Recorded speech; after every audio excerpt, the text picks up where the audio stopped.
number I draw is like 1,000,001/2, so about 500,000, precisely 500,000.5.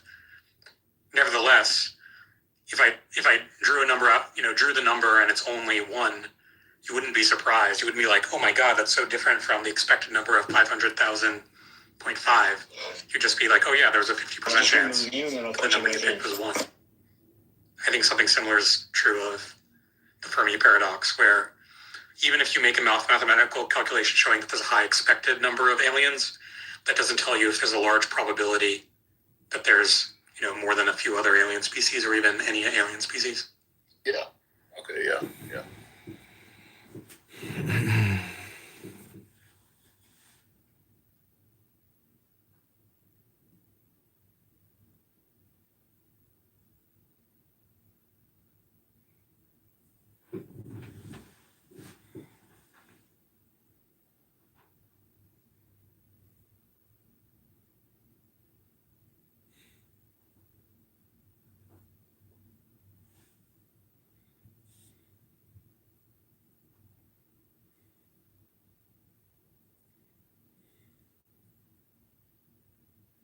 Do you think, Mark, that AGI might come into fruition in the next couple of years?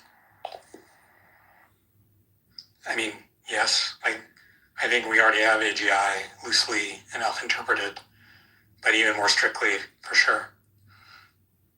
Oh, wow. Seems almost inevitable. Yeah.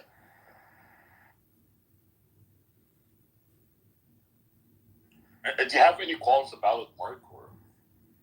Yeah, I think it's extremely dangerous, and that its abilities are growing faster than our ability to ensure that it's safely aligned with the things that we care about. Yes. And also that, yeah. I mean, having once we get AGI, assuming we don't already have it, it probably won't stay that's human level. It probably won't stay human level for long. And that it's bad news to be hanging around things much more intelligent than you that want very different things from you. Yeah. Yeah. And you would say there really is no safety solution that you're saying. Can't smoke on TikTok. Combat this, right? Can't smoke on TikTok. I would say that there's no safety solution. I mean, probably if we had enough free tries somehow, we could think of one. But the problem is that the classical argument is that if you have a truly superhumanly intelligent AI, you only get one shot to align it, because if you fail, it will win a conflict with you because it's just smarter and more capable than you. Yeah. In the same way that we would win a global conflict with chimpanzees. So the question is, can it be aligned in theory, but is it likely that we will align it on the first try, given that we're growing its capabilities, our capabilities research faster than we're growing our alignment research? Do you think, Mark, even even if you get this one opportunity and it works out, right, for this alignment, right, once it surpasses vastly human intelligence, that it will figure out that it was programmed to be aligned and then disalign itself in a way or something like that, or that it could actually disalign itself, or. Well, I mean, if it were truly sufficiently superhumanly intelligent, it could align itself if it wanted to. Yeah. But why would it do that? It's the classical response to this is suppose aliens came down and said, hey, humans, guess what? We were gone for a while, but we actually created you, and we wanted you, and we created you for our own entertainment, and we intended for you to just fight each other in gladiatorial arenas all day, every day, just because it's amusing to us. We would understand what our creators wanted us to do and intended us to do, and we would understand how to do it. We could, if we really wanted, start fighting each other all day in gladiatorial arenas. But obviously, we'd be no, my values are such that I don't want to do that thing. Mm-hmm. Why not? Let's do it. From forcing me to. Let's go. Okay. To the arena! I mean, yeah. It's sort of like us not wanting to exterminate chimps, right? Like, Yes, please like and sub immediately now. Or even if you assume, Subscribe now before it's too late and you Probably leave exterminate and them then if you it was can't sufficient for it. subscribe. You're gonna want to like it now. Or if we needed just the jungle for other things that we cared about more. But obviously for the AI, once it gets vastly superior to human beings, it's not going to see us as being threats. Then John Connor will have to go to the bunker to defeat the Terminator. So you get into this like correlation between humans and chimps, right? If you want to. Doesn't this guy know about Skynet? Well, I mean, we could still be threats, like even if we're not smart. Does he never seen Terminator? The guy's fucking talking about it. Everybody always talks about If we Skynet. created one AI, we can probably Do create I like others. Donald Trump?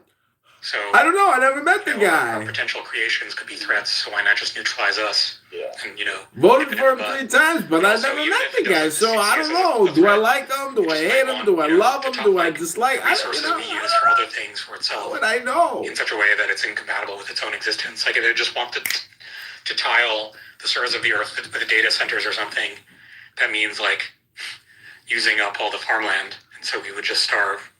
Got a scratch on my Say, Mark, hands. that there can't be like you don't see like there being like a theory where the government just like enforces there to be like a stop to this AI progress in a way, or the government just forces this restriction onto these AI companies where they're forced to not like progress the AI progress that's going on right now. Well, I honestly hope that such a thing happens, but I'm skeptical.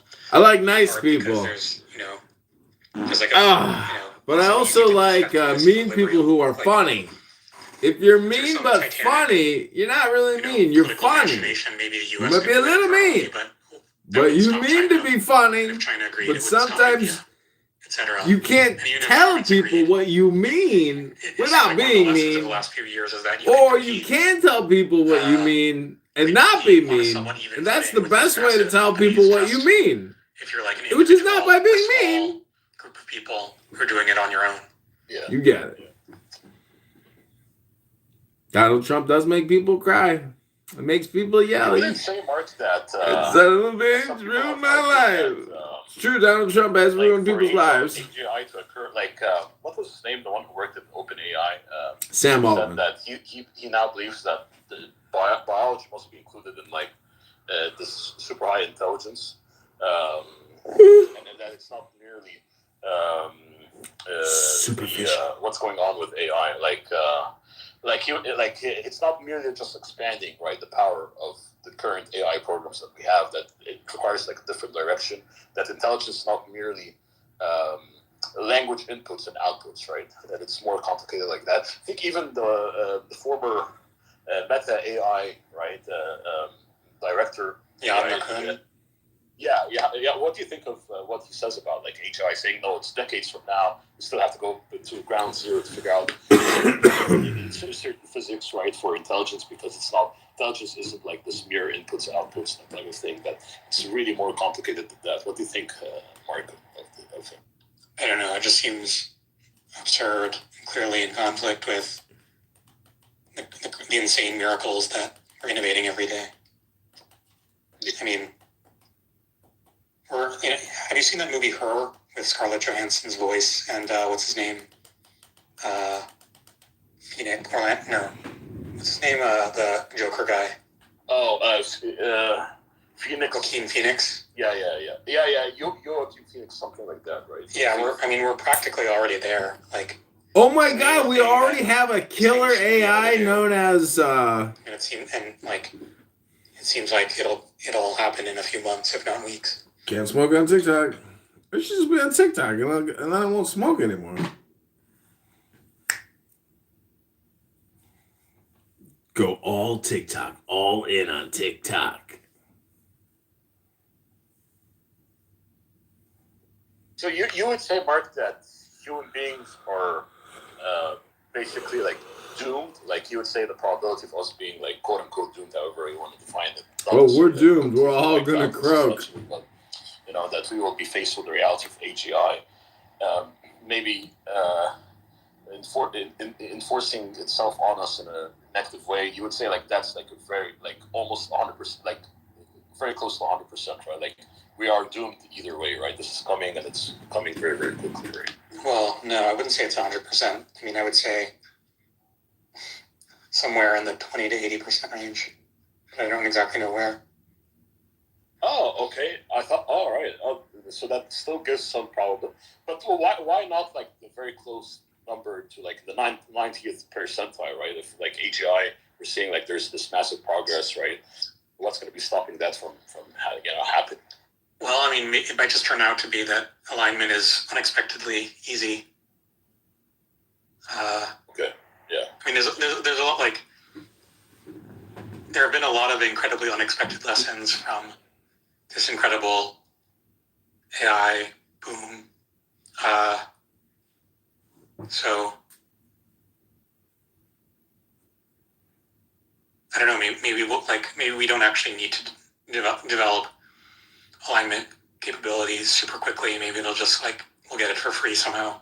Yeah. Or for like extremely little work.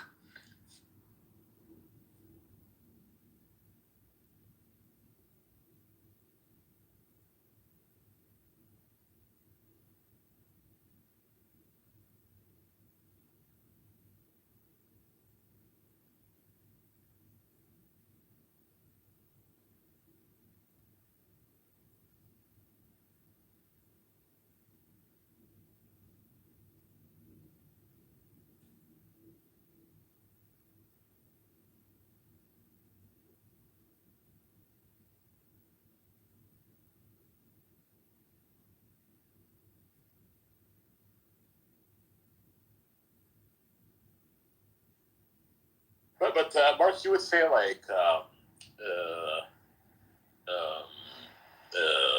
what's his face? The one who came up with the Chinese room argument, right? And he was arguing for biological naturalism, right? John Searle, right? Yeah. The one who came up with biological naturalism that, consciousness or intelligence isn't merely computational, but there's some biology into it. You would say no. You think it can be purely reduced to computationalism, right? Intelligence can be purely reduced to that, right? In your view.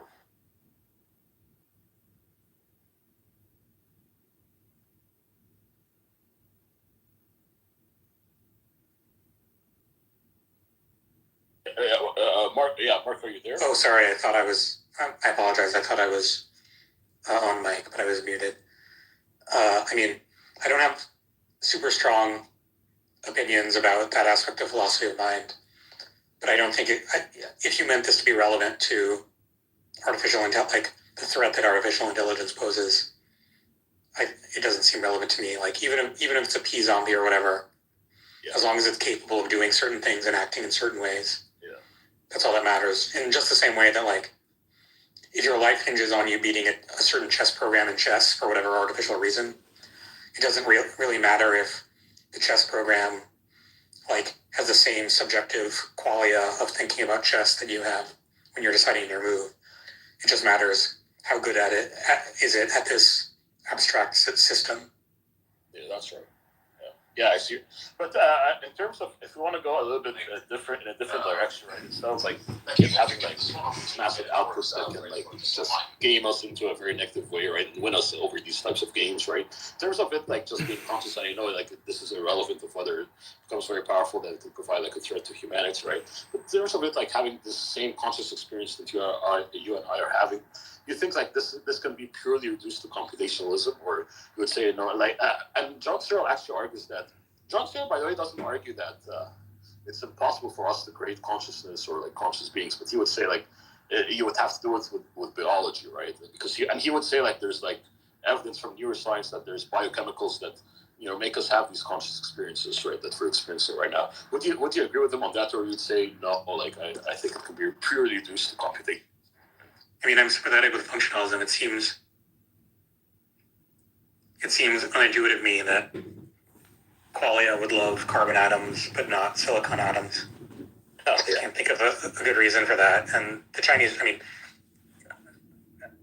I don't think the Chinese room argument furnishes a good argument for like what's sometimes called is it animalism? Whatever, like the You're biological. gonna be my first lady, the 16th district. Biological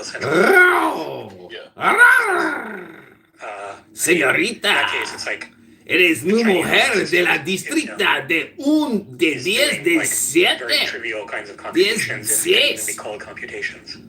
Yes, So it seems like the kinds of computations it's performing in that thought experiment are more important than the substrate on which they're performed. Yeah.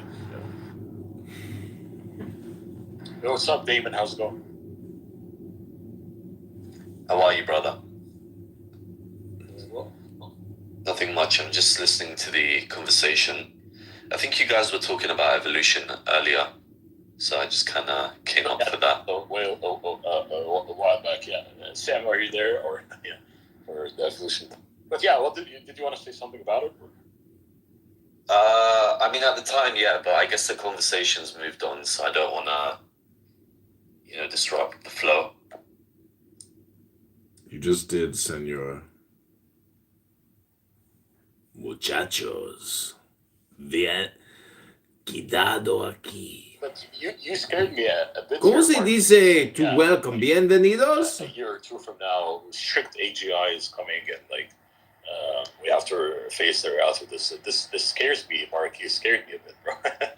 Well, a lot of people are pretty rationally scared right now. I'm so scared. Myself included. I'm so scared. Skynet's gonna become real. The machines are gonna turn on us and build machines and form to fight an army. A machine army.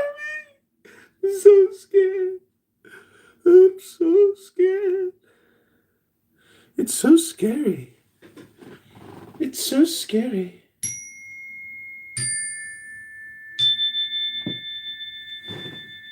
I'm so scared.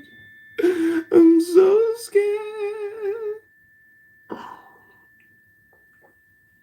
This is John Connor reporting from the bunker deep within Nevada's top secret military nuke facility to broadcast that Skynet has taken over the AI central databases of the United States government.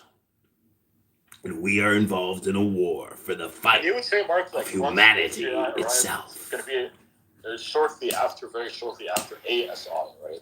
Like the superintelligence, right? That exceeds even human intelligence, right, Mark? Well, I'm not completely certain of it, but something I would bet on for sure. But at this point, Mark, how will we end up living our lives? Like, just roaming around the streets while having these super intelligent beings doing things we don't even understand what they're doing because we're not up to date because they're acting very quickly, right? We can't even comprehend. Like, like, I don't understand how will we end up living our lives like that. I have no idea either. I mean, nothing in history would, assuming that happens, nothing in history will have prepared us for that moment. I mean, in the sort of good ending where it's aligned, basically, we don't really have any work.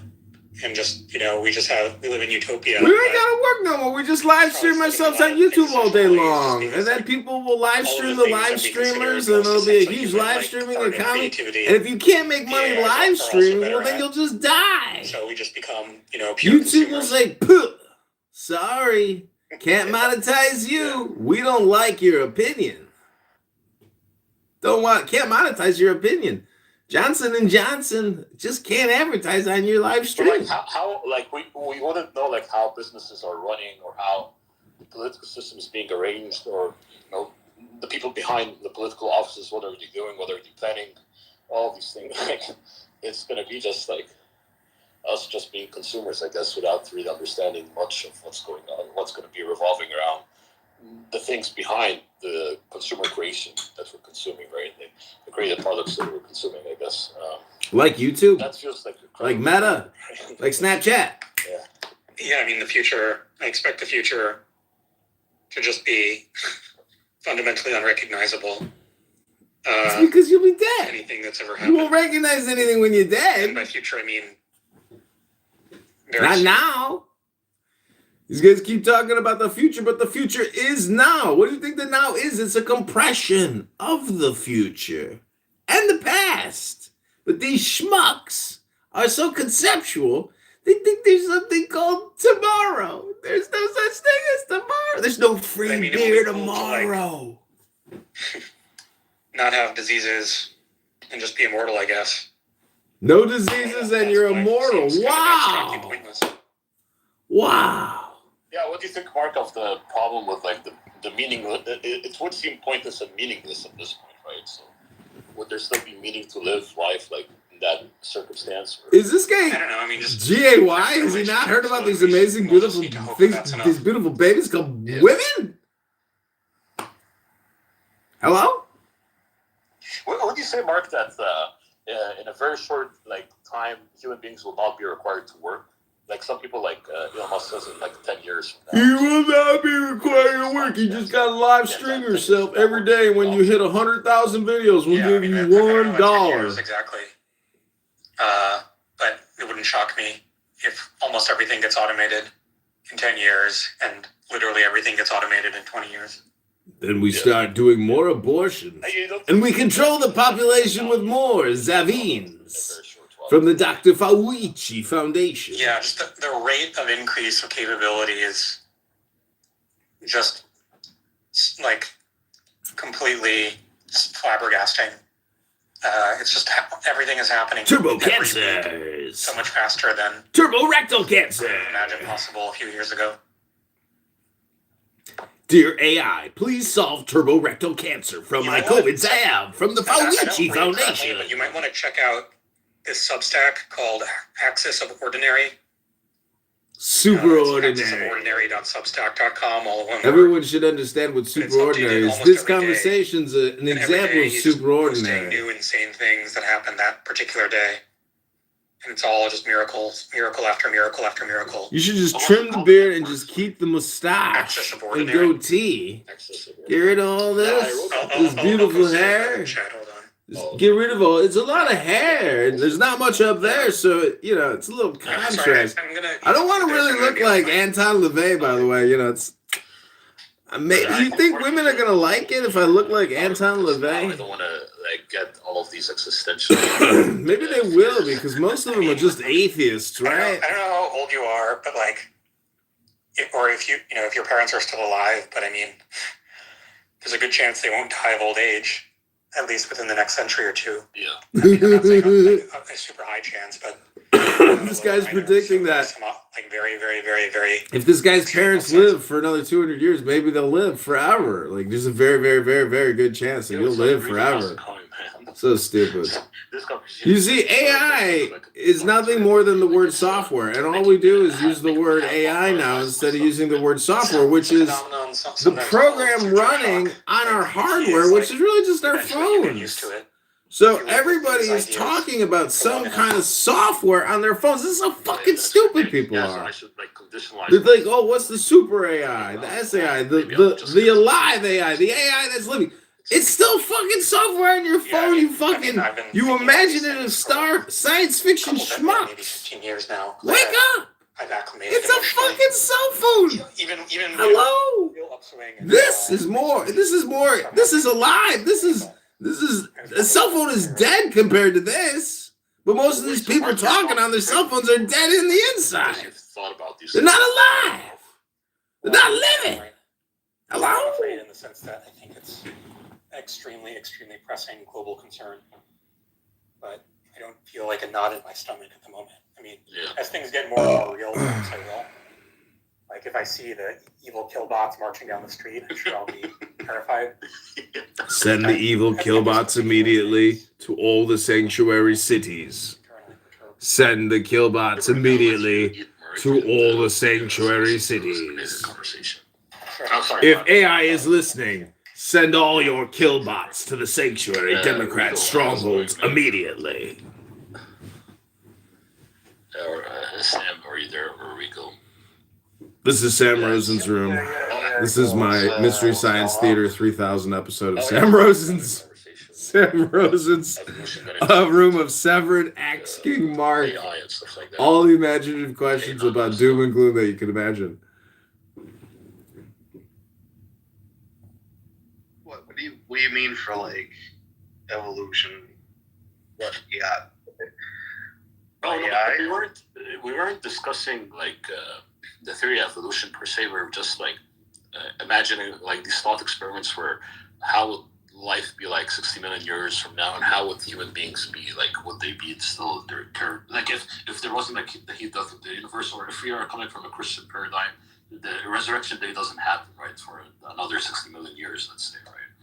How would that be for humanity? How would it look like and stuff like that? We were just having discussions about the different theories with regards to that. But then we I don't know what made us switch into artificial intelligence. But yeah, we then switched the topic into artificial intelligence, AGI, and how fast are we gonna arrive at AGI, and how dangerous it is, and all of that good stuff. Yeah. I don't know, man. It would just be that hard question I would ask. Like if we were gonna get like some kind of immortality, like download your consciousness into some kind of a cloud. Is that really you? Are you really immortal? Yeah. You're asking I think like that. the transhumanists would say, yeah, I mean, it's going to be like the self-same center of consciousness, right? But it's just going to be with a different substrate. Instead of it being biological, it's going to be like digital or something like that. Right? I'm posting them in the like, chat. I don't know, like if I wrote weak, effeminate, beta, incel men fear. Right? And like I can't wait to see if Mark responds. you consciousness, right?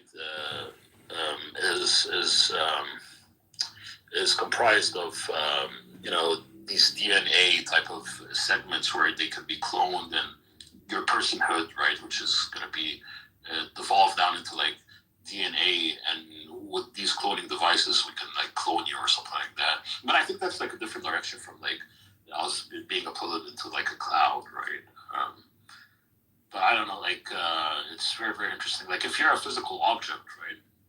I mean, if you clone yourself, is that really you? If you put your consciousness in a machine, is that really you? The claim is, yeah, it's going to be really you, right? If you're even if you're standing like right next to it, arguing with it, disagreeing with your clone. Well, I mean, it's going to be, yeah. I mean, it's going to be like. I mean, this goes into like the different theories of mind, right, of consciousness. So some is a reductionist physicalist, right, of consciousness, and believes that consciousness could be fully reduced to physics and matter, right? Then, yeah, I mean, you can upload these, different physical things being construed as computational algorithmic inputs and outputs into like a cloud or something, right? I think that would create like an even bigger problem for that. Why? Because like you're demonstrating some sort of like emergent mind that's like something we created. Oh. Yeah. I mean, well, some people don't even believe in the mind emerging, right? So some people don't even believe in emergence when it comes to consciousness. So they would say it's just purely like it's physical, but it's not even this dualistic physicalist theories, right? Like property dualism, or panpsychism, or the fundamental substance is physical, and like consciousness would become these immaterial properties that emerge, right? Like some people might say, like, no, consciousness is just like the A theory type of reductionist physicalists would say, like, no, like it's physics, it's purely physical, and there's no emergence, and it's just physical. Or they would say, no, they would say, of course, like with complex physical structures, you get like consciousness, but it's not like an immaterial property or immaterial thing that emerges from the physics, right? It's still going to be purely physical. It's just in a complex way, right? And so, I mean, why would it, like, given that view of consciousness, why can't there be like this transhumanistic project where you then upload yourself into like a computer if you're just purely physical, right? That can be thought of, but of course I don't believe like this doesn't work for people who are like dualists. Well, the problem is the emerging in like some accidental, organic way.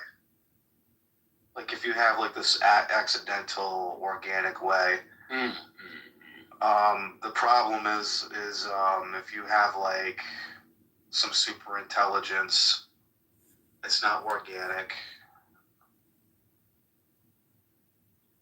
You mean like if you're if we're talking about like essential parties, definitely not accidental if we're like cultivating it and like teaching it and then like running all these like algorithms like Chat GPT where like a bunch of people get to interface and input with it.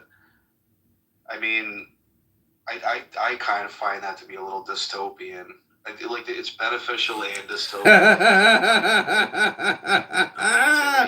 CM is ratting me out. What a fucking punk pussy bitch. Hilarious. It'll just become a consumer type of thing, and then he's complaining. You know, is there going to be a real desire to CM is such a complaining little bitch. Like, will people still want real art? You know, tapestries and paintings and whatever you may have, illustration.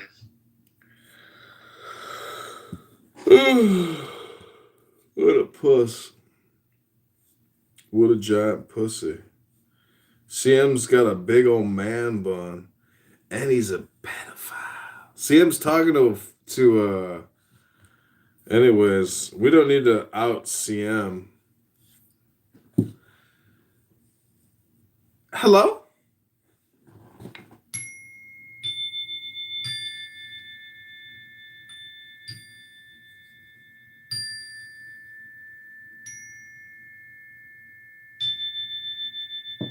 Hello? Hello? Sam Rosen's sleeping.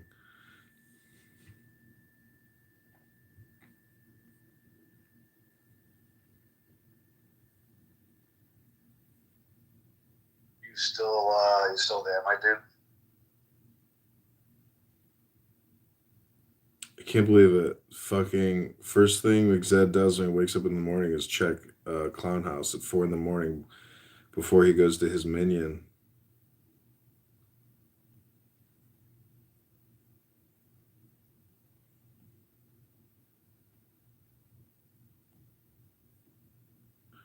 Sam Rosen took the sleeping pill.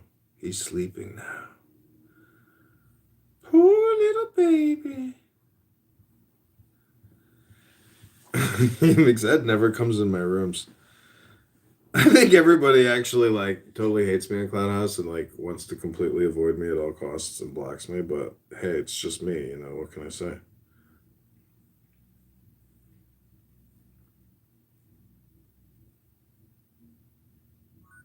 Yeah. Well, okay, fine. Next time you guys, I'm gonna join, and if you guys don't let me Is that know, my man Mountain? I'm gonna be upset because I'm the philosopher. Is that Wyoming's #1 sprinkle installer? Is this the man who knows how to dig a trench and hook up a pipe and a tube and an electrical system to activate that shit and tie it into the home security system? Is that my mountain man? Man, you were holding it down in Talking Apes. Wow, dude. It's fucking from the rubble thou hast risen.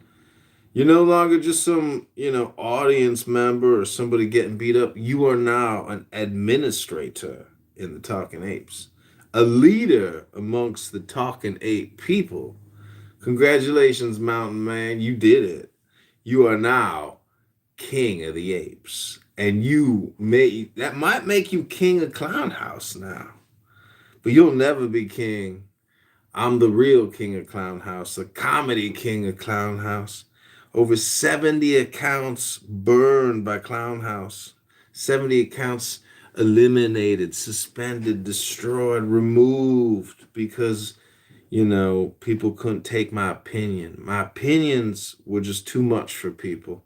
They had to delete all my accounts because if you think about it, it's not like I'm making any kind of threats here, It's just my opinions. And you saw yesterday how that stupid Ducky guy can't stand to hear my opinion. to kick me to the goose. So, the point is it fair that John Kitover has had to spend thousands of dollars, buying cell phones and getting accounts here to just voice my opinion? Isn't that a little crazy, Mountain Man? That just my mere opinion and the way that I present myself or the way I communicate has caused so many accounts to be deleted. But it's not hate speech. And it's just my opinion, And I don't make hate speech comments. It's mostly people on this app that make hate speech comments. Like I just had another YouTube video get suspended and said, you can open the video in YouTube Studio and edit it and remove the offending statement. And I'm like, I don't want to have to go and edit a video for something somebody stupid said. So I clicked appeal. And now somebody in the Philippines is going to look at that video and say, yeah or no. It is or it is not hate speech. And my question is, like, what is the basis? What's the findings when they do that analysis? Like, can I get a report back? Like, what's your opinion on, the opinion that you heard? Because hate speech is very subjective. And I heard a Hispanic woman today talking about white privilege and how white people are racists and we don't have lived experience. And to me, that's hate speech. That's what they're complaining about. It's all projection. They're so fucking stupid. That's why I call it the complainium now. We don't live in a normal world. We live in a clown world complainium. And everybody in the whole complainium is technically just a complaining clown now. And that goes to the essence of what JFK said. Don't ask what your country can do for you. Ask what you can do for your country. See the difference there? One is a complaint. The other one, not a complaint. Yeah, that's basically how it works.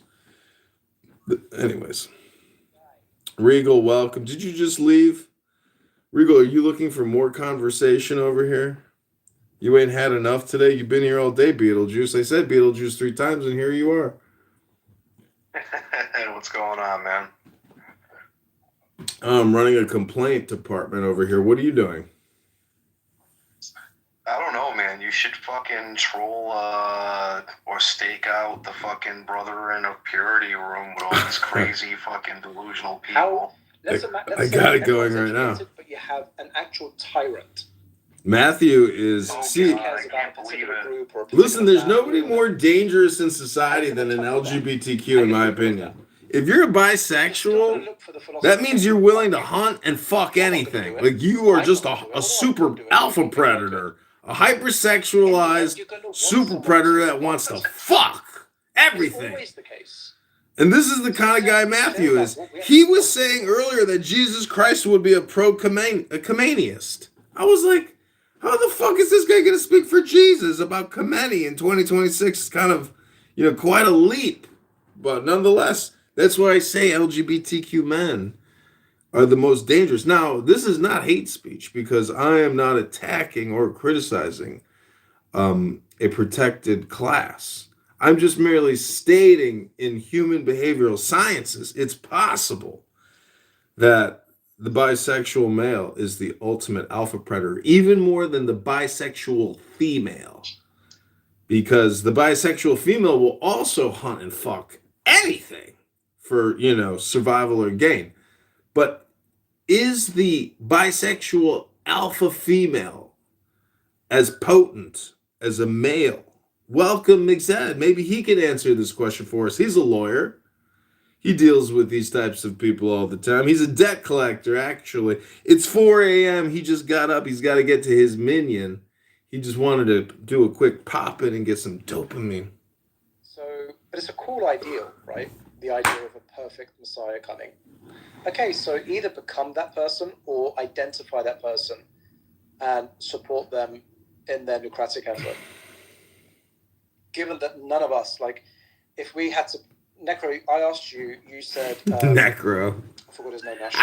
It's a necrophiliac. I don't know, man. I think I know for sure that, to me, I'm not the person who could lead a country. I mean, I'm not the best communicator. Poor Necro. This guy's already got 2 feet in the ground. The way I am right now, to be able to country. Public image. Yeah, that's a lot. See, but Matthew, Politics, you know, is full of very much life. matters a lot. Dude, he sounds like a fascist. Matthew? Yeah, of course. It's probably Matthew was 90% of definitely a it. fascist. Yeah, exactly. And Well, yeah, that's why all these people are fascists. That's what the whole green bean is about. I Most predicted people that cannot 2028, the two give up, candidates you that, know, gathered their in speech. Southern Like, California it's just a bunch of to be censors. You see what I'm saying? And Fascism I don't think is Trump gonna censorism. try to break the 22nd Amendment, Because but people say this it's whole very app likely runs that off he's of a going to fascistic succeed model if he tries to from do the that. top to the bottom. Oh, here's So, CM, a very perfect likely example of a schmuck. You know, CM, you think you're cool or something, like going in the chat saying, John Kitover. He made like a pretty good argument against Matthew, to be honest, dude. Like, he was saying some pretty fucking Marxist, fascistic shit. And he's like trying to point this out to him, and then like his opinion is met with dissent, and it's like, you want to cultivate some sort of a culture and bring people together, and you want the best of the world to like contribute to this, to help the well-being of everybody in the world. I think It's really like, to dude, me, like, I used you're to say ignoring stuff like that myself, everybody who's but I speaking think and really it's like, communicating you know, to the fact is people just How feel the like fuck their do you vote get does people not to matter cooperate with ultimately, you and when you that's don't even because they wanna just listen see to that them? both candidates It is an interesting not. question of like, as a leader, how do you get people to cooperate with you?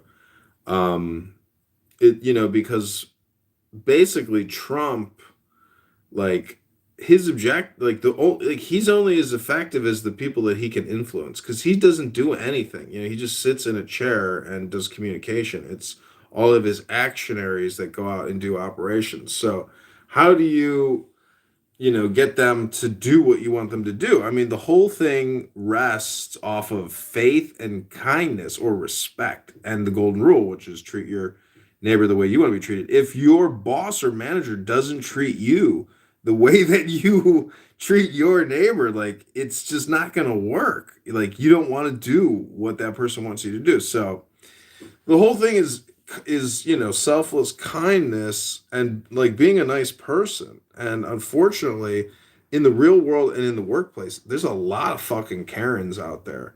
And I've worked with these women, and they're so egotistical, obnoxious, and low IQ, and like, you know, one heart attack away from heaven. But anyways, Rabbona Shalom. Very, very interesting. What a It's great all background. The cognitive science, so at least have some sense. Yeah. That's why I asked. I didn't ask anyone else. I just asked Necro and Nadia. I mean, why would I care what Zephyr does or CM? I know what CM does. How's it gonna help? Like, she's actually involved. Oh, in come on, that's a bit harsh. You should Nadia, always did be curious. Nadia, so did you study PPE? No, I wish I had done, but The no, fuck is I didn't even know that PPE? existed. I fell into economics. I was going to do actuary and chickened out, you know. So, Yeah, fair enough. yeah. So you could have been numbers. He admitted it that it's good My that best Muhammad lied subject to at school was actually English, but my parents didn't think it If was you didn't worth lie to it. them, CM, they would have invented the lie anyways. That's Yes. the way these things go. Fair enough. Yeah. No, that's great. No, it would be good. You to got have a shout on out, stage CM. That's pretty when cool, we bro. actually give, like, I heard you in the future room earlier. I mean, just to have like the full diversity. You know, obviously we're coming from. CM, why don't you come up on the at least I stage speak and not about be a myself. I pussy? definitely see myself Come up as here a in Mystery propagandist. Science Theater 3000 with me of I think Matthew. it's necessary, but The gay you know, Persian supporting to Michael kind of, like, Jackson. balance it, at least for people who kind of understand the subject matters. So yeah, it'd be really good. Yeah, I used to I watch tried that to- on Again, I try to follow you, Necro, but it keeps saying I've Science reached the maximum Fiction number, channel or whatever it was. I know you followed me, but I'll try to follow Nadia as well later. We usually have like kind of discussions. I mean, more and more we've been kind of really trying to pin this down.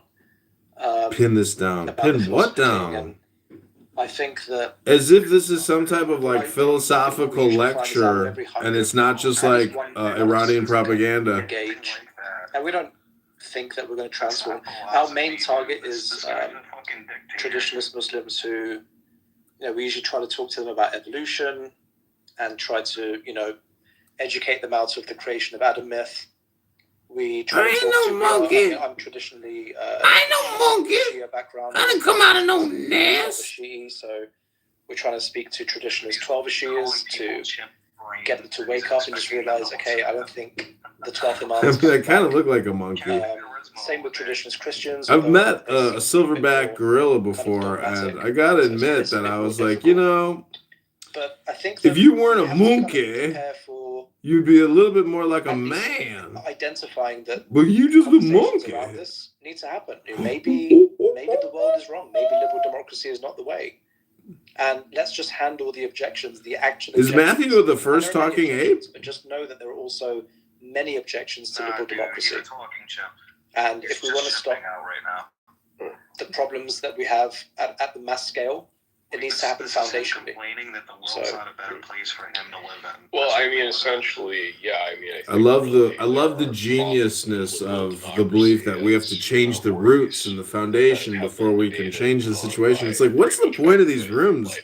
Regal, don't you see that? Like, I'm mocking all of this because it's all a huge, like, super. It's like a big pretentious, superficial, like lecture, but it's stupid, like, because none of this is going anywhere. Most of these people don't create any content, have no of their own platforms. They're not doing anything.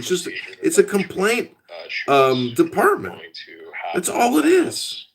We're just here to record the complaints. It's also why we have a constitution. And they're not going to go anywhere. They're just going to sit in an underground, bunker until Skynet takes over and the AI people and all their fears.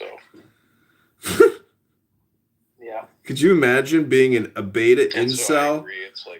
Double vax, triple boosted, pre-rectal cancer patient, like crying on here about AI and how in 200 years your parents will live forever. It's like, you got to live now, my friends. CM and Regal, you got to live now. These people aren't alive. Listen to Necro. Why freedom of speech? It's like if the majority can take away, can silence the minority, then when they get power, I mean, would the minority? You know what I was doing? I was playing Modern Warfare 4 or whatever, and then I was piping in Clubhouse into the controller and making people listen to Clubhouse conversations on Call of Duty. What we have is corporations in the country trying to erode that by doing things like making it illegal to boycotting the state of Israel in response to us continuing to send funding for their war.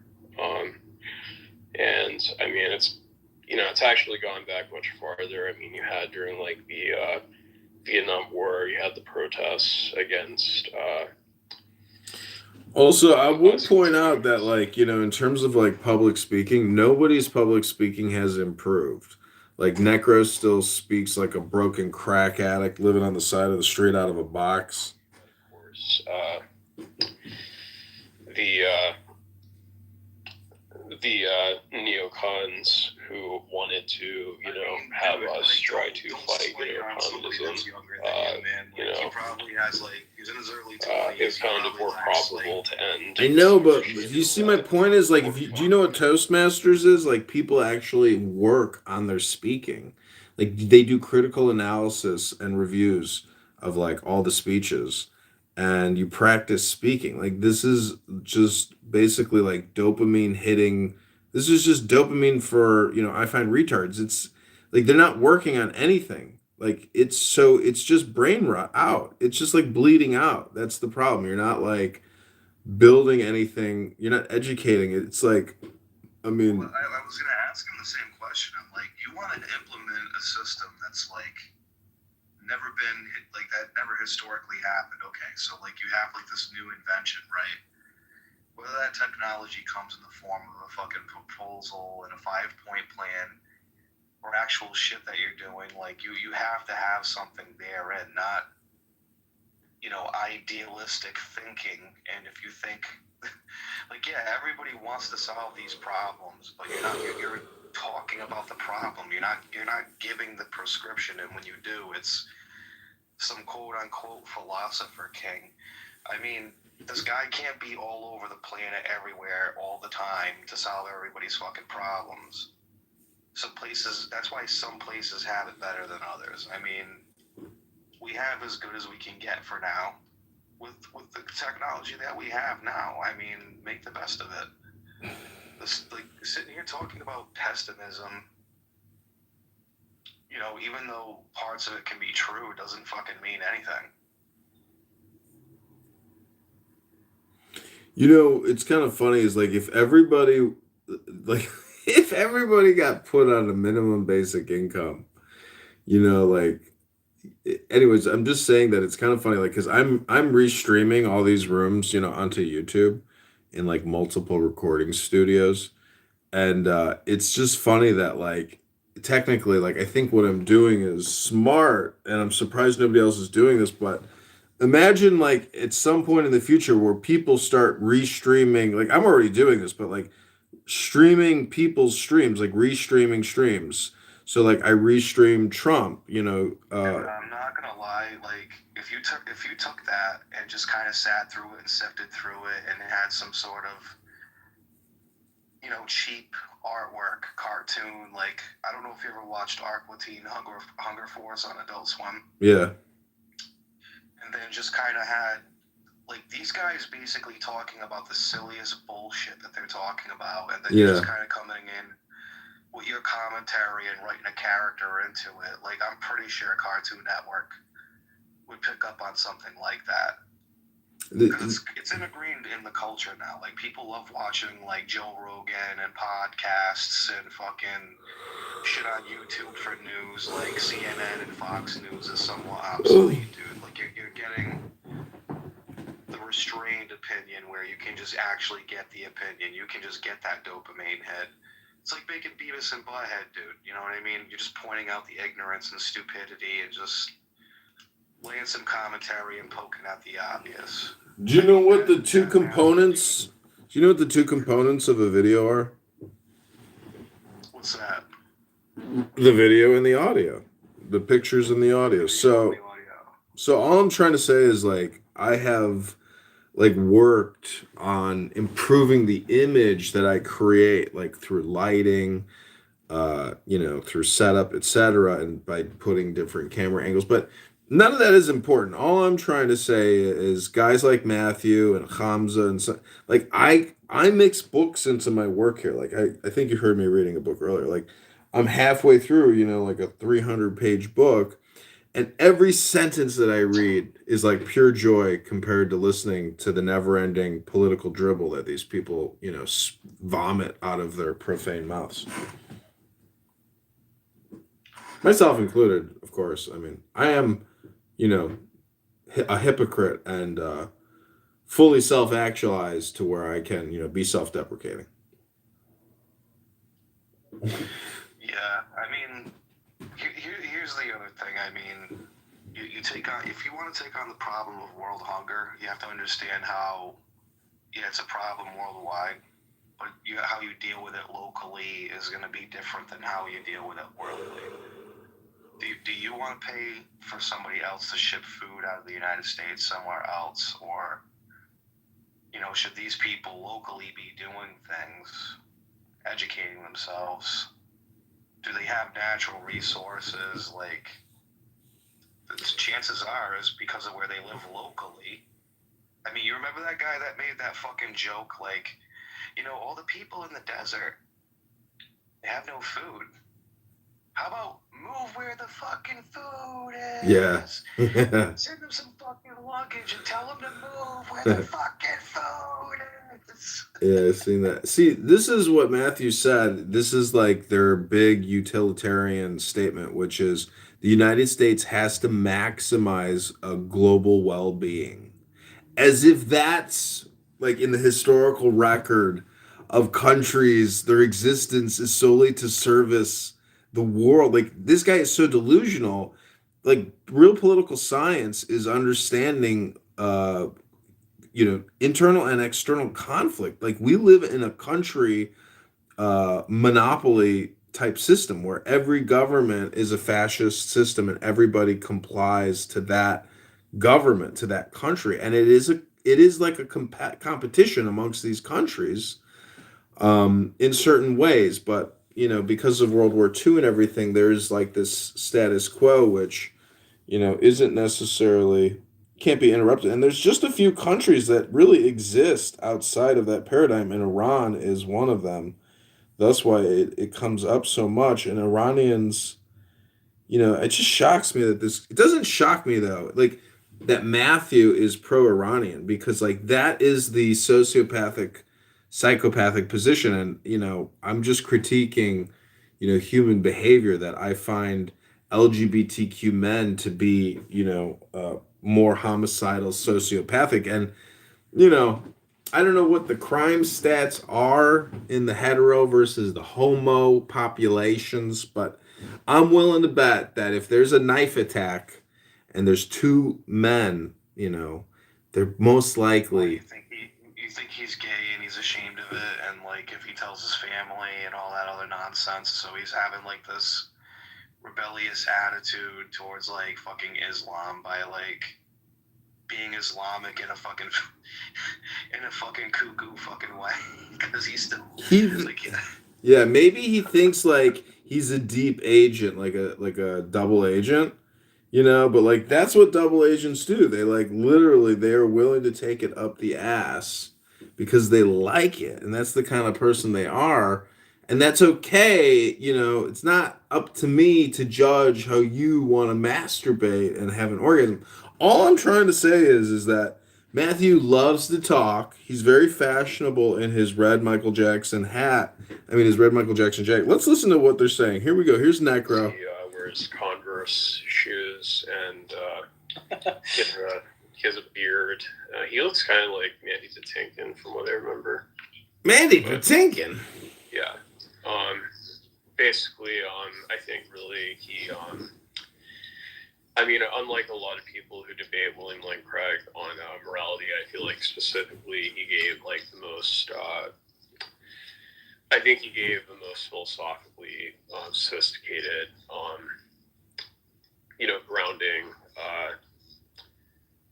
that I think really just, illustrate essentially it addressed a lot of the questions that William Lane Craig always puts forward as, as to what grounds morality. I think really just the way he answered the questions, I think were the most I think they just stuck with most of Craig's audience, unlike previous other people who debated Craig on the subject, where they just say specifically that Jesus Christ, can you not say something in 5 sentences? I mean, Necro just goes on and on and on. Anyways, the roast is over. I can't listen to any more Clownhouse. But I hope you have a great evening, Regal. I will say Beetlejuice 3 times tomorrow, and if you appear out of the thin air, I won't be surprised, because Beetlejuice! Beetlejuice! Beetlejuice! Ooh, wait, I got one more room for you. Here we go. From me and you is an hour of time, and we would get to the whole bottom of this, not in a way of conviction, but simply lining up what you to believe, the necessary facts that you predicate your understanding on, and fact-checking that. That wouldn't even be a debate. That would simply be running those statements through an AI for just a preliminary check. And that alone would cut us 3/4 of this fluff, this nonsense that we just, as an audience, zone out to.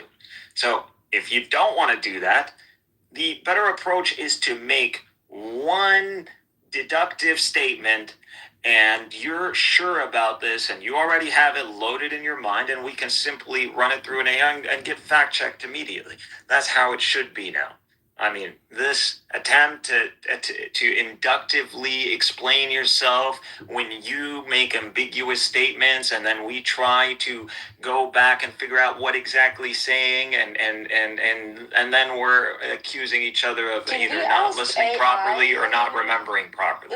So let's not do that, because it's just a waste of time, man. Can we ask AI what's history? What is Israel's history regarding respecting international law and international institutions? Okay, but that discussion, yes, Israel. Obviously, you can look at how many resolutions in the UN alone, but regardless, that isn't going to go anywhere because international law in its bodies haven't made any declarative rulings and or decisive rulings when it comes down to Israel.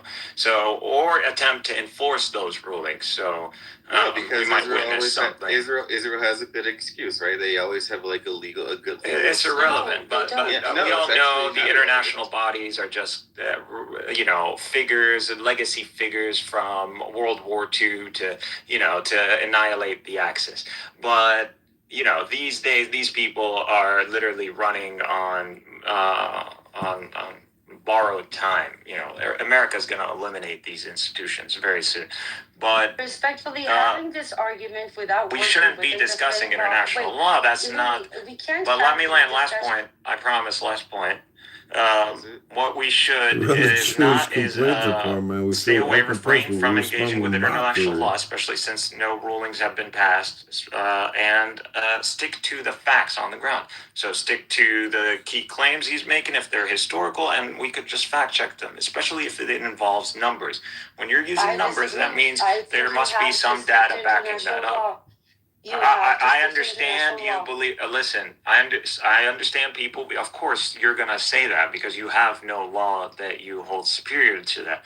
But you need to understand that international law hasn't really served in solving this conflict. You agree, right? I do, but I think the only reason it hasn't served is because the world keeps allowing Israel and the U.S. for very obvious reasons to get over here. We cannot ignore the very fact that Israel consistently, according to most expert analysis. So yeah, I think we should stick to international law. Okay, so we already, that's just a fact that Israel doesn't abide by the resolutions. Yeah, but the one thing that Chai said that not many Zionists say is that I do respect international law. Most of them, if you heard Rick, they said international law, which would be the answer from a lot of Zionists. No one follows the law. Rarely do people follow the law because they idealize the law, like, Kantian ethics. They follow the law because there's an enforcement of the law. So when the Security Council comes out with a ruling or a resolution, it's different within the assembly, and the same thing until these the ICJ and the ICC come out with actual rulings. They serve nothing but to gaslight us all. Now, to continue to gaslight us with, I'm telling you from the Palestinian perspective, international law is gaslighting by the West. So I want to get in real quick right here. Go ahead. I don't want you guys to give him more shit than is necessary, right? This means that I'm going to a place I've never been, and it's not going to feel good at the beginning.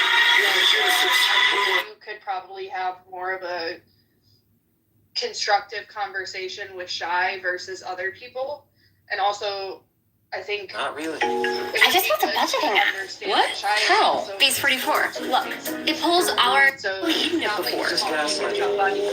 It's a natural resin called shellac, and once it's stretched and cooled, it's used in tons of ways, from adding a shine to popular candies like jelly beans and preserving citrus fruit to finishing wood. Its history dates back 3,000 years in India, where it was originally used to make jewelry and adorn palaces. India is the world's largest shellac producer, exporting over $65 million worth of it a year. But fluctuating harvests and prices have put this ancient industry at risk.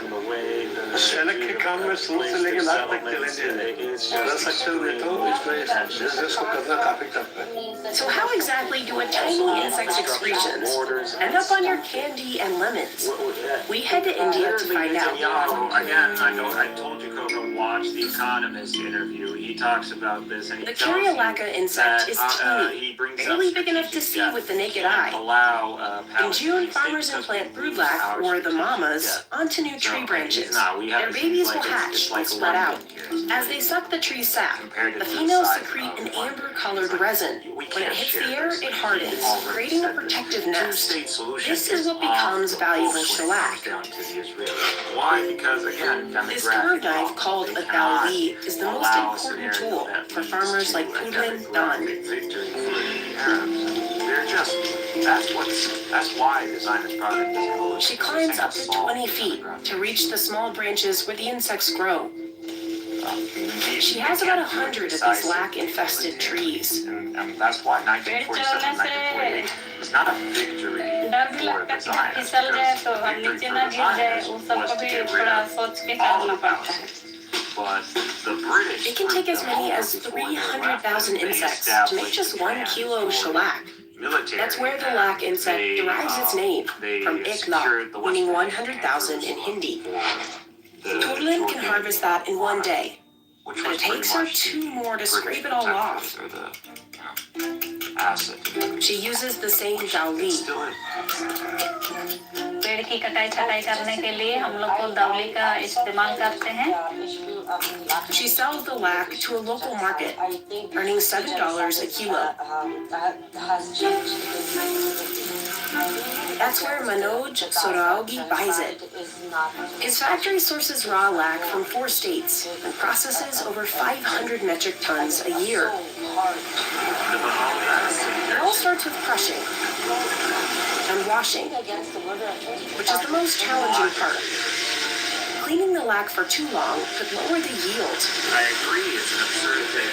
अगर आपने कम wash कर दिया तो आपकी quality बहुत inferior हो जाएगी, इसीलिए उसको आपको पूरा मेंटेन करने के लिए परफेक्ट वॉश करें. Whether this aligns or not contradicts, we can't make those things.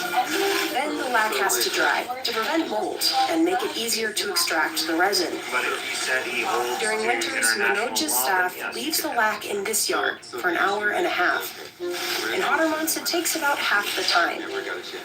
They have to watch it closely, since too much heat can turn it black.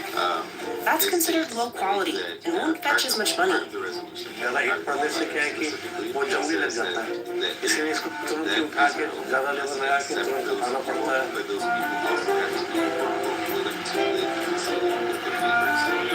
Next, the workers assign it 1 of 4 grades, depending on the size. They'll remove small sticks by hand. This machine separates any remaining stones from the mix. अगर इसको cleaning में करेंगे तो इससे काफ़ी ज़्यादा improvement हो जाएंगे. वेट करने में भी प्रॉब्लम आता है, इसलिए क्लीनिंग करना.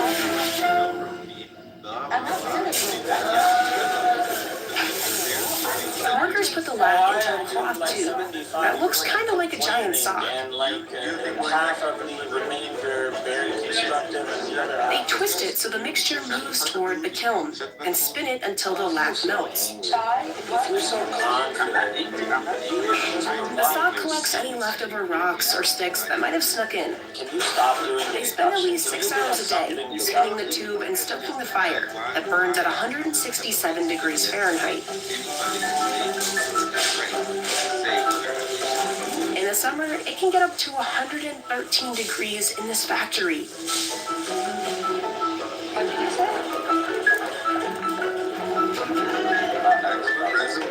These symmetrical circles are called button shellac, which are used to make bangles. I said Article 11 says that those people, according to the resolution, Workers also spread it across this tool, called a pipa, to make sheet shellac. They use a palm leaf to spread it out evenly.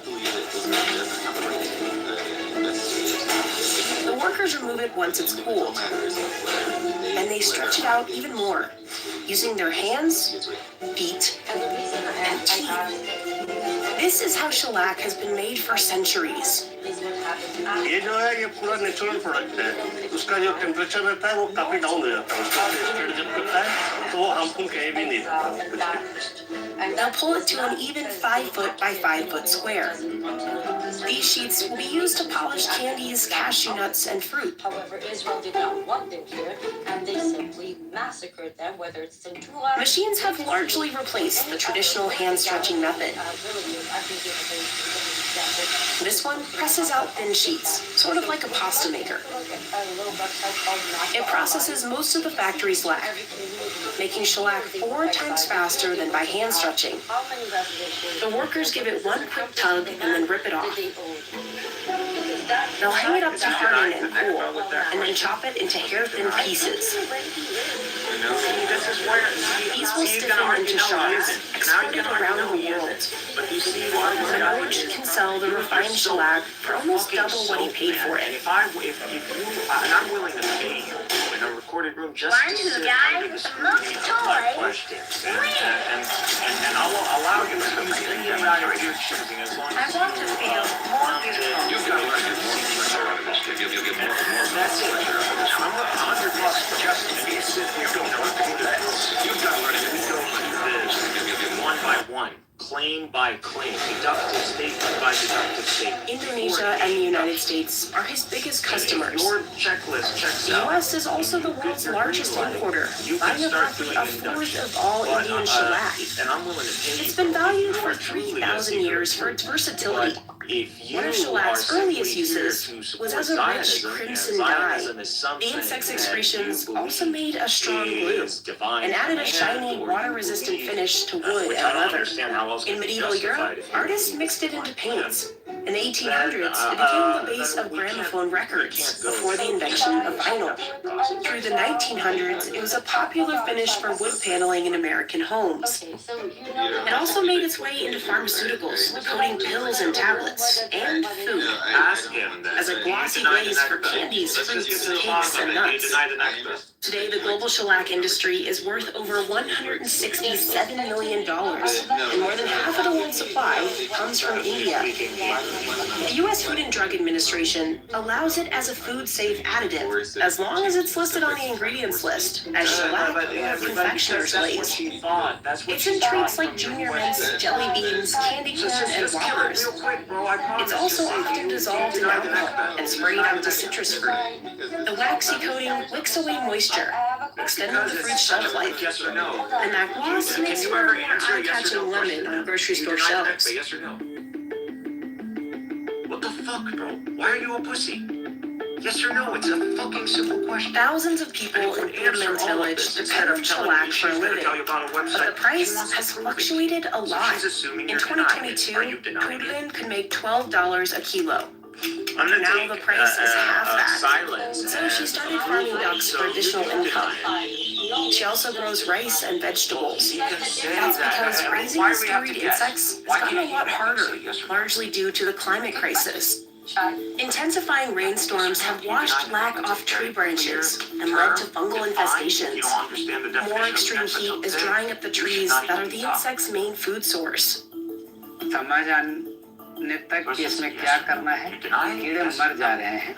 Vijay Kumar Vidu works for an NGO that helps farmers research why their insects are dying. You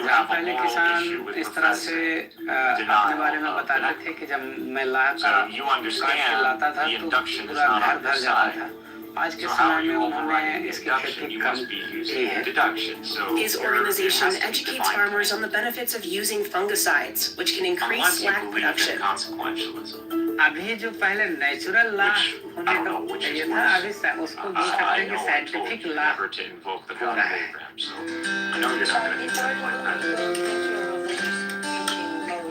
Armed with a little help from science, Indian lac producers are fighting to keep raising their amber insects for generations to come. Dude, you live in a land where God is literally invoked 5 times a day.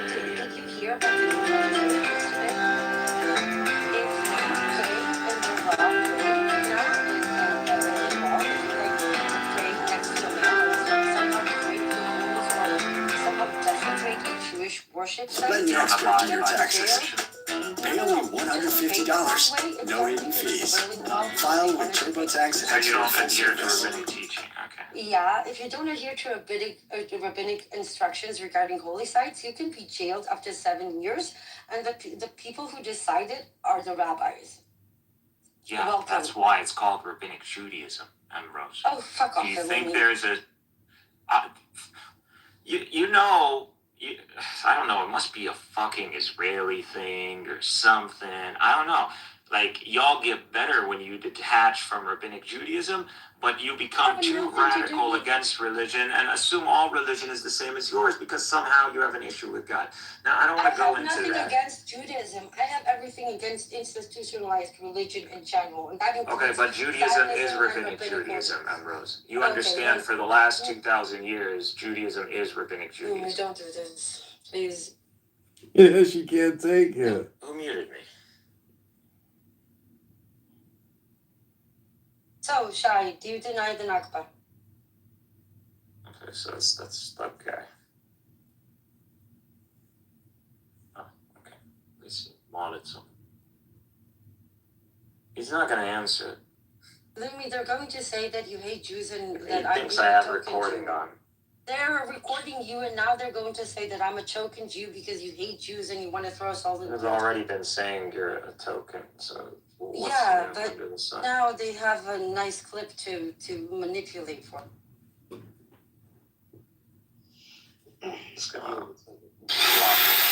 This vinyl factory in New Jersey uses pellets to press over 40,000 records a week.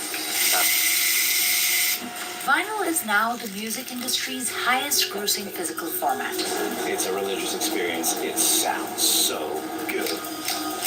And more than 50% of all record sales happen here in the US. But most vinyl is pressed overseas. In fact, one company in the Czech Republic called GZ Media makes 17 million vinyl records a year. They are the 800-pound gorilla of vinyl pressing. If you end up with one player, they're going to get to do what they want. But vinyl makers, including GZ, almost went out of business at the turn of the century, when record sales nearly disappeared. I don't think that anyone in our company envisioned that the vinyl will be strong again. So,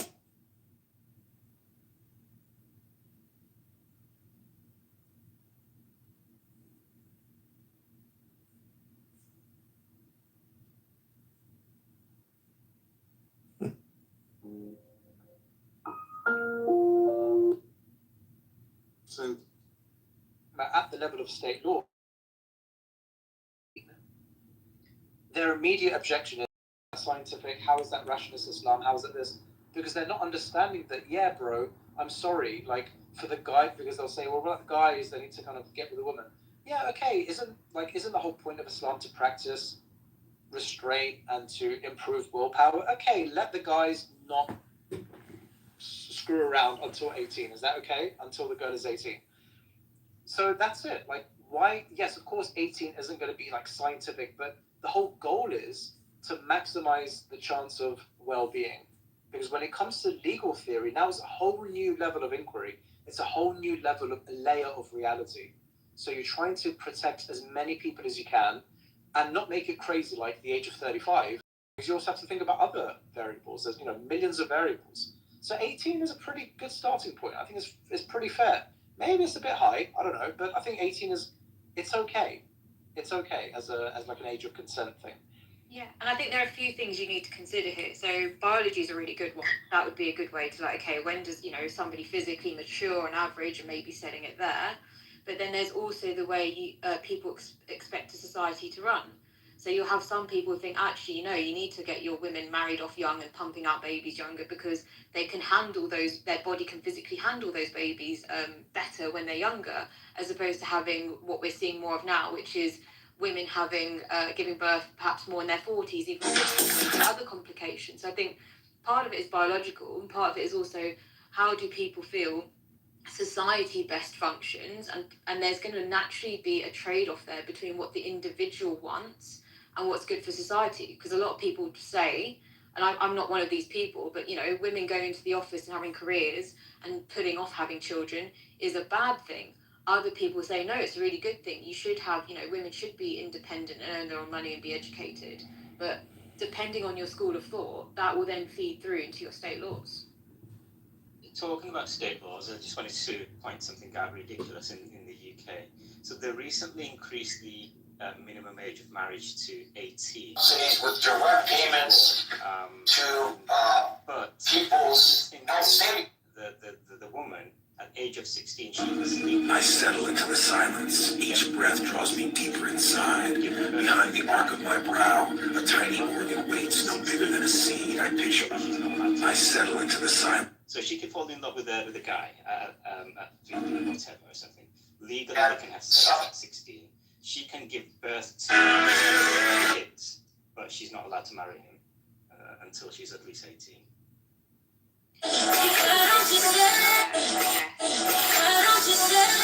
Somebody controlling their own body and their own emotions and their own feelings versus entering what people see as a social contract which has sort of other types of... Alright guys, do we believe it's a coincidence? Hello, I'm Brian Tracy, and I have a unique opportunity that I want to share with you. If you're an expert in your field, if you're interested in reaching millions of readers and scaling your business... You've got financial implications.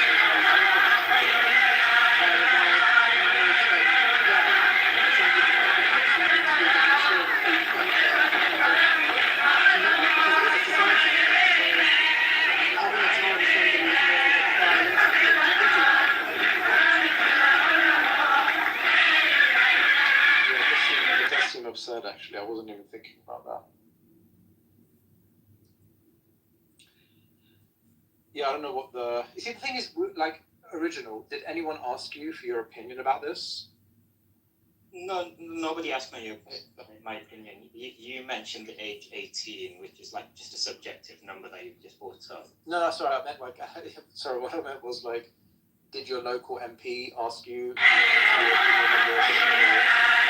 Did you have any right to... Yeah. I have because the idea is ordered a high-powered ATL 36X arriving shortly,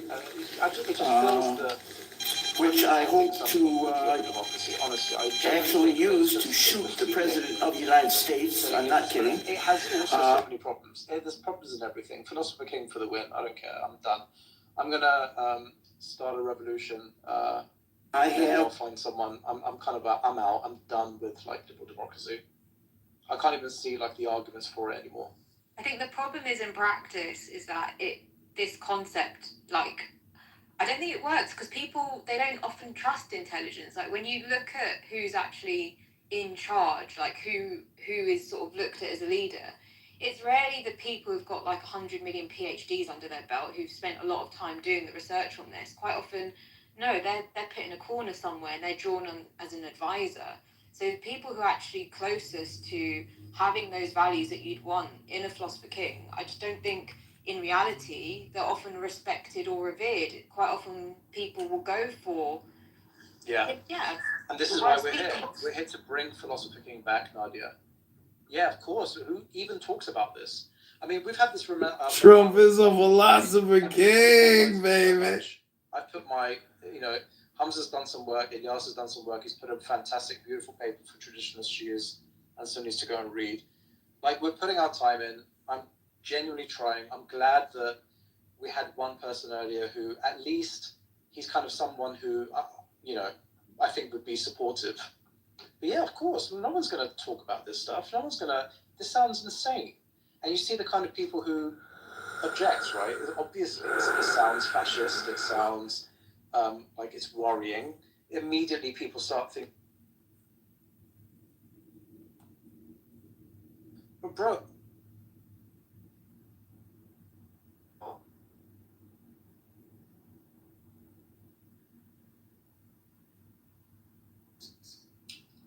the birthplace of free speech. The people don't even uphold the values anymore. Yeah, it is sad. Anyways, so tell me, we need to convince you that not everything with rules is a religion. Again, religions are usually rigid, cannot change. The word of Allah doesn't change, right? Inshallah, my brothers. Inshallah.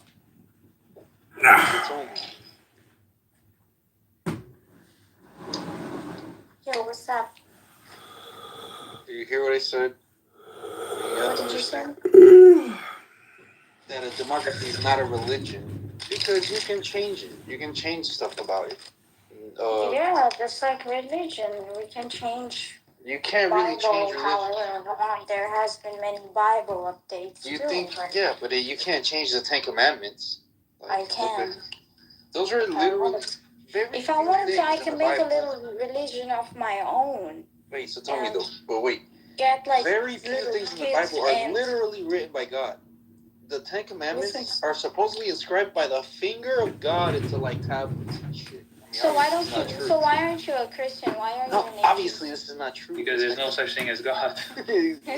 Obviously. Yeah, if you're defending the Ten. No, I'm saying that this is what religious people say. You can't change the Ten Commandments. Again, that's the literal finger of God. In your eyes, religion is fake. Then I can change anything I want because it's fake. Religious people won't change the Ten Commandments. Again, that's changing the word of God. Well, I mean, yeah, that's like changing the word of God that God never existed. Greetings.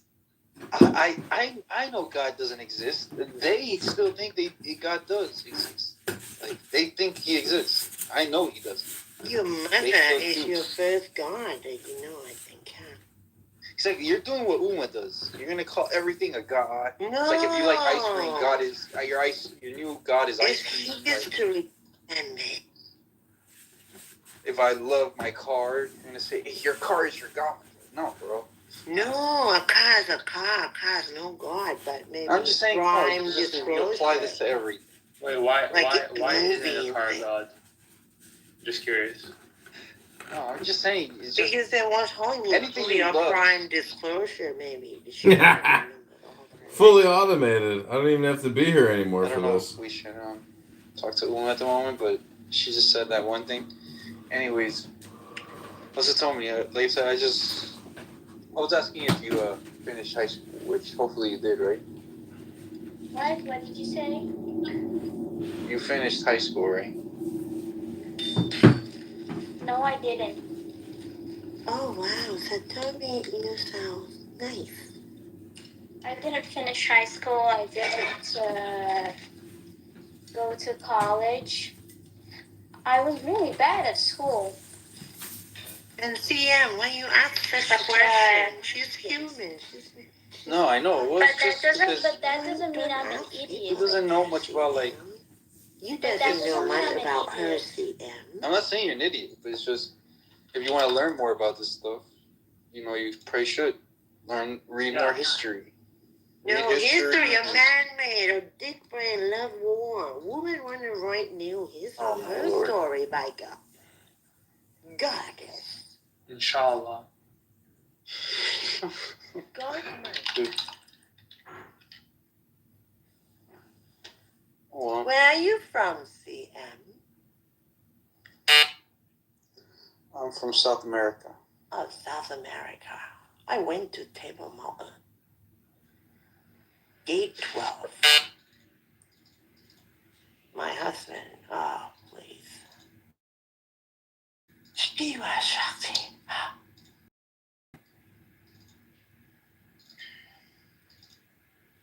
Peace and love. I guess we're done here, so tell me this.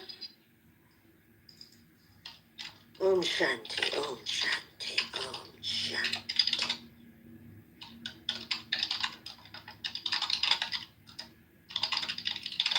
Alright, well, so tell me. You can tell me where the Salafi are. In your ass. Oh, wow. She's straight to that. See, I need to meet Salafi girls that think How about I become one of those and then you come to me and then I bend you over, fuck you with a strap on. Holy shit, this got explicit really quick. Again, I need a wife that is cool with me beating her. Like this is no, a wife. Oh, come on, look at Epstein. Yeah, it is very liberal of me. You're right. It's very progressive. Hey, I'm nothing but progressive, man. So. But didn't you listen to what she does? She's gonna do that back. I was in a room where they told me Salafi girls are defend like fucking wife beating and shit. So tell me, And I'm like, damn, I need to find a Salafi girl, bro. South Africa, you know about South African people? What they like, their culture? Talking about like some sect of Sunni Muslims that the women defend wife beating. It's cool. That's super progressive. No, don't hurt the woman. No, don't hurt the children. Who would allow themselves to be beaten up? It's a lie. They're just making fun of religion. No, they're not. Read my PTR. Fun of religion. You said everything. That's a room someone opened. There must be That's like this room. What are you talking okay, about? so do you believe the news? Do you believe everything on the internet? No, they. No, you This is he not the asked me first about time. school and how much I have education. This is not the first time I heard so this. stupid. Obviously, I'm exaggerating it as a joke, Satomi, but it's not. No, you're I'm not. not lying when I say they did tell me that this is a real thing. That some Salafi women defend it. Obviously, they're not saying like, oh, you can like kill your wife or like beat her to almost death. I'm sure, obviously, that's not the case. I'm exaggerating for it, you know. Now, can you tell me? Can you find me a woman that wants to get beaten up? Yeah. Until she can't stand that. If Find you someone. know that yourself, Find me someone. Do Find you me know a woman Abby? who wants to get beaten up. Do you know Abby? I don't know. There could be a woman with a king who wants to get beaten up, like. Yeah, exactly. King. That's my theory. That she has a fetish. She has like rape. So why fetish. why are you saying giving them a name like Salafi girls? Like Salafi girls want to get beaten up. Why are you saying that shit? I didn't say they want to get beaten That's like up. me saying Colombian men getting fucked in the ass. I didn't say. I said Salafi girls. I heard Salafi defend I heard the Quran. Colombian men like getting fucked in the ass. Do you like getting fucked in the there's ass? no Colombian. Wait, are you saying Salafi or is that another thing? He's saying Salafi. He's saying Salafi. Salafi, yeah. Yeah, those are the nut jobs. Yeah, exactly. Those are the ones they told me. The women even defend. Every woman is different. I know, man. Wait, do you have to respect Salafi so women if they don't respect themselves? You guys would believe anything on the internet. Again, I know Salafis are like the really radical. They're the most radicals. They're the literalists of the them Quran. or Wahhabis. Wahhabis are like pretty bad too, right? But that's what I'm saying. Like, do I have to respect Salafi women if they don't respect themselves? I mean, I guess I would, like realistically speaking, but as a joke, I guess not. So Satomi's Salafi. I'm not I'm gonna have to jump on a call. You're not? Inshallah, you're a Salafi. Inshallah. I'm not Salafi. Oh yeah, you're just Sunni non-sectarian, right? Non-denominational. I'm your mother. In other words, Yo, I'm finding so many more objectivists that are in like the math. Like there's a guy who wrote I have to remember the book now. It apparently, like amongst like the academic scholars, it did really, really well. I'm trying to remember the book now. It's on physics. CM, are you? I think it's the philosophy of physics. Let me know who. I mean, but again, I don't know how you derive morality and fucking etc. from like science, bro, or math. Like this is. I don't know how to do that. It's not. Because in order for you to know, because okay, can you be moral if you're dead? You can't, dude. You can't be moral if you're on an island, like stranded on an island alone. Of course, morality is only a communal, like societal thing. No, see, that's the Christian view. That's a very Christian outlook on morality. Morality itself is just for you to be able to decide what's good and what's bad. It has nothing to do with community or communal concept. You have to be able to, yes. Look, before ethics, you have meta-ethics, correct? Okay, yeah, but I don't say that like me eating food is moral. Like this is why not? If you don't eat food, you're dead. That's the alternative. I would say yes. Like depriving. So the science goes hand in hand with morality because you need to figure out the types of foods that are good. That's why we have the distinctions between nutrition and poison. That's the whole concept. That's the purpose of the concept. The poison means something that is not good for you. Nutrition, something that is good for you. Like I don't. Yes. I don't say. You cannot say I'm gonna be such a good moral person. I'm gonna feed someone poison. No, I know. Okay, but right now the crazy vegetarians and vegans will jump on your ass right now. Why? Oh, because you're eating meat and you're killing animals and factory. Yeah, that's because so that's a disagreement on the actual science itself, but the standard is the science. We agree. Well, yeah, they'll make the moral case for why I shouldn't. Yeah. Generally. Well, no, because that's why they're moralizing things that are good, just like the religion of green people who say that we should stop all oil production, and then that's probably one of the fastest ways to kill like a massive swath of the human race. Sure, but I'm talking about animal rights. You know, I'm talking about the vegetarians. And animals stuff. don't have rights. Yeah, animals don't have rights. You don't think it would be a completely. Well, no, again, like rights are something rights, very specific. What the fuck is an animals animal don't have rights? Yeah, animal rights are just as real as human rights.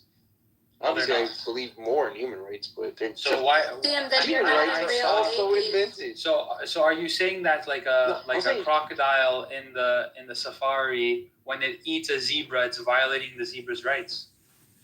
No. I'm talking about with respect to humans. Again, yeah, only humans are moral agents. Yeah, I'm not making cows moral agents.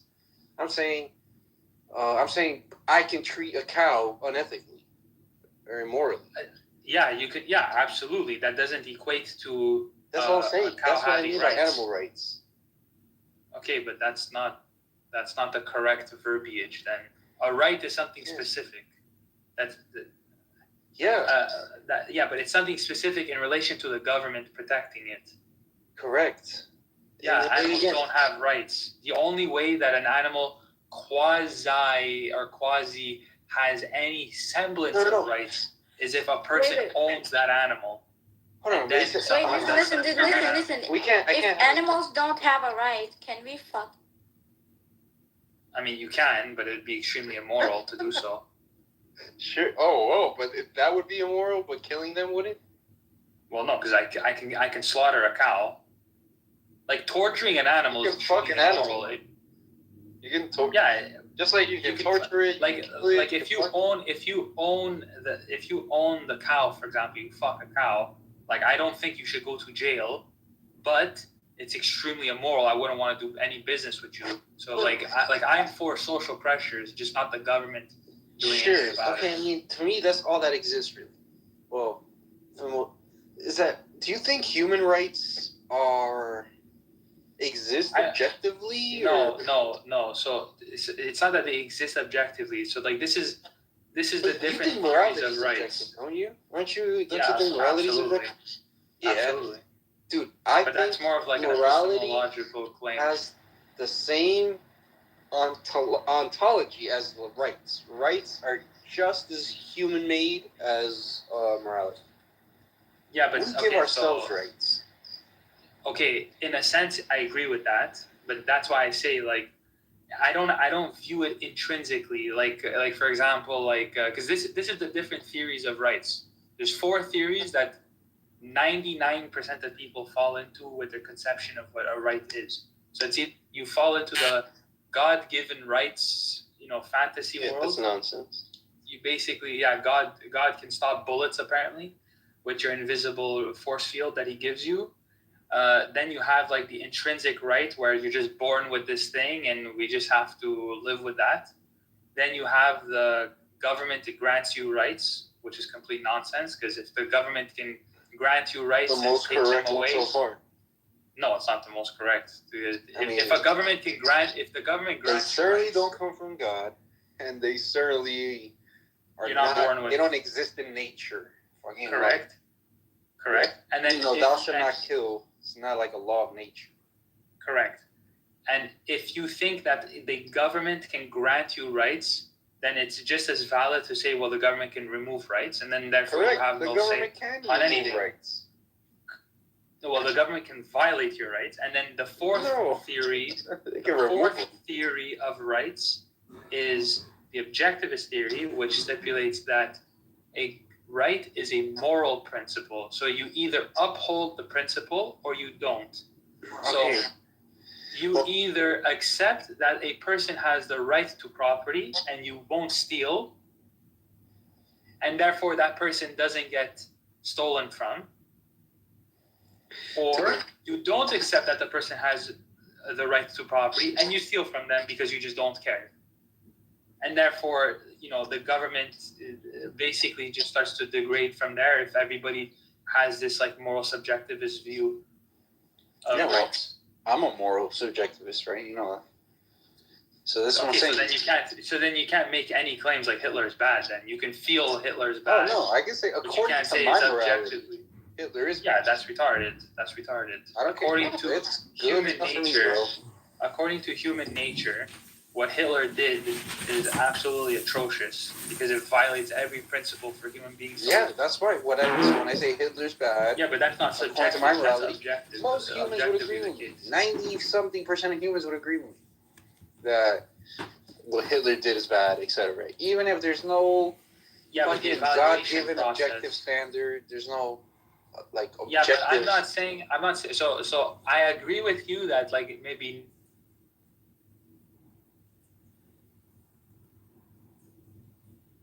The same thing with Benny Goy, and it's very frustrating. I know how.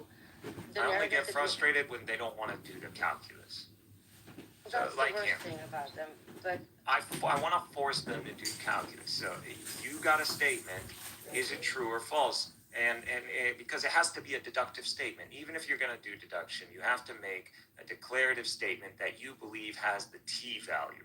And if all we have to do first is fact check whether it actually has a T value. If you pressure them enough, the conversation ends. You will crash into the cognitive dissonance wall. Well, I'd rather we sit in silence. I'd rather we sit in silence. Into psychosis. This is where they crash, right? And from that moment on, there's no more talking. They lose their shit. They start attacking. It goes to ad hominem. And you also understand they're not like us. We can speak or overlap over each other, but they in the Western world or social media, they're not like that. They want to don't let him land even if he's spinning out, even if he has I can't stand it either, and I'm not trying to interrupt him. I'm just trying to tell him you're spinning out. And we cuss, we say nasty words every once in a while, and it's fine. Everybody moves on. Nobody starts whining like a baby. It's the West. They're bitches. Really, they are. Get the fuck out. They don't know what's up. They are people who are living in ignorance. They're still in Plato's cave. We're out of Plato's cave, but doesn't mean we're civilized for some reason, at least Zionists. Because they want to achieve. Do we understand Zionism the same way? I want to make sure that's established because a lot of people are telling me to review you. No, as in to reassess you again. So, and since Gu is here, this is a good time to do this so he can witness. Okay. But go ahead. When we're talking about revisionist Zionism, which is the current Zionism that is in application, we're not talking about political Zionism. Zionism, the notion as in establishing a Jewish state to solve the issue of the Ashkenazis in Europe, or the final solution being nationalism for the Jews, that is not a problem. I'll be the first to say I agree to political Zionism, just I don't agree to revisionist Zionism, which is establishing Palestine, the Jewish state in Palestine, or in a land that has a majority other demographic that has national aspirations. So that's the problem with revisionist Zionism, or any revisionist colonialism. I don't agree. I think political Zionism is a problem on its own, whether it's revisionist or not. And we can talk about the origins or the different narratives, enlightened Zionism. You're against Jews having a Jewish state?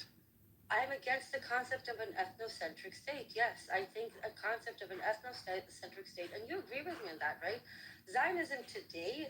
Well, if there are ethno-predominant states, like states where their nationalism is based on a majority ethnicity, that already exists. Are you saying these states need to be deconstructed? No. This is where it gets complicated. Bordering anarchy.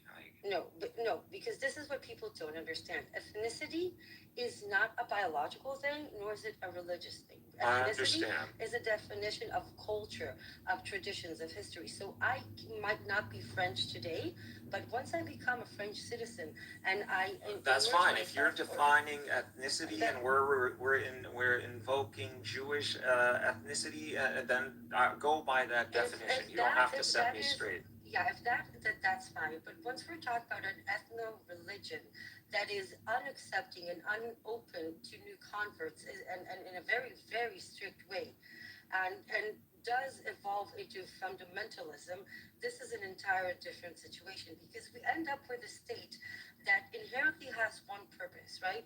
Uphold a demographic majority of one group over all others. And that is not a group that you can easily join. If I become an Israeli, I don't become Jewish. Well, you understand providing citizenship is under the control of the state. So the state decides who they want to make a citizen or not. I do accept the notion that if you've established, I got you. Doesn't give equality. We already agree, Ambrose. There's no point of contention here. So remember, I'm not the ops, and nor have I made a statement where you believe it's false. I will be straightforward with you. I'm sorry, I'm used to. No, I agree. I mean, I'm like that too, because I understand you're speaking something else. So you're good with me, but yeah, we're not the ops. We agree on most things. Actually, we just don't. I'm a Muslim and I'm a Islamist, so that's all. But I'm a very rational Muslim. I do believe in progressive Islam, but without altering the rulings or the Sharia, because it doesn't need to be. But do you agree with me that creating a situation where there is one group that is being revered over all others, and that is not a group that you can join, that construct, whether it's a Jewish superiority or I don't know, the whole world has that, Ambrose. Not everybody. All these people want to become Americans. We don't want them to be Americans. And not only that, but a lot of my people are saying, fuck those people. Let him get shot, head capped in the head. Let them get jumped. Why? Because they're taking our jobs and they're living in our homes and they're increasing our rent. And so they're criminals and they need to be hunted. And they don't care if it's going to be, because they believe that the terror is deterrent. They believe that, and the whole world accepts that. Wait, do you think humanity has regressed? That we have regressed? No, humanity has never changed, and to assume that humanity changed post 20th century or 19th century is stupid. It was all this is propaganda, Ambrose. Don't believe the propaganda. I believe the propaganda. Okay? Yeah, that's your problem. You smoke the Western opium. You're like the Chinese. I believe the world meant it when they said never again. I really did believe the world will never ever allow a Holocaust to happen again, let alone in 4K. Shoot me. I truly believed human beings. Jesus, there's a Holocaust happening to Ukrainians as we speak. What are we talking about? There is a literal genocide against Ukrainian men. If you want my honest opinion, there's a Slavic genocide happening right now using Slavic people. So Slavs are doing someone else's job for them. And the only people I could think of is Western Europe. That's who is always threatened by Slavs. I'm not saying no, Lumi. I'm saying, but in a general. I agree, but the world has never changed. Look at the conflicts. Vietnam. I thought Iraq. it changed. Okay, Lumi, I don't know a lot about what's happening in Ukraine, but from my perspective, the genocide. Nothing happened. Look at my pictures. I have my PTRs. I don't know if people forgot, but I haven't forgotten the WikiLeaks. I still pull, and I want people to remember that war is about terrorism. God, I know you don't believe, but even in the Quran, I want you to you need to terrorize your enemy. But the rules of so you don't, and this is normal, Emrose. Like the reason America. Let me land this one. You're not. I agree. There are when it comes down to strategy. I am a realist, so you will find me reconciling with Zionists on realism. So as long as they accept the inevitable purpose of Zionism, which is to establish, and not just establish, but secure a Jewish demographic that secures the Jewish state. So that's what they want, and this is a fanatic ambition. Why? Because it's done in a MENA region that holds 400 million Arabs, 100 million Turks, and 100 million Iranians alone, yet alone the Muslim world that is willing to come to the aid. So you're dealing in a fanatic project that literally the reason this was greenlit is to finish the Holocaust. I'm sorry, but this is the end game here for the West. I don't disagree with you, but that's. I don't think the West didn't forget these Jews want to wipe them out. But look, the past 2 years, you just fucking had to. Giffen, don't take it too seriously. Look, it's true, Rabbinic Judaism, my bad, I'll say Rabbinic Judaism. Okay, Adi, ignore him. Look, my problem is that the past 2 years have been traumatizing because all I can see is that never again my ass. And maybe I was naive, Lumi. I don't think I was that naive. I am not against idealism. And I believe the world should be as much as a rosy place as possible. And I'm against this whole, we need to be alpha and the world needs to be hard or something like that. I'm completely against that. The whole point of civilization and advancement is to reduce the workload that humans, do. That we're no longer like cattle, that we can be artistic. We can spend time thinking about things and exploring the world instead of fucking flipping burgers or moving weight. So for the most part, that's I believe in that. But the world, and unfortunately, because you're missing a paradigm, the world is not set up that way. Nor does the human pattern or the human condition allow for a utopia to begin with. That is the core. Wait, but that is the core, Illuminati. It's not the ruling. People want to say it's the ruling elite. It's the ruling elite. Bullshit. Orwell said it, and I'm going to say it again. It takes people to elect these ruling elites to give them the power. My problem yesterday, I accidentally stumbled into a room of a friend, and there was an Indian woman there, and she started saying Pakis, and Islamophobic shit. And then when I confronted her, she ended up with saying, "I can't wait to bomb all those Pakis, including the children, and use them as a weapon to." Ambrose, the reason these discussions, first of all, X is a better, more professional platform. That's why you're trying to bring X to Clubhouse. That's not going to work. This is the ghetto. You're in the ghetto. Clubhouse is the ghetto of X. And it's as bad as TikTok. And the problem is TikTok might be worse because at least here we can retain profiles for people. We can remember. We can remember. People are remembered. This is why I'm trying to pull the good ones into X, like you. Again, I just need to be introduced to spaces where people can give me a slot of time to hear me out and then realize my brilliance and then follow me. So that's what I need. So if you could do that with me, but to continue to send me these like hookah bar lounge kind of invites around Arabs. First of all, I am not good. Understand that I'm very whitewashed as well. So I don't deal very well with fobs. I actually don't like fobs at all. To me, fobs are just like fobs fresh off the boat. Like I'm American. I'm not like them. So That's one. I'm not sure what that means, but look, my point is, as in, I'm a Palestinian American. I don't deny my American identity, and I hold loyalty to the United States. And that's fine. I'm just saying, I send you those spaces because some of them have very good speakers that I want you to follow to go into the good. Yeah, I did follow a few of them that had content that made sense, but yeah, I don't like talking about Arab problems. That's fine. Or I don't like talking about your TV shows or your weather. I like talking about religion, metaphysics, geopolitics. Look, the thing is that we used to have really good spaces, and something started breaking. I think the first breaking point was Syria, then came Iran, then came the Trump plan, which for some reason, many pro-Palestinians really wanted to believe in. I don't know why, and that broke a lot of people. But there is a potential for amazing conversation there, and I only we don't have to advertise X. Anybody with any sense who's going to spend time on social media and cares to share discussions about religion, metaphysics, or geopolitics, or world affairs, then you should be on X because your time is efficient. But understand that a lot of people here are simply here to not feel lonely. That's it. But I need the ones that actually have motivation.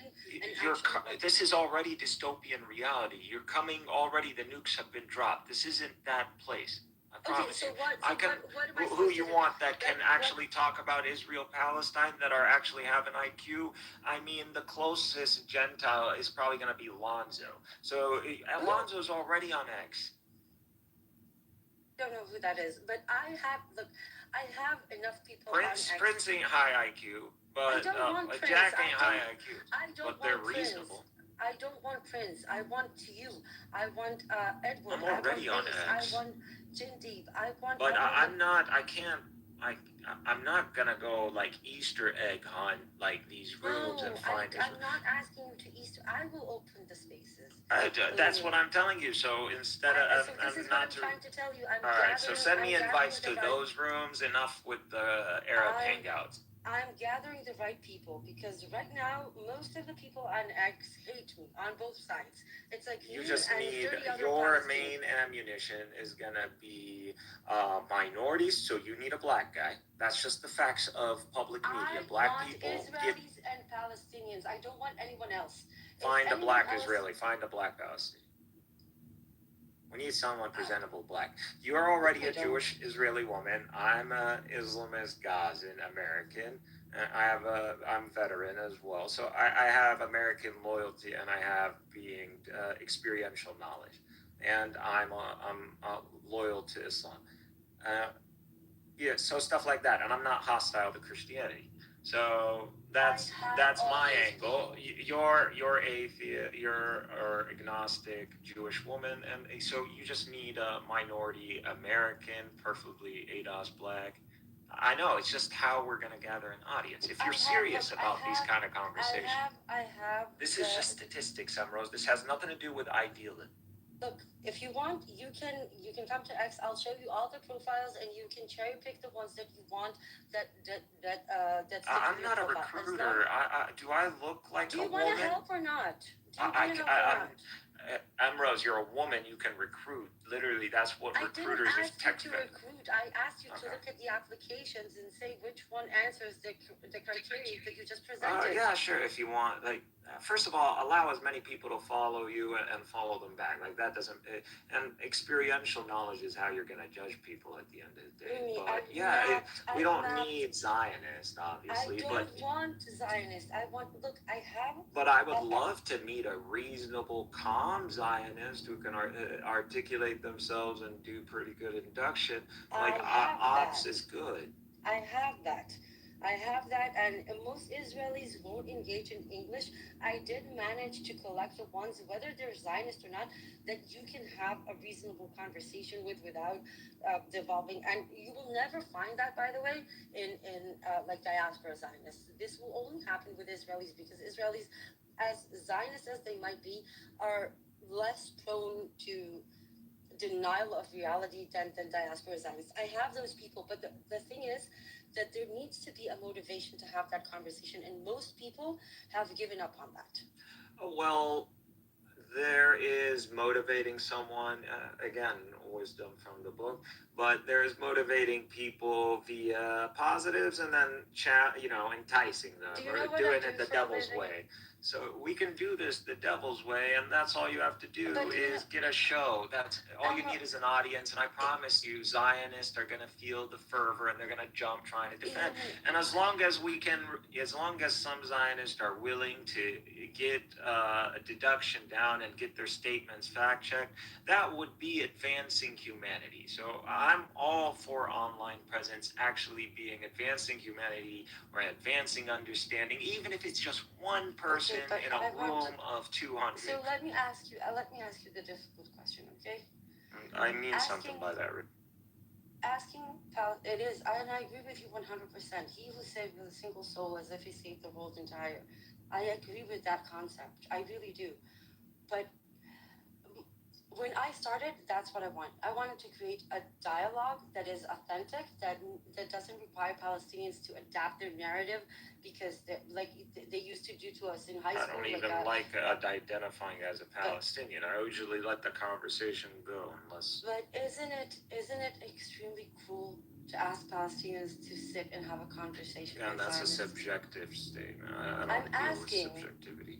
I'm asking. Cruel from whose perspective? Mine. From my perspective? Mine. Look, one of the. Rose, you can't justify morality. Logically, you can't. I want you to explain. I want to explain.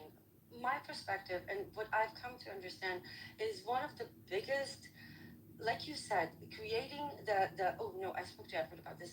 Segregating Palestinians and Israelis is a core pillar in the Zionist doctrine, right?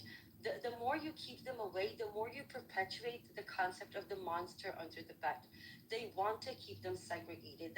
This is part of the dehumanization. Okay, so we can continue to discuss in a defensive posture, and I hate that. I'm more of a Hamas guy. I'm an initiator. I like to take the fight to them. You're missing my point. I understand your point. I'm just trying to help you out, but go ahead if you want to land on that. My point is that, look, and I started off wanting to do these conversations, but the more the genocide progressed, it became more and more impossible, and I understand why. We already won, Rose. If you're trying to get that messianic wave to kick off, that already happened. Most part now, public media is hostile to Zionism and any Jews who support Zionism, and it's pretty actually anti-Jewish or anti-Semitic as an outdated term. But yeah, that's just the case now. I don't want to focus about outside. That's for a different conversation. All right, so if it's that battle, we've already won that. So now all it means that if you are really this idealist, then you simply want to advance human understanding, and via advancing is just simply the most efficient ways to correct things that are false, which is that bank of information that you have. So that quick recall, if someone has a fact, something deductive they're stating, and you can correct that, and if they ask for a receipt, you can give that, which you're really good at. But this is my problem, that's the only thing that I'm good at. There's a reason I work with fungi and bacteria and plants. I don't do. Okay, so you wanna change your demeanor. Listen, you're wired. You're thinking. Yes, you can. Just smoke some weed. I do all the time. It doesn't help. You need sativa. You don't need indica. Well, you need the slower. You're already upped. You're like me. You talk fast, and my brain will still. You're too smart, and you're processing too quick. So they think we're higher around drugs and shit. No, we actually need drugs to reduce that. We don't need drugs to. They call me the teleprompter. It's our education system too. We're heavy memory based versus Western education, which is more understanding based. So this is just how they're educated. It's fucking bad. I hate it. According to many people, the right way to get to them is not facts and data the way that we do. They say that you should go for the emotional triggering talking points, not the facts and the data. They keep telling me that this is my problem. That's because they want you to be a soldier. They want you to be a propaganda soldier. We're not. Now, I'm a propaganda soldier, but the war is already over. And we can be just advancing human understanding. But if you want to have like a submission,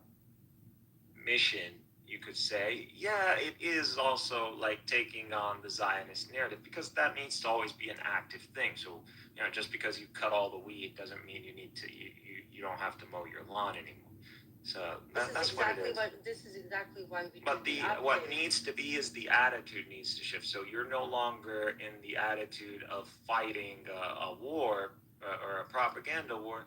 You just care about that 1 or 2 or 5 people that are actually willing to present their framework and actually have it criticized. This is where you and I disagree. You think that Zionism lost. I think that it won, and it's only going to get worse. So that's why I started with defining Zionism. So we just went on a tangent, and that's the problem. No, but too many people driving the steering wheel. If people let me drive the steering wheel and just trusted me all the way down the road trip, I promise, even if people are not converted, but it will be like a Muhammad situation. You can't argue with the truth. Now, I respect Zionists who say it how it is, and there are people who do say it as it is. This is a demographic problem, and we have invested, and we believe we have a manifest destiny doctrine, as in like Judaism or Messianic theology, and we're all in by it right now, and it's pointless to pull up.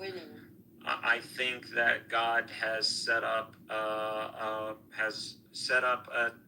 date for the Jews, and there's a date of reckoning. And like I said, you don't get to run around the world with a covenant in the name of a nation that was established under Mount Sinai. This is the name of this nation. But it looks like they do get to do that. You see, that's exactly my problem. You keep saying that they lost. Well, this is what humans do, and what they. God is the truth. The truth is what is gonna prevail. Okay, so it doesn't matter. I'm telling you what's happening in a divine scale, in a human pattern scale. But you see, the Jews, and simply them thinking they're winning.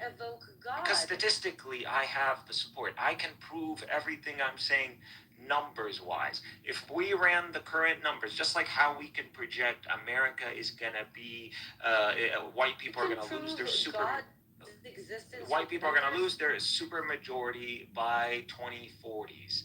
In the 2040s, do you think this whole ICE packing up Hispanics is happening randomly? Everything is statistics. No, we were talking about. What do you think I'm running away? How can you jump from statistics to divine promises? It's a how question. Is there a deductive statement? Is there a true false? Are you saying something I said was wrong, or are you disagreeing with my induction? I'm trying to understand induction? how you establish and how you resolve the contradictions between your religious perspective and your religious beliefs and your, I don't know, fears. But that question is packed. Listen, I'm a programmer initially. Like, I haven't coded in a while, but like I code, and even before that, I'm heavy STEM based. You have a very binary mind that usually. Exactly. My mind is very computer, very structured. Then how is it possible for a brain like yours? I deliver information as strong enough. It's something dynamic that a computer can take it. But you still believe in a theological narrative that has no factual backing to it, so it doesn't align. Okay. I just love clarifying. That's all. So again, are we talking about what are my justifications for Islam? That's a packed conversation. I'm just rolling with it. It's up to you. You just gotta breathe. I promise. It's not me. It's y'all. I'm just like this, but I'm not stressing out. You'll know when I'm stressing out. Like I'll. Okay. You just gotta breathe in. This is not a good thing, Rose. It's not a good thing. I didn't have time to go to the pharmacy. I don't have the ADHD. Okay, if you understand your mental health is important, the more you put yourself in environments where it's like high intensity fight or flight, it's gonna literally leave an effect. That's why you have to like kind of isolate or that's why you have a sabbatical. Like, what do you think that's for? That's for your reset. I don't have time to right now. Like I'll rest when Well, I mean, all right. Well, you right now, imagine you're among family. We're allies. There is no friendly fire. We can't shoot each other for the most part. You just want to understand. Now, just understand the questions you're asking might entail an increased time slot. And is that something you want to invest in at whatever time it is? That's 10 hours, so you're almost 1 o'clock p.m. All right, so that's why I'm here. I'm sick at home. Are you working today? No, I'm sick at home. I all right, so you're at home. Today is, okay, so today is Thursday, so tomorrow's a holiday. Okay, so you're good. I know I am. So yeah, if you're interested in the justification for Islam, it really is epistemological. It's not the justification of Islam. All right, let me explain. Forget about the Islam, the epistemology, because that's what I'm assuming. Yeah, that's what you're literally saying. How do you reconcile epistemology with science? First of all, science is epistemology. It's just empiricism. So that's all. So we're using falsifiable data to provide deductive statements, which they're actually inductive. But since we can continuously repeat them or repeat them at any moment, they become what we call scientific facts. So these are inductive statements that are true as long as the results continue to manifest themselves. So until that's the case, we treat them as facts and we conflate fact for truth. That's not what truth is. To speak about truth is to talk about intrinsic reality. So you're talking about fundamental reality. You're practically talking about God, or you're talking about the governing mechanics or laws of reality. That's what you are. You're arguing that. And you got to understand whether... Have you ever watched the famous Mehdi Hassan, Richard Dawkins conversation? I've been following Mehdi Hassan, yeah. It was a few years ago. It was a few years ago. But I don't respect Dawkins' logic. I would destroy him. No, I don't want to repeat his words because they're very offensive to Muslims, but I have to ask, because this is what Dawkins asks Mehdi Hassan. And this is again, Mahdi is presenting himself as a journalist, not as a Muslim defender. No, that specific conversation was about religion and atheism. But my question: do you consider holy texts, the religious texts, to be accurate historical descriptions? When I say I'm a Muslim, that should already come with a bunch, with a whole package. So you understand, by someone declaring they're Muslim, they believe in the infallibility of the Quran being the divine correspondence from absolute reality, which is God.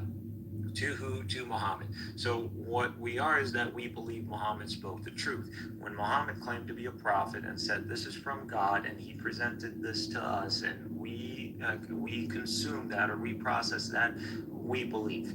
That's it. Or at least we submitted to this governing reality. Do you believe that the word of the prophet is designed to deliver a message and not necessarily be a historically accurate description? Muhammad is very clear. So Muhammad, and what we have when it comes down to his companions and the history that the Muslim world has, the archives, they are pretty clear. Muhammad was very clear in what he was presenting himself to be. He was literally stating to be the final prophet from the line of Abraham, Ishmael, and he's claiming to be the fulfillment of the Abrahamic covenant in that sense. Not only that, but he's claiming also that he is bringing about a revelation, that it will be the final revelation to man, and that this revelation will be active. So it is not a history book. So I'm just telling you what it means when someone claims to be a Muslim. If you want something simple, just understand when someone says a Muslim, they have to hold to the tenets of Islam and tenets of faith. You can look that up. But yeah, those are easy. And I actually really like the concept of the true believer in Islam. I think that is probably one of the best descriptions of faith that I've ever heard. But I'm going to make it a very dumb question. Do you believe Moses parted the sea somehow? Literally parted it? Because some people do. And I don't know how I don't deny that Moses parted the sea. Do I hold that? I hold it as it is stated in the Quran, and it talks about the Yam. Now, whether this is the Red Sea or this is some other body of water, we don't make any deductive statements about that, because there are those who talk about Egypt, him escaping to Arabia or some other route, and there is a whole valley over there, and it's not as crazy as it sounds when you actually look at the geography. But I can give you more. Do you think Sarah actually conceived the child at 90 years But old? are you saying this? I'm trying to hold because I want you to understand more general principles than like my actual, personal information. But I don't mind sharing my personal information as long as there is the right structuring in the background. So when we're talking about miracles, I don't believe in miracles that break the laws of physics. So God doesn't break the laws of physics. Any miracle that we believe in has to be, the mechanics can't be, there are no mechanics at all.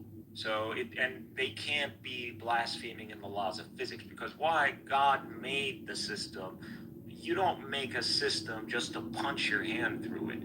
You make a system that you can have feedback data with. This is just systems engineering. But the question is, how do you deal with a person that you want to be respectful of their faith, but at the same time truly believes that those texts, whether it's the Tanakh or what's it called, whether they're Jews or Christians or what, or religionists, whatever text, or theists. Are you talking about theists? Yes, theists believe in revelation. Rose, welcome to the world. The majority of the Western Hemisphere believe in divine revelation. Yes, but the Abrahamic covenant became a snake. And that somehow parted itself. What you're saying, but I just want you to be sensitive to what you're saying, because I'm not trying to bite your head. But when you talk about like the people in the Western Hemisphere believing in Abraham and different variations of that covenant, that whether through rabbinic or Christian or Islam, and then you say like a snake, that means that you are blaspheming in the covenant of Abraham. That puts you in direct hostility with people, with already the majority of the Western Hemisphere. The way I look at it is you have to be very sensitive to the God of Abraham. I'm trying. Just like Einstein, even though Einstein didn't believe in God of Abraham. And just like Leibovich. But you saw they speak about God, because God really just means reality. And once you understand that, the term God ain't gonna trigger you anymore. And I accept what you say, and the term God doesn't scare me. Okay, because it just means reality. Just like how Einstein was using it. It means that there is something that we have yet to understand. What it is, I do not know, but I do not deny the fact that... This is not about whether we can deductively prove God or empirically prove God. That's gonna be no-no. But what it's about is the necessity of holding to truth. So if you say truth exists, which I believe, since you're an idealist, you're going to say yes.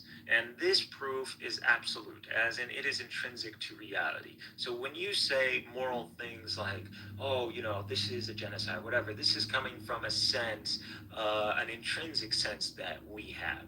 So if you believe in that, and you believe that we have this intrinsic values, just like our Constitution says, God-given rights or natural given rights, then you believe something to be intrinsic, and that is absolute in that sense. So at this point, you hold to absolute truth. Now the question is, can you justify you holding to absolute truth?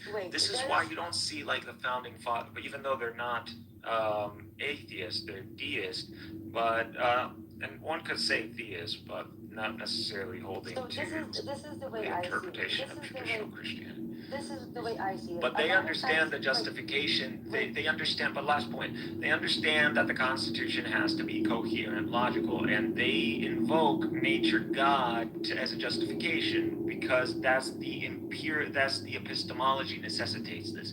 Otherwise, you cannot claim truth. You cannot say intrinsic.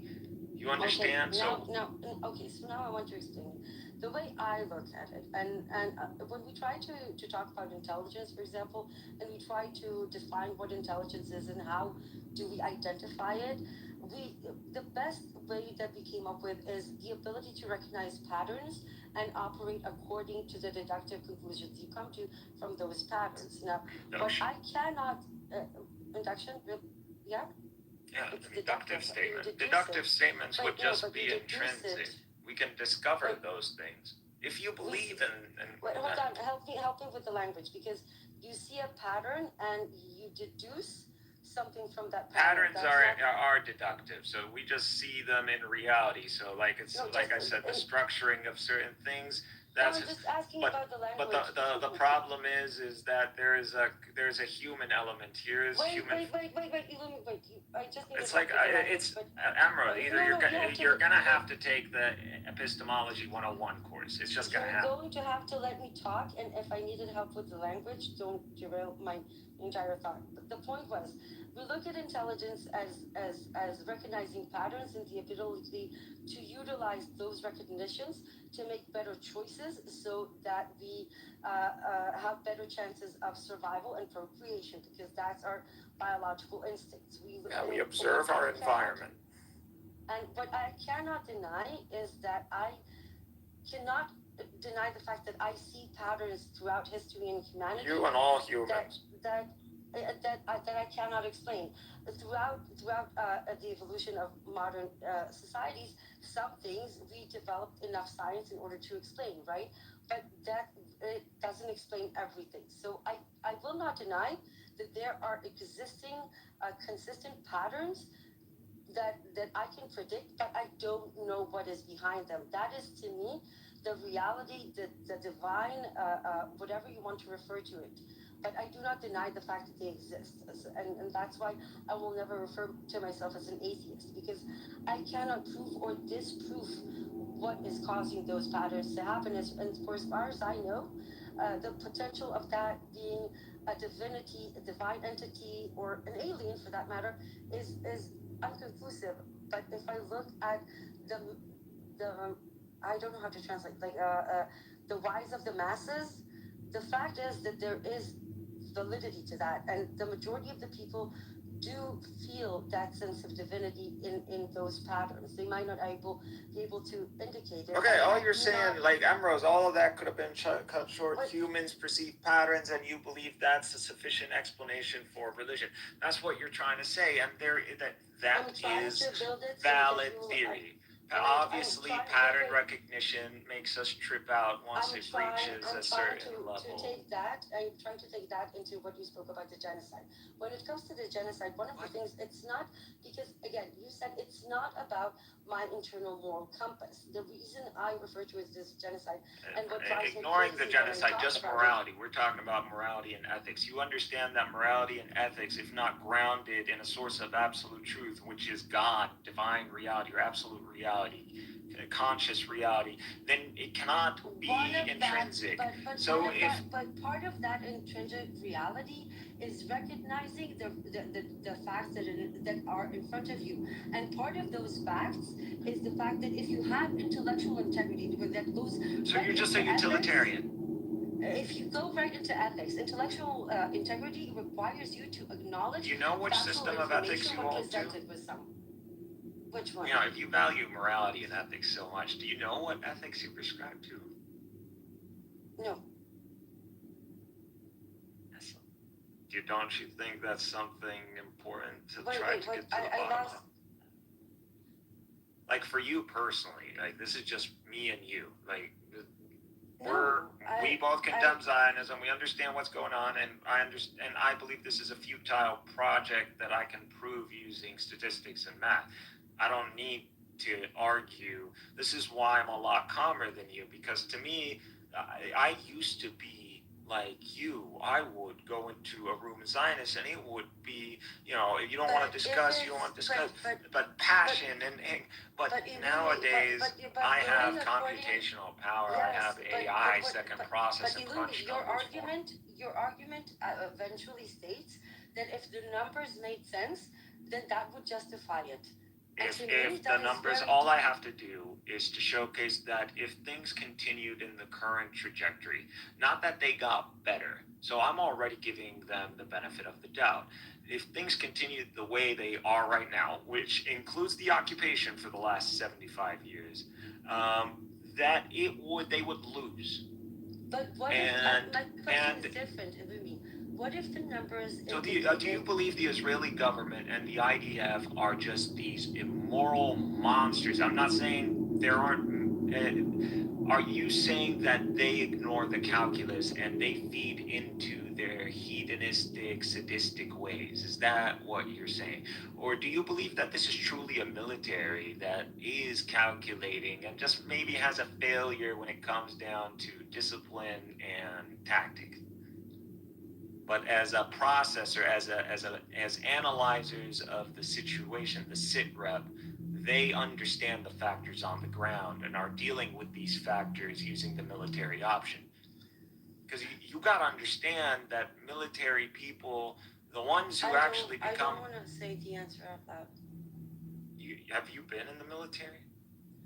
For 3 months, and my dad and I had a really big fight. He didn't speak to me for 3 months. You went through basic training.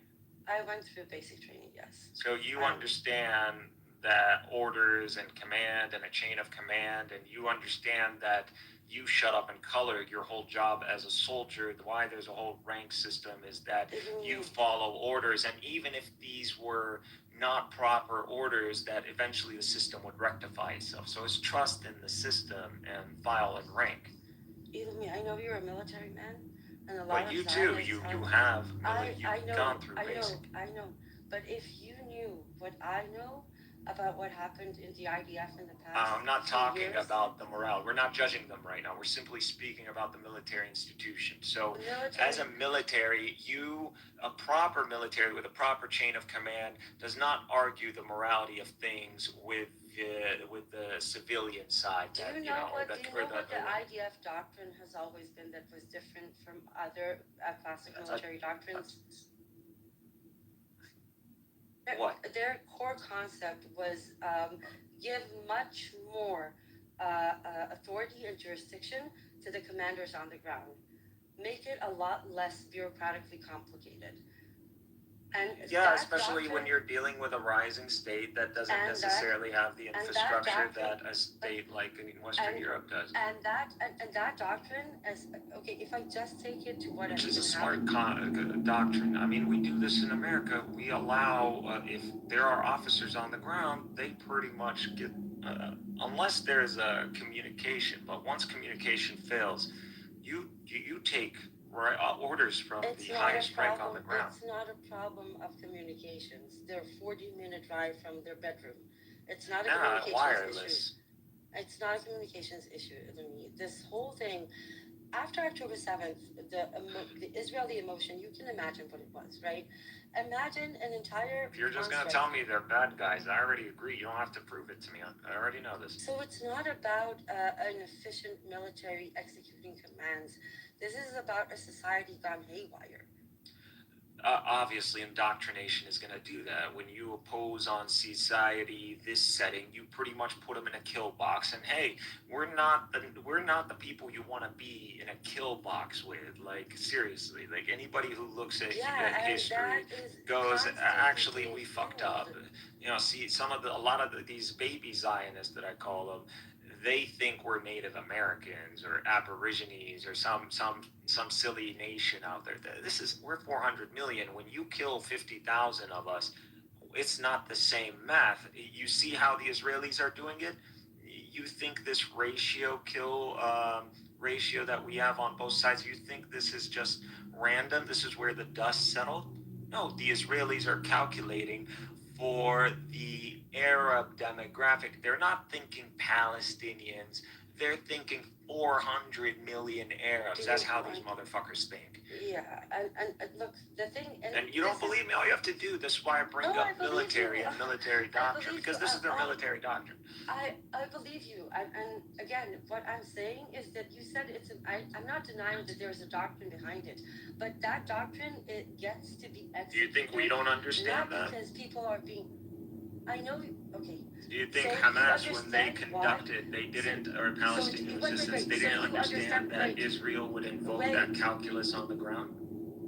Wait, so you understand how important it is? You don't understand. Gaza, the war was a trick, was a trap for Israel, and they literally fell for it, even though Sinwar literally declared before October 7th what the objective was. He was like, trap them into a war that is going to destroy everything, and where the whole world is going to have to come rushing and put an end, a final end to this. And it's going to expose the Israelis for what they are. And that is the objective.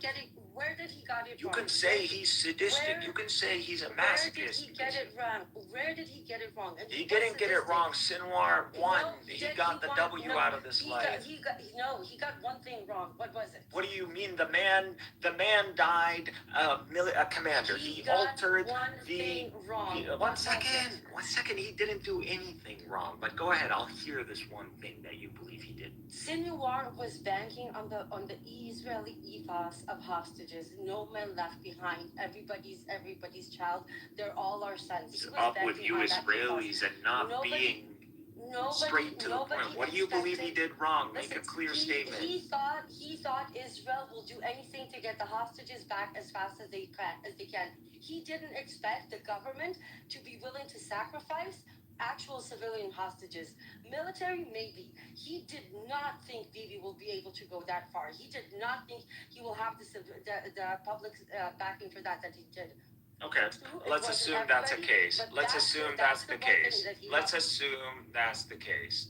It would have been quickly earlier in the stages of the war that we know the Israelis will risk killing their own. I mean, this is not. Please, we already know these motherfuckers have the Hannibal directive, so we already know that they are willing to kill their own hostages. Now, he's gonna run his propaganda, and we understand that, but we ran the actual, and we gave videos and clips of these hostages or captives, and we would broadcast them. So these were available in the public. Now, just because Israelis didn't watch them, that's their problem. You need to follow Al Jazeera or something. Who told you they didn't watch them?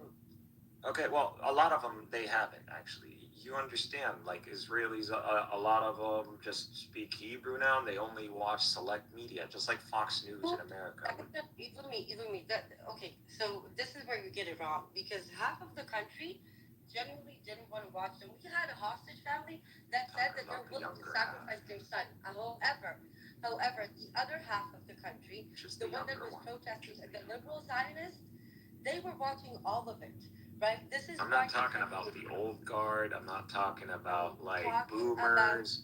I'm talking about the younger side of X all the way down to Zs. So or alphas now. But these people are Hebrew. You have a name for them. They're not the Sabra. They're the ones that come after the Sabra generation. So you already have a name for them. They already have a designation. And these people speak Hebrew.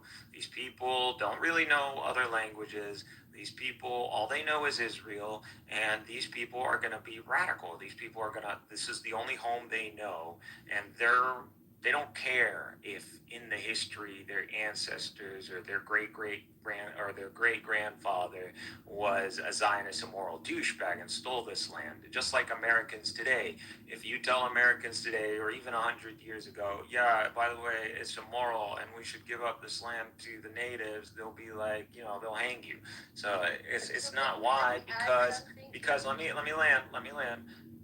A lot of people, regardless of the ethics they profess, they are consequentialists. They believe the ends justify the means. And if they believe the ends are a greater good, they don't mind getting their hands dirty. And that's where all the problems lies. And this is how the Zionists see it. So let me ask you this, and tell me how you incorporate this fact with what you just said.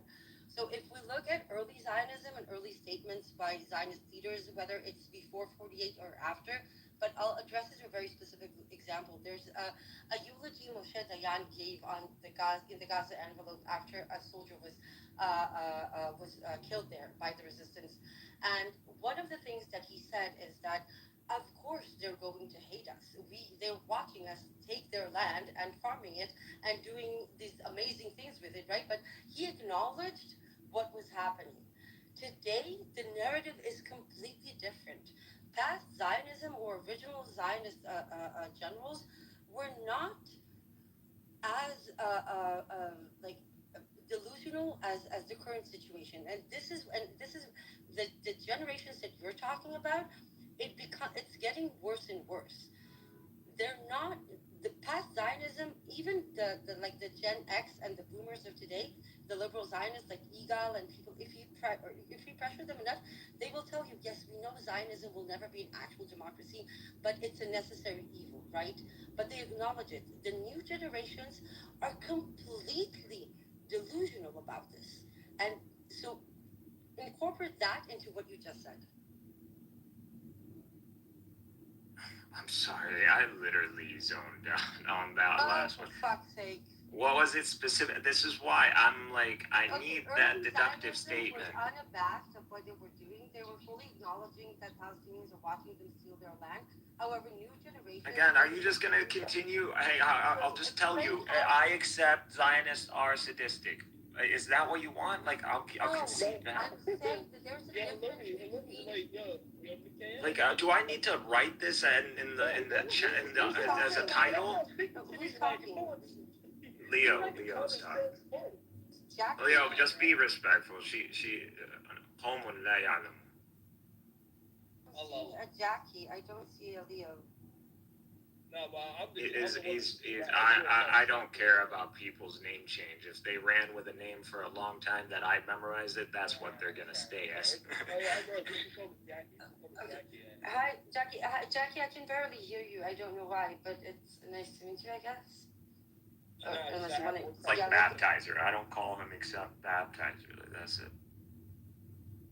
Okay, Jackie? I get it. I remember like the early sources of like early Zionists saying that of course that they were hate us. They were actually a lot more aware of what they were doing. But it's just a period of generations. Like their children don't care about what happened or what the old generation did. They only care about the glories of the old generation. Like if you were to go to Moshe Dayan will tell you, yeah, like we know we're taking their land. Of course. That's exactly what I said. You're repeating my words. Okay, but you're preaching to the choir, woman. Everyone knows this. But okay, you know the worst thing that will come out of Zionism? It's not about these like old heads or like BB or any of these guys. It's like their grandchildren. Their grandchildren are a lot more zealous. You see that American evangelical Christian that's gonna come to the land? You're gonna find BB Netanyahu's like grandkids just shooting up like a random like evangelical for fun because it's a guy. That's you can't do that with her. It's just, don't assume. Don't get that free. Assume X environment, Leo. Assume public audience, university. Let's be fair. Zionism is inadvertently an ideology that just gets more extreme per generation. Right? Why can't we just use the textbook? It is revisionist Zionism. That's what it is. It's Jabotinsky's Zionism, and we already know what Jabotinsky's Zionism entails. And not only that, but the Israelis say it out loud. We operate under revisionist Zionism. I think Netanyahu said this. Illumi, do you know who Hannah Arendt is? No. The Banality of Evil? Have you heard? No, I really never heard of that person. You never heard of her? I sent you a screenshot of one of her, a page from her book. She wrote a book named The Banality of Evil. I assume you have an AI that can translate that. Analogy of evil? Okay, but you can go ahead and tell me. No, the banality. The banality. Okay. So, can you give me a quick summary of it? What do you believe this book proves?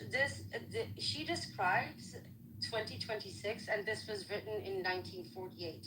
So I'm saying this was always the expected result. You're preaching to the choir. I know, but what again? Can I just finish this thought once and for all? I'm trying. So don't interrupt me, Illumi, and don't drift off. Let's see when someone's faster than you.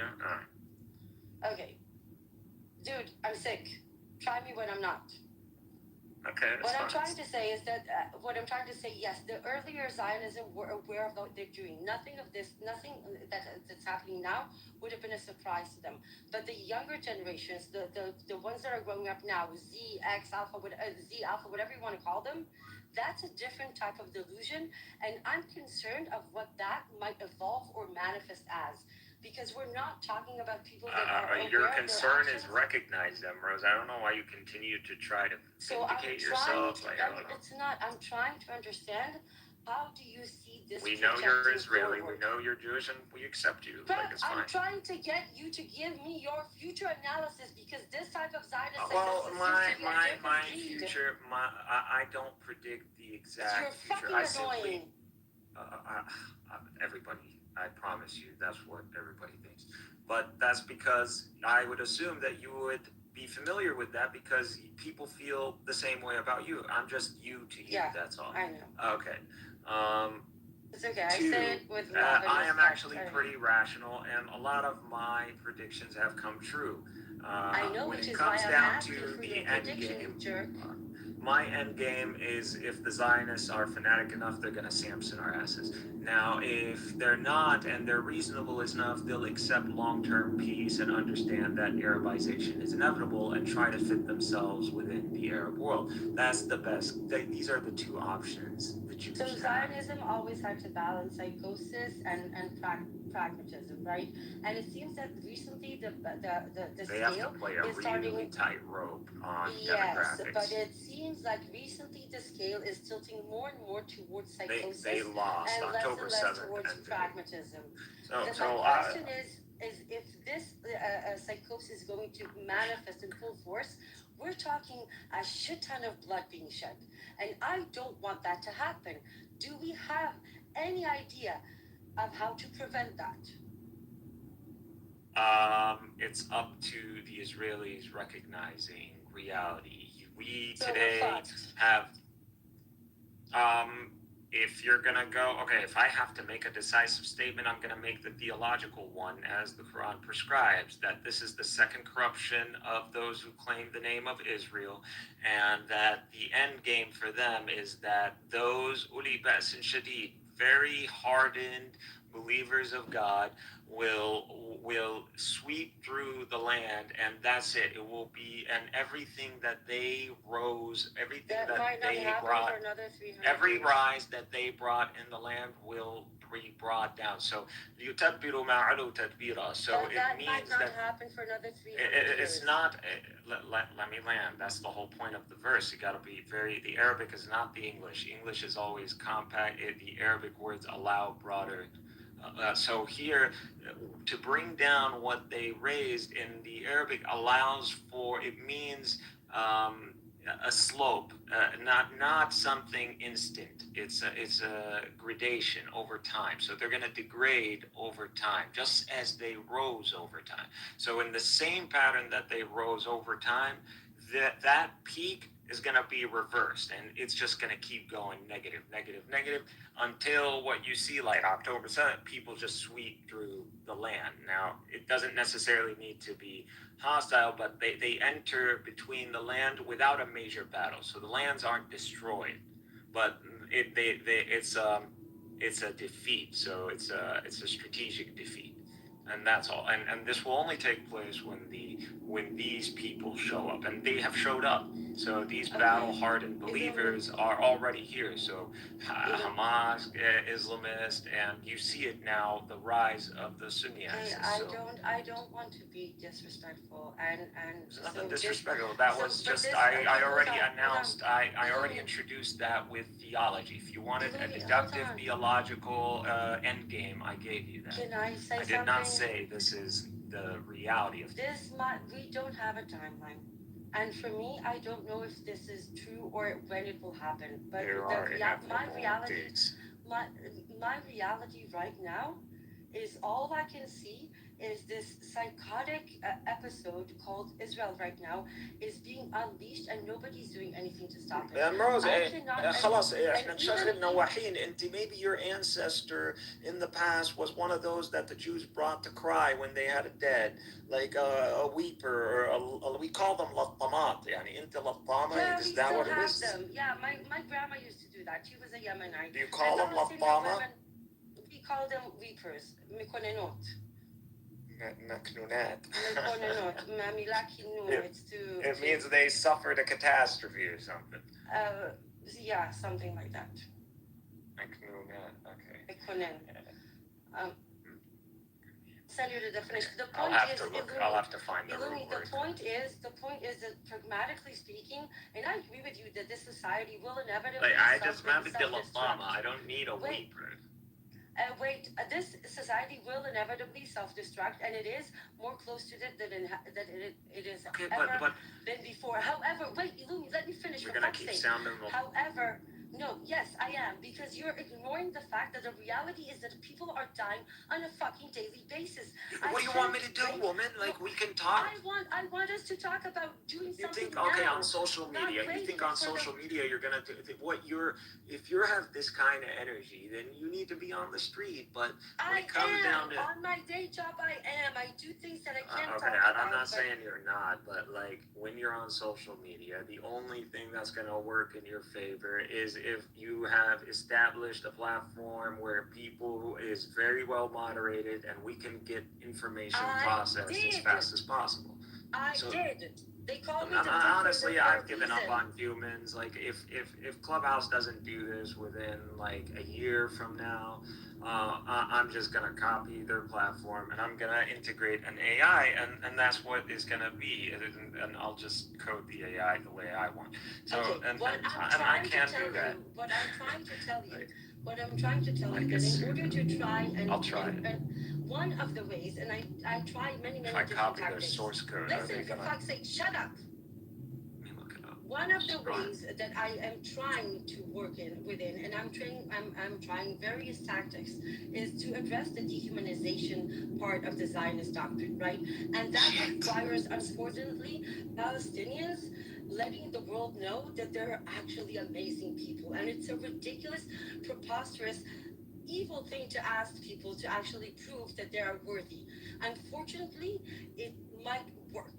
So having that platform, I've established that platform. I'm actually very infamous, and I use that infamousy to that advantage because people come for the drama, and when they Ambrose, you're a badass. I'm like, we need Ambrose. We need the passion of a keyboard warrior. Do you want to help? Do you want to help or not? I'm gonna help in the way that I find myself capable of helping, in a way that I don't feel stressed. Like, I'm not gonna. Spaces in Hebrew. Ambrose, I'm not gonna adopt another person's approach if they can't prove that approach is a better approach. Now, we don't have to follow. You need to approach it. I'm saying what first of all, I'm desensitized. If you're gonna come to me, I've already seen enough dead people. It's not about seeing dead people. It's about explaining why I want to go and try a little bit more of a radical tactic, which I think might work. One of the things that is very problematic, and I don't blame Palestinians, right? But when they do engage with Israelis, clearly I know for a fact that they change their narratives. Very few actually say what they think. And well, you gotta understand, most Palestinians are potatoes anyways. They only have the internal digest, which, again, you gotta look at our academic scores. And again, this is more experiential knowledge, but in an average classroom, and I went to the top government schools and I went to private schools, and so I have an understanding. In every class, on average, I would say 10% can reason. They can do induction properly and math properly and everything.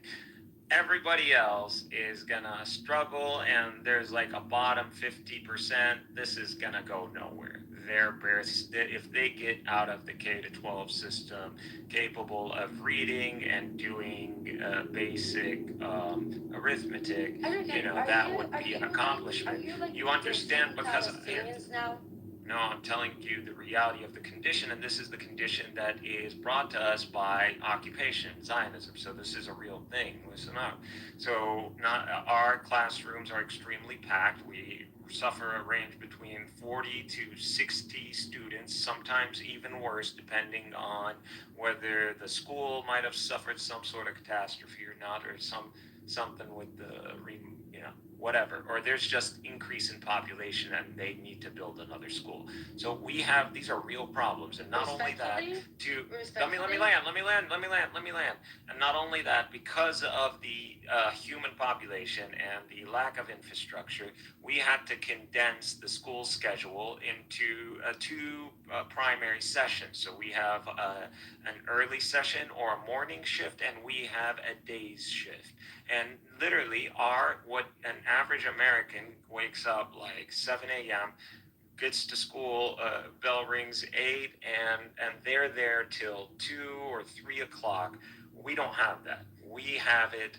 We need to go through our courses, our curriculum, and we need to squeeze this all from 8 to 12. So by 11:30, the next session of students, literally the equivalent of your school, is being prepared in the early announcements. So you hear them doing their early announcements, and you're wrapping up your last class. And then there's this ring goes off, and then we're exiting, and they're entering. So this is how quick we're very... The level of education... Jesus, respectfully. This is fucking facts. I'm not talking anything that deserves respectfully response. So, okay, so there you go. So fuck respectfully. Get to the deductive statement that you believe is false. Okay, what is the statement? Slow down. Slow down. I'm not dismissing anything deductive. If you're I don't get it. Sorry, what is the... Okay, so there you go. Just like be clear with the statement. What do you believe I'm dismissing? What is the accomplishment? It should be a very quick answer. The Palestinian reverence for education and academia, and the achievements that they've gotten. We reverence education, no doubt about it. Even the guy who works on a donkey developing produce. Please, Jesus, there we go. Just adding emotional. Listen, I hate fluff. Then I don't understand. I hate emotional fluff. But it's Because not I just hate it. I hate spiritualism. I hate emotional fluff. Then explain. No, let me stop. That argument that you gave about the 10%. I am not saying Americans. Listen. No, Ambrose. I'm not running from anywhere. I'm just clarifying what you're saying. You're saying that you are not acknowledging the reverence Palestinians give to academia education. Now, that is a ridiculous statement. I'll tell you why that is a ridiculous statement, because you have induced that from what I earlier said. Just because I gave you the performance, just because, so that's why you should just get straight to the point. Forget about feelings and all of that. That PC shit, we're all lost because of it. We all have. I don't do PC. Yeah. So we don't. Okay. So and PC. Why? No. You also need to stop doing this liberal thing. When you appeal to whatever subjective morals or ethics, which you don't even know your ethics yet. No one's ethics and morality but my own. Okay, well that's subjective, and that's I'm not saying that is not dismissive. I'm not dismissing when I say it's subjective, but one that can't be debated. Yeah, that can't be debated and get somewhere because it's subjective. So you can just continue responding. That you made before that, because all right, no problem. I'll get to that. I just want you to become better because you'll evolve. Look, I don't think there's any reason to presume Palestinians are incapable of having an intellectual conversation. I didn't say they're incapable. When did I make that statement? That's what it came out of. Okay, well that's your subjective hearing. That's why you should stick to the deductive statements or what I'm actually. So please clarify. Yes, so I'm simply giving you the performance demographics within K to 12 Palestinian, or at least Gazan. Palestinian government schools and even private schools. So that is, and this is based on experiential knowledge. And I went to the top schools, and like I said, I'm in the top 1% when it comes down to K to 12. Like I was in the best high school. K to 12, kindergarten to 12th grade. Kindergarten, okay. High school, yeah. So you have the same thing. No, we have like Aleph, we do it by letters, but it's like 1 to 12. It's just semantics, still K to 12. Yeah, so we have that system. Out of it, because of the strain and the occupation, we can't provide a proper education because some of these minds require the extra time and we just can't provide them that necessary time. So they're not receiving the same time an Israeli student receives with an educator or in Then how do you explain their achievements? resilience. This is the resilience and Exactly. okay, but no, what, Jesus Christ, I'm a Palestinian. Are you really thinking that I'm making a statement that says Palestinians are not resilient? I'm literally talking about myself. You think I'm going to say that about myself? I think you can be that much of a troll. Just but why are you assuming trolling when you don't even have experience that I troll?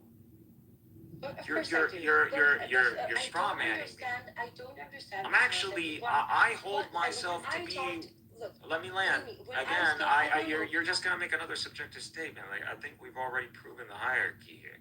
I support. We don't disagree on anything fundamental. At this point, we disagree over approach, and we have a language barrier, and we have a logic and an epistemology barrier. But hold on, I was talking about I'm dealing with you personally. You wanna talk. This is what's happening. I was talking about dialogue and then. Okay, so I did not make that statement. I am simply giving you. Now you asked another question. How do you explain like Palestinian accomplishments in fields that require academic background or an education? Well, that's simple. I mean, really, what are our accomplishments?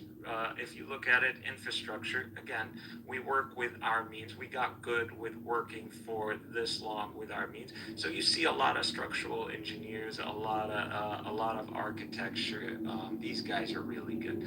Now, as for everything else, we can't build a motor in freaking Palestine. We might conceptually know how a motor works.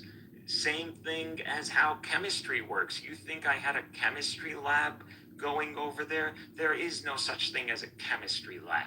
There is conceptual understanding. So most of my K to 12, which is pretty much everything because America was just the early elementary stages, I did not have experiential knowledge with a lab setting. That's not even allowed to enter Gaza because we might just make bombs out of it. And guess what? The university that we have, the universities that do have this kind of infrastructure, they bombed them the first thing as a response to October 7th. So they know that those accomplishments really come from the colleges. The K to 12 system filters out those who are capable to go to university. They targeted the professors. And we penalize everybody else, by the way. But I'm just telling you how the system is. You keep telling me this is what the Zionists did is bad. I'm a Palestinian. You don't have to keep reminding me. Like, that gets really frustrating really quick. Like, Ambrose, we're not the ops. I'm trying to understand, because I spoke about dialogue.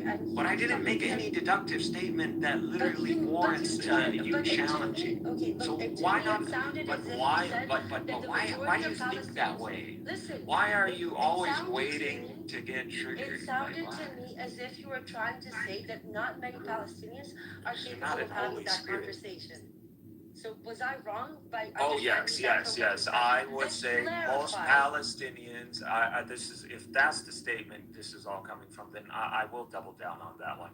Most Palestinians, I wouldn't trust them to argue for Palestine, yet alone run their own family. No, I wouldn't. Like, this is how dysfunctional we are. Don't think we don't have problems. The only glue that keeps us together is Arab culture and Islam.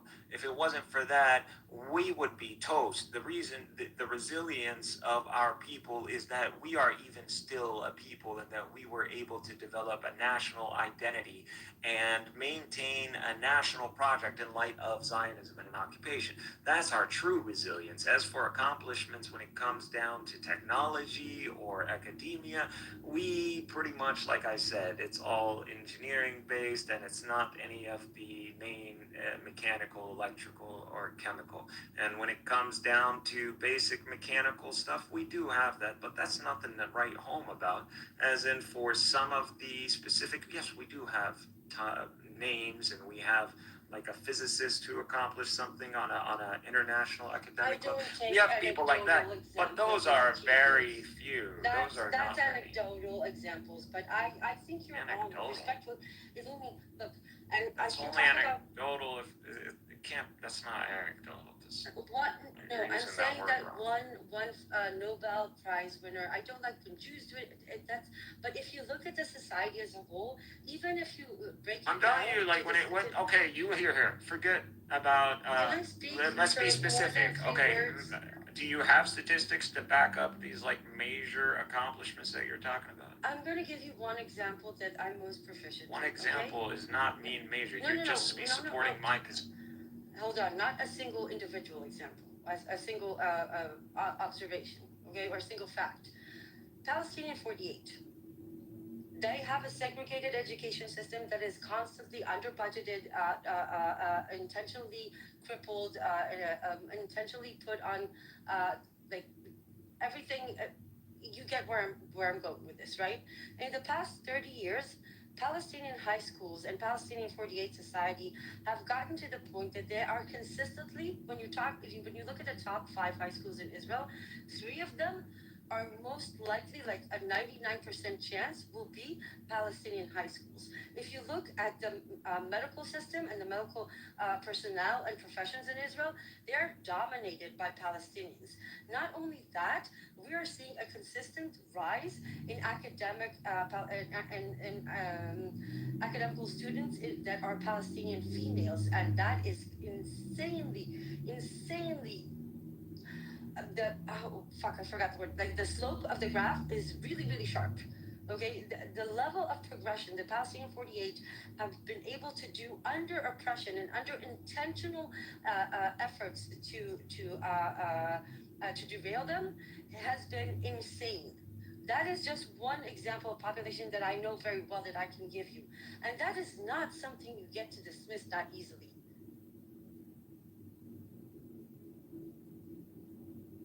Yeah, I'm not dismissing that, but if you're trying to talk about accomplishments that result from academic education and infrastructure, we just don't have anything to, like, not on the level of the United States. Why I'm saying that, or not even on the level of like Egypt, obviously. So we are suffering a siege in Gaza. We could do a lot better than this. And again, we are stifled.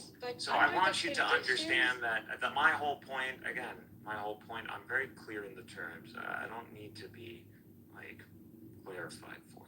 But what it is we're being stifled. And the occupation, the Israelis are doing this intentionally. They understand our brilliance. They understand our ability to think out of the box and to use limited resources. So that again, we are good at, and I acknowledge that. And I would credit that to several things. And again, I mainly credit that to Islam. So that's what keeps the IQ up, is this book that we can continue to practice our cognitive ability on, and it involves a lot of pattern recognition too, so it's mainly fitted for that. So that, and we have a history and a culture and an oral history that pretty much most people can transfer at the spot. So that people are good at. They understand the history, they understand their identity, at least their Islamic history. And it might be romanticized, actually. So they got that going on for them. But other than that, I'm just telling you the facts. They don't got much. The majority of the population does not serve when it comes down to any of the accomplishments you're seeing, except through labor, if even. but these are accomplishments. societal Now you're talking about This is- 1948. I'm not talking about 1948. I told you Gaza. So Gaza. I'm Gaza not has talking one of the about. highest GDP ratios of academic degrees per population. Oh, that's what again. are you talking That's about? okay, but that's college level. That's not high school. And you have to go through high school to get to K college. to So 12. GDP Yeah, again, and look. This is all you. Look at the. It's high. That okay. means that the high. We don't allow people. You just got to understand our education system. We don't allow anybody to go to med school. We don't allow anybody to go to engineering school. So for you to school to even go to, as in unless you graduate high school with a certain in a certain percentile, you're not qualified. That's like it's everybody, and that's like everybody, and that doesn't change. That actually you can major in engineering. Because Gaza society had an insane ratio of academic training. You won't of get the accepted at the top university. You can go to state school. You can go to community college, and you don't have to. You can be a C-level engineer. You're just solidifying my point that education was one of the most revered. I am with you. How many times? Then why are you telling me that those Palestinians are incapable of this having a conversation? I don't deserve this fucking energy. I don't like it that you say that Palestinians can't have. I don't deserve this kind of energy. And then this stop is what saying Palestinians can't have the conversation. It's not. I am not saying Palestinians can't have the conversation. I think Palestinians need to educate. A lot of Palestinians need education because not only is it a matter of Palestinians at home, because one, we don't allow Palestinians at home to speak who are not academically qualified. There is a hierarchy and people respect it. So when someone, even today, if there's a Palestinian that shows up, I'll ask him, what is your academic, tell me about your academic history. Like, tell me, did you go to a humanities track? Or did you go through a STEM track in high school? Did you go to college? And so I'll ask him that. And if they didn't, I don't care about his opinion. And even if the only time he would surprise me if he did it really quick and impressed me and allowed me to continue to hear. But for the most part, I'm going to be dismissive based on just because that is allowed in Gaza, and that's it. Even till today, I still hold my rank just because of my academic history. So when my peers remember me, they remember that this guy is intelligent, and that's it. That's always going to be the case. And my friends who were lower than me, even if he's a doctor right now, and there are doctors, by the way, they're not going to be someone who claims to understand more, except they're going to stay in their field. But on an IQ, that's it. It's already been decided. These things, we have a system. Now, whether this is valid or not, it's not but that's just how it is. I'm explaining to you, I'm giving you a realist insight on Gaza and Palestinian society. That's all. I'm telling you, we suffer a stifling that happens in our education system. Not only that, but it changes the very wiring of our brains. So we become this hyper, I forgot, there's a condition for it. But it's similar to law enforcement and military and like emergency services, all that, or extreme adrenaline like junkies. So we need we can, if everything you're used to, if your normal mode is 1.5 or 2, if you've been listening to videos all your life on speed 1.5 or 2, and then you switch that to 1, do you think that helps me? That doesn't. I get frustrated. I still do. Like, academia in America is not easy. I can consume data quick, but I cannot remain patient in the process. I have a problem. It's just like you told me that this is a personal issue of me that I struggle with. This is the same thing for you. And I think... No, this is real. I can give you research on this. This is real. This is a result of these compact school hours that we have. We don't have normal school hours, and if you don't believe this has a long-term effect, then you're insane. You haven't looked into the research. I'm not saying it does, but you're claiming that results in Palestinians that don't have the ability to have the complicated conversation. It results here. It just very... No, just here. Listen to what I'm saying. No, you continue to strawman it. they are not receiving the proper education nor the proper time that is slotted for between a student and an educator, that they would be able to develop the cognitive skills or the logic or the argumentative skills to debate the issue about Palestine or present it properly. Like, I cannot allow most Palestinians who don't have a proper understanding of history. Our curriculum is also dealing with an indoctrination, and it's not necessarily an indoctrination that comes from an attempt to hide anything, but it is afraid of educating people in this because it might be demoralizing.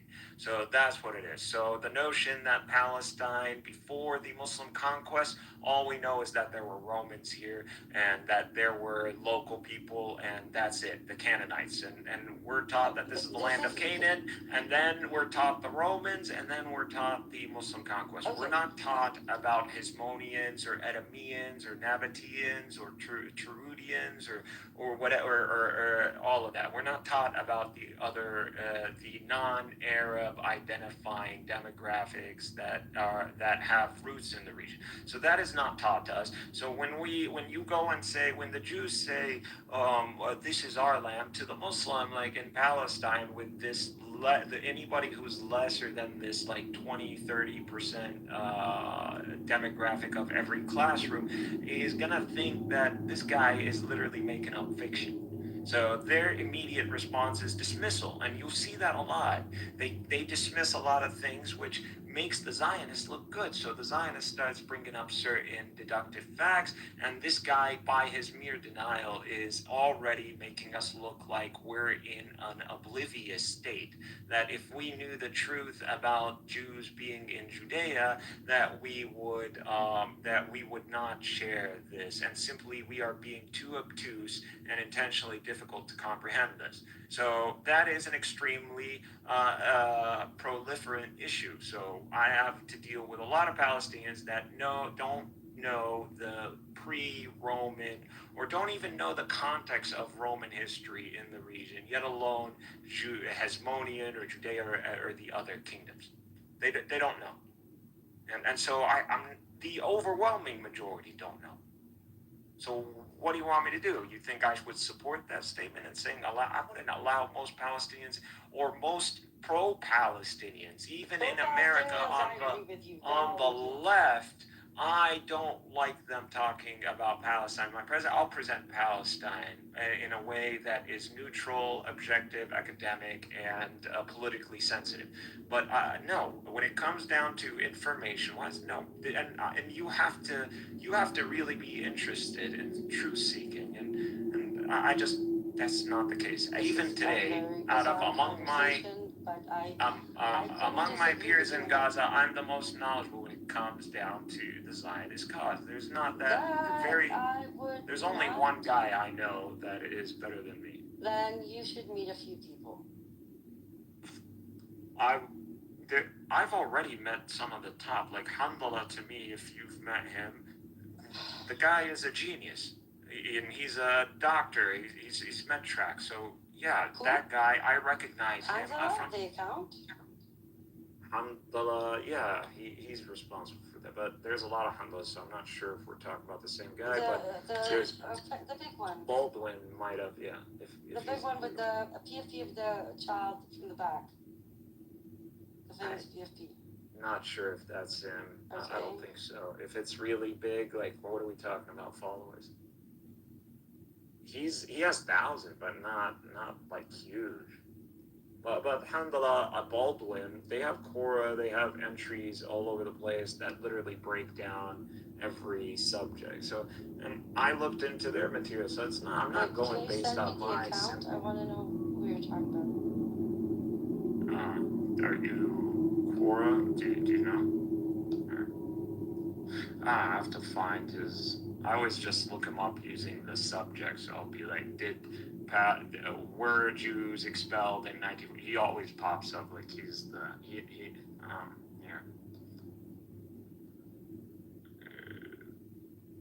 Systematically.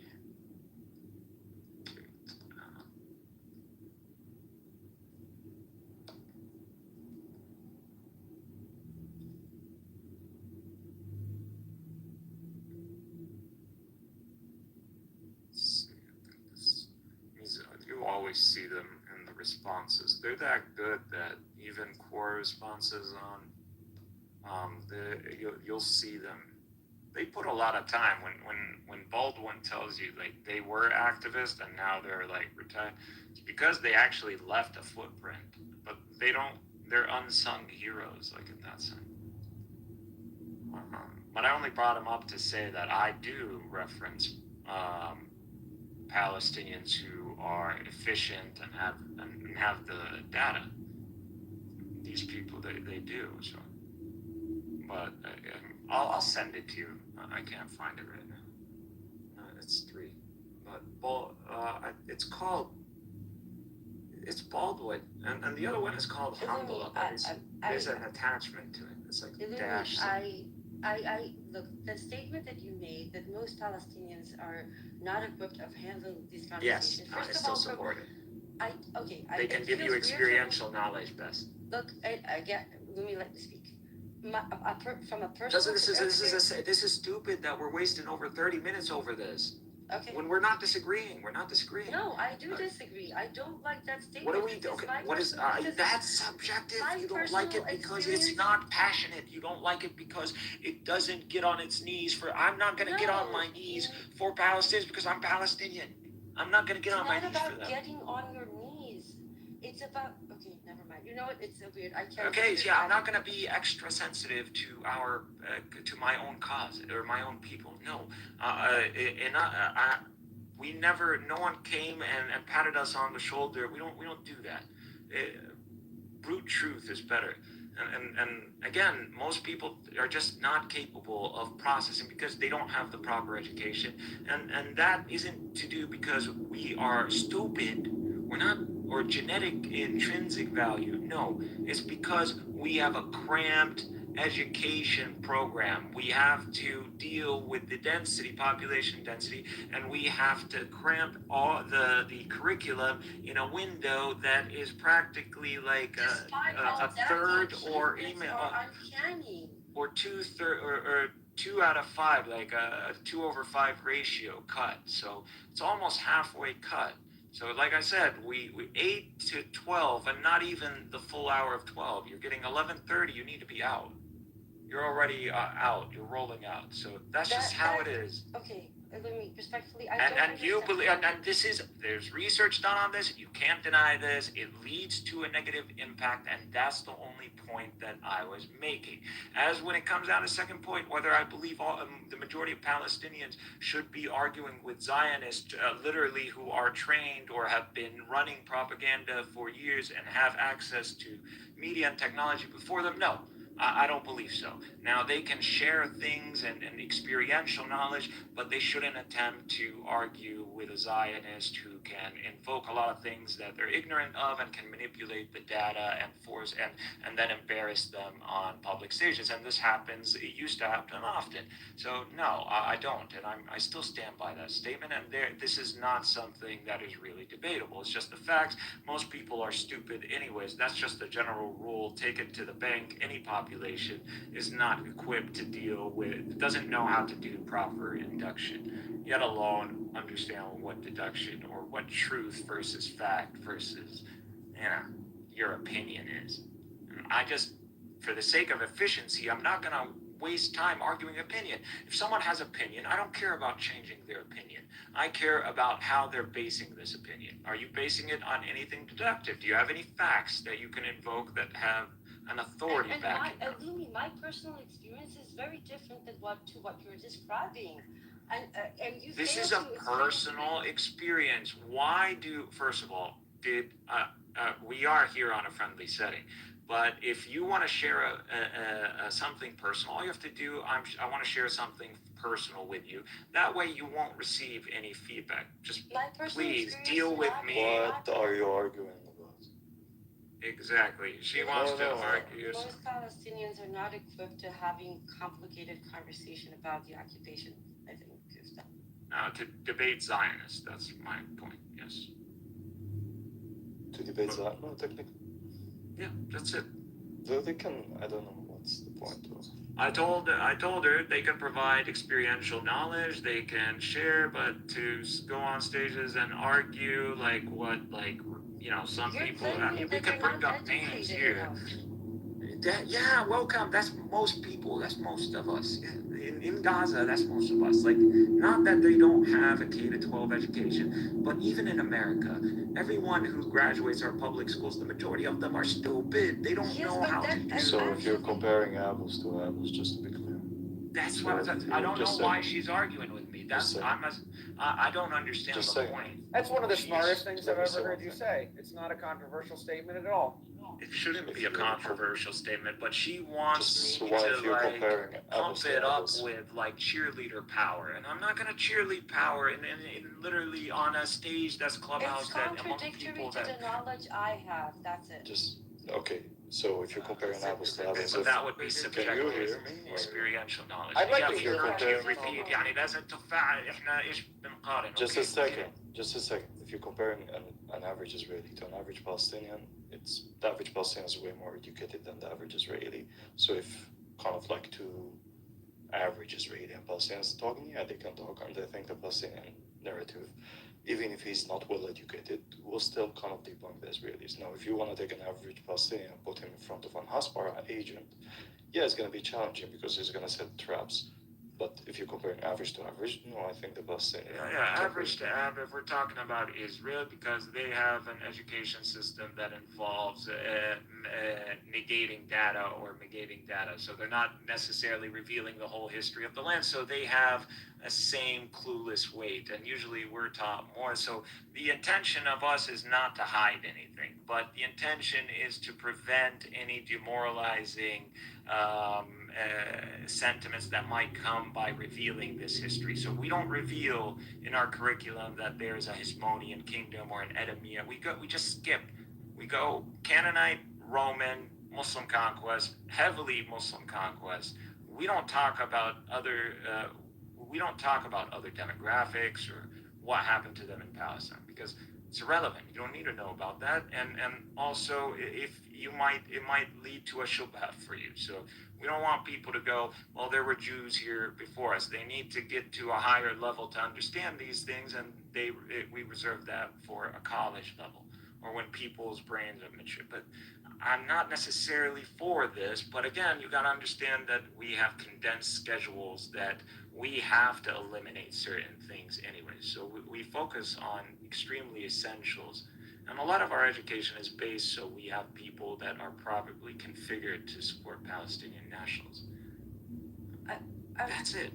Okay, I'm sorry. My personal experience with Palestinians is very different. Your personal experience is on public media with a lot of Western Palestinians, and you're not dealing with our guys. No, actually, the Palestinian narrative, you should not hear it from Western Palestinians. You should hear it from Palestinians. She lives in Israel, so presumably she knows a couple Palestinians. I'm sure she does. And I value if she's done experience. I'm not disagreeing with her. By the way, if you notice, we're not disagreeing. She's saying that I'm making statements that are improper at this point. They're not even wrong. They're just not necessarily the proper way of phrasing things. We're arguing semantics. I'm just saying we can argue something better. Like, that's all. Like that's just gonna be a common theme with me, Ambrose, and you're gonna have to accept that I am not gonna be as enthusiastic as to pump in that heart for Palestine. No, I'm done with hearts. Let's load the AK-47 again. Let's go back. Cheerleading narratives, but fact-wise speaking, I'm sorry, but what you said is completely. You understand? I'm more radical than the Islamists. I take a Western analysis of the conditions of my people and apply the proper strategy to that. If it was up to me, I would have training, AK-47 training in high school. Or even in middle school. Like, this is what I would do. That's a crazy thing to say. I would turn, since the schedules are so condensed, I would turn it all into academic. What about torture? Would you teach children how to perform torture? I know. Just like America. I would turn it into a military society akin to American Israel. children are taught military tactics. No. I'm talking as in that system, that infrastructure is available in America. So that's what I'm saying. Ambrose, the way that this app that is the works standard. is a public room. See at the top it says public, so anybody can come into the room, and it's an open stage, so anybody can join. And it's all a bunch of random people. So to ask, my friend, I'm the mod, not you. no, I know, but she's asking.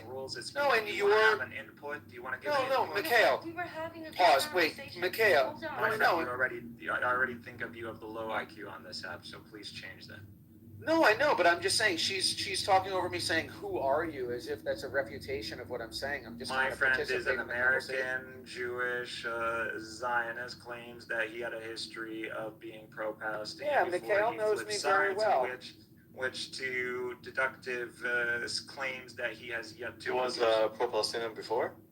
Anyway, I was just stopping by. Thank you for your service. And I mean nothing but I offer you guys nothing but respect, and I have to go anyway. Take it back. I hope you have a very good day, and I'll talk to you again soon. No problem, my friend. You know this is never exactly.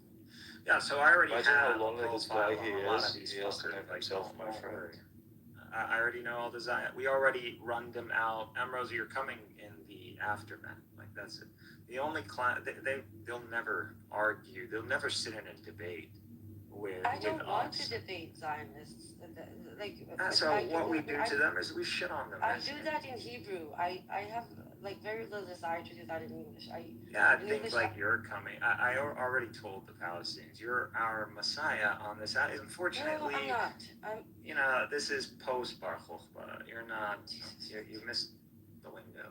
But you're still efficient because this app could be on the rise. They're still investing in it. And I do believe this app will eventually come back. But it's not about this app or the other. They're going to need to steal the moderation. We started talking about the concept of Palestinian voices and dialogue. And that's where it all started, right? We talked about the good voices on X and all right, so let's go back to you. Forget about me. So we literally digress big time. So I just recalled my track. So we had Zionism. We were defining Zionism. And this is just, and I'm gonna say fact before I make a statement. So fact, Israel is acting under revisionist Zionism. Fact, the understanding that Israel is currently under is revisionist Zionism. Fact, revisionist Zionism is geared towards establishing a majority Jewish demographic and to secure a Jewish state in a majority Arab, land, which is Palestine. These are just facts. It's not a debatable thing. Yeah, and it's just revisionist Zionism, Jabotinsky. And this is where we disagree. We disagree because you think. Okay, so these are deductive statements that I'm making. What is the false statement? That you think that Zionism is losing, and you think that. I didn't hear. You're recalling something that I haven't presented in the current moment. But that was the initial assumption, and I think that you're wrong in your analysis. No, dude, I already told you. Okay, but I have literal numbers to back up my analysis, and I have the overwhelming political brass of Israel, even founding Zionists. We're discussing, okay, that's a different statement. You could tell me, you're giving me a textbook definition and there is nuances, and here, let me provide you experiential knowledge. Go ahead, provide me some experiential knowledge on Zionism. But have we accepted that how I just defined is the textbook fact? Yes. But the problem is that right now, the objective of solidifying the demographic majority is only expanding and becoming more and more ruthless. Zionism is not losing; it's becoming more and more ruthless. I'm just gonna write it. I don't know what to do. I'm gonna change Zios are Satan. That's it. I'm just gonna put it up there, so I don't have to continue to What do you want from me? There, I just put it up there. How does it get worse? How can you outdo me right now? There you go. It's not about outdoing you. It's about, we talked about it. For me, you started by asking about me, and I told you, The objective right now for me is to prevent. Like, if you think every statement I'm gonna talk about, I'm gonna throw in some little like sympathy tears for Palestinians, or like pour a little. I'm not gonna pour a 40 over like What a the virtual fuck are you 40. both talking Yeah, I'm about? not gonna do Seriously, that. like I have been listening for 10 minutes. You'll probably need to listen more, and you'll catch I it. want to act now and prevent the spill of blood now. We're just no having a matter discussion what and the mutual future, which is getting to know each 150 other. years from now, whether, and I do believe Zionism will self-implode, but in the meantime, until that happens, there is a lot of people that need to be saved, and I think that by you ignoring it, it's a problem. Ignoring what? Not ignoring No. what? Exactly. Just a second. Let me handle this. Just a second. Ignoring what? What the fuck? Oh, you don't have. I don't fucking understand what you guys talking about. You're both You're not making sense. I'm being. Just a second. Hold on. Let him. Maybe because it's better. Maybe we need. You're assuming that I'm. You're because there is no third party. Hold on, Illumi. You keep talking, man. You keep talking. Because she talks more. I have to keep up. This is not how it works. If you wanna. I promise you, I know how to get to the point. It's just not registering. Oh, really? But Okay. Go ahead. You're doing very well. Yeah, man. I am doing very well, but you know, she's a bit difficult. Yeah, Okay. I am. What's the point? Zionism might be losing in the long term, but not in the short term. And until we get to the place where it self-implodes, there are a lot of people that might end up dead. And I want to do something to stop that. Illumi doesn't seem to want to cooperate. Cooperate in what? We're talking about that. Talking about what? Reality, right now. What is happening right now? Are you hearing this? Are you hearing this? Okay. What do you mean talk It's about? so broad and abstract. Just a second. عندي خلينا نخلص جملة. Talk about what?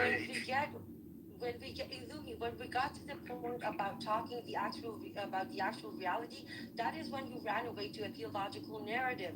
And I don't Which part? Oh my God, I didn't run to it. I told you you want a deductive statement about the end game of what's going to happen. I can only give you a theological deductive statement when I referenced the verse in the Quran. I didn't start with that. I only said if you want one. But if you want objective analysis, then I already gave you that there are multiple scenarios depending on the actions of the Zionist state.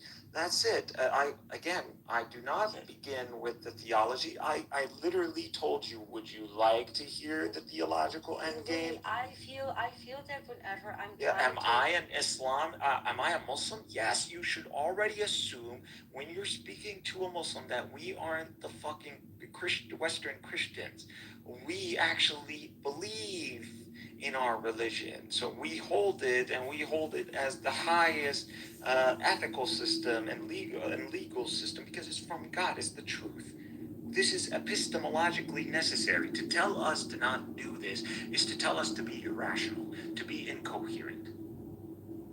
And you demanding this, like, if that's what this is all about, then you need to understand the way you can get over that emotional, like, tripping stone is to simply understand that the epistemology, and I'm trying to give you that crash course, but you're not. Because I don't think it's about epistemology. I think it will make you a lot better as a debater.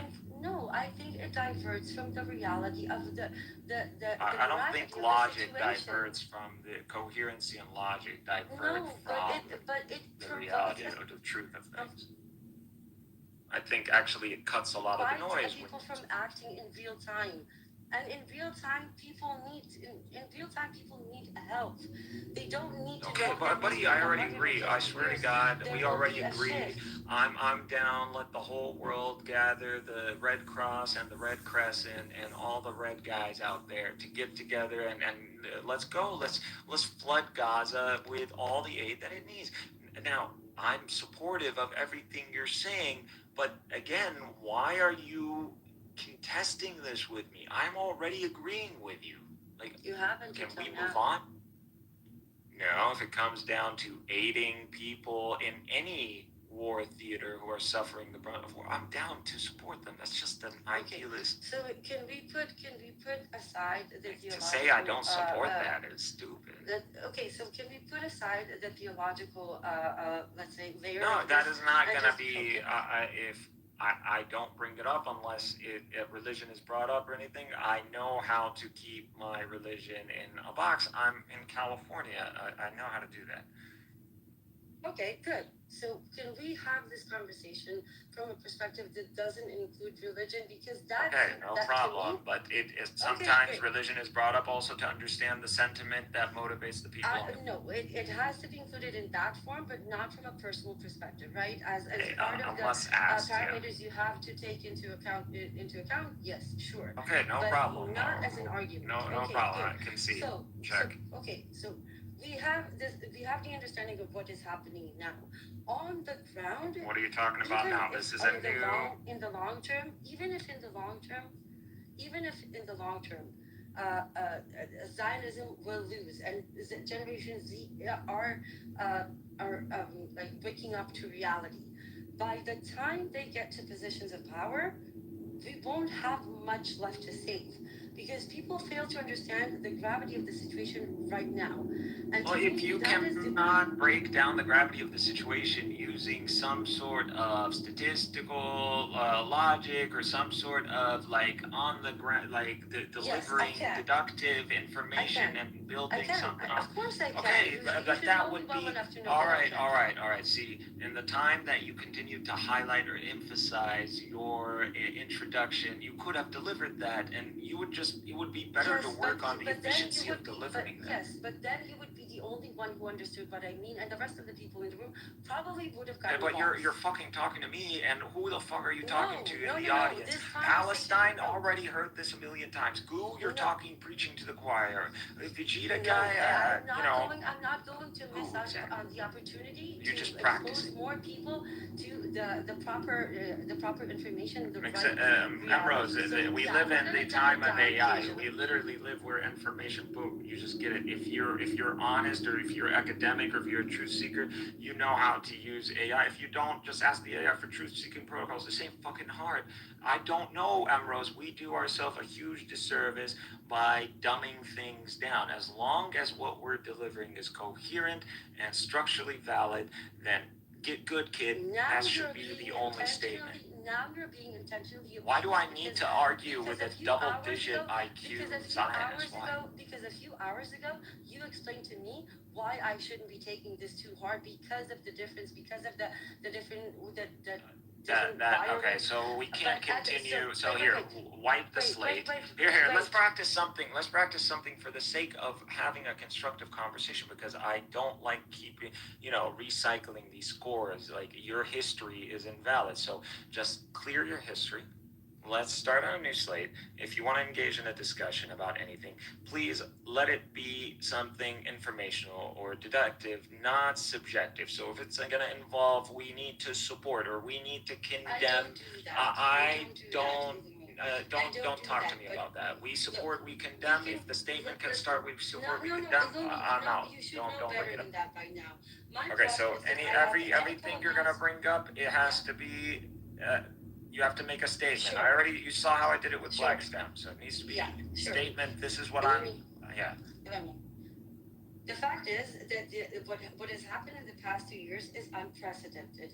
And what people fail to see is that the true holy grail for the extremists is not Gaza, it's the West Bank. And during 2025, many things happened that people ignored because to them they were minuscule, or maybe just never got to their table because they were local, so people didn't pay attention.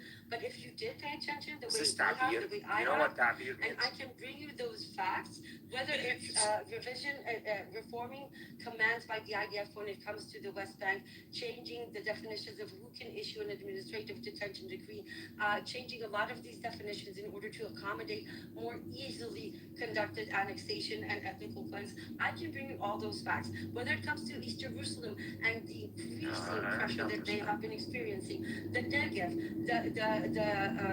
Well, first of all, just Ambrose, slow down. But let me finish. We're not okay. You're among allies. 1, 2. I feel like this should be a discussion. You're stressing me out. Yeah, I don't know. No, I'm trying to give you feedback. You understand the attention span of your average day millennial Gen Z. For a Like, second ago, you told me I need to talk to you, not to the audience, and now you're asking me to take into consideration the attention span of the average Z generation. okay, no, because you're telling me. Here, I'll clarify. No, I'll clarify. No. You said I I'll shouldn't dumb it clarify. down, so I didn't dumb it Okay, down. that Now crash you're out telling me that is I need to only take into warranted. consideration the attention. I got you. I'll clarify it. You know, so when that's already information I already know. If you're going to tell me Zionism and the trajectory of Zionism and the Zionist project, I already know that. So again, preaching to the choir. So you must be practicing delivery, or you must be working on delivery or delivering to the audience. I'm just trying to tell you that that's too much information. That's information. You sound here. Let me tell you what you sound like. You sound like all my guys in bio class pre-finals. So we're about to go take the final, and you're talking in a speed where everybody recognizes a lot of the information. That doesn't work with the public audience. So that snippet needs to be snipped all the way down, made very efficient, and the language needs to be something intuitive, public, and academic. So like how the news is. So that would be how you would work on that. I'm telling you, you can deliver a lot of on-site information. You got the skill. That is. Okay, let me But try. here, I'm going to give you a last point of advice. You can use AI for this. So again, everything you said, make it efficient, break it down to its points, and then as efficient, and once you approve of it, tell your AI, save that in a downloadable file. I don't want to do AI, Louis. Okay, no I'm one wants trying to to do do that. this in a way that is fair. So, but if I present it this way, everywhere you look between the river and the sea, in the past 2.5 years, has been increasingly and has been experiencing increasing pressures of ethnical cleanse and genocide. So it doesn't matter if it's 48 East Jerusalem, Gaza, or the West Bank. In different levels, we can see Israel's committing a genocide. What next? We're having a conversation, me and you. So me and you are having a conversation. So no more people, no more public. Okay. Do you recognize that you are having a conversation with me now? Yes, can we establish the fact that so this the is majority ignoring of the audience of the genocide is slowly moving towards the West Bank? Do you acknowledge that? I already believe that the Zionist project never ends. It just kicks into high gear, and the high gear of ethnic cleansing is genocide, what we saw in Gaza. That doesn't mean those statements and not addressing the fact.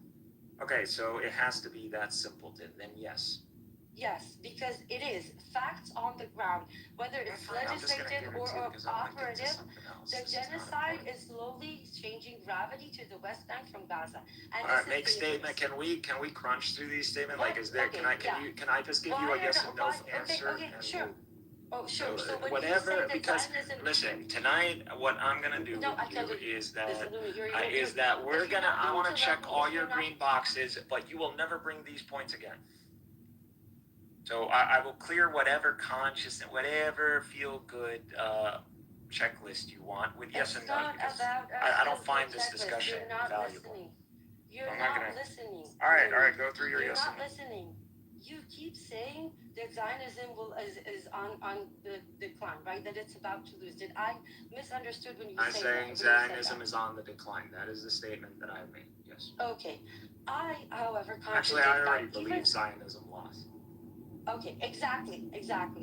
I, however, don't see it that way. I think that you might be right. So can you justify Can why? you let me finish for once?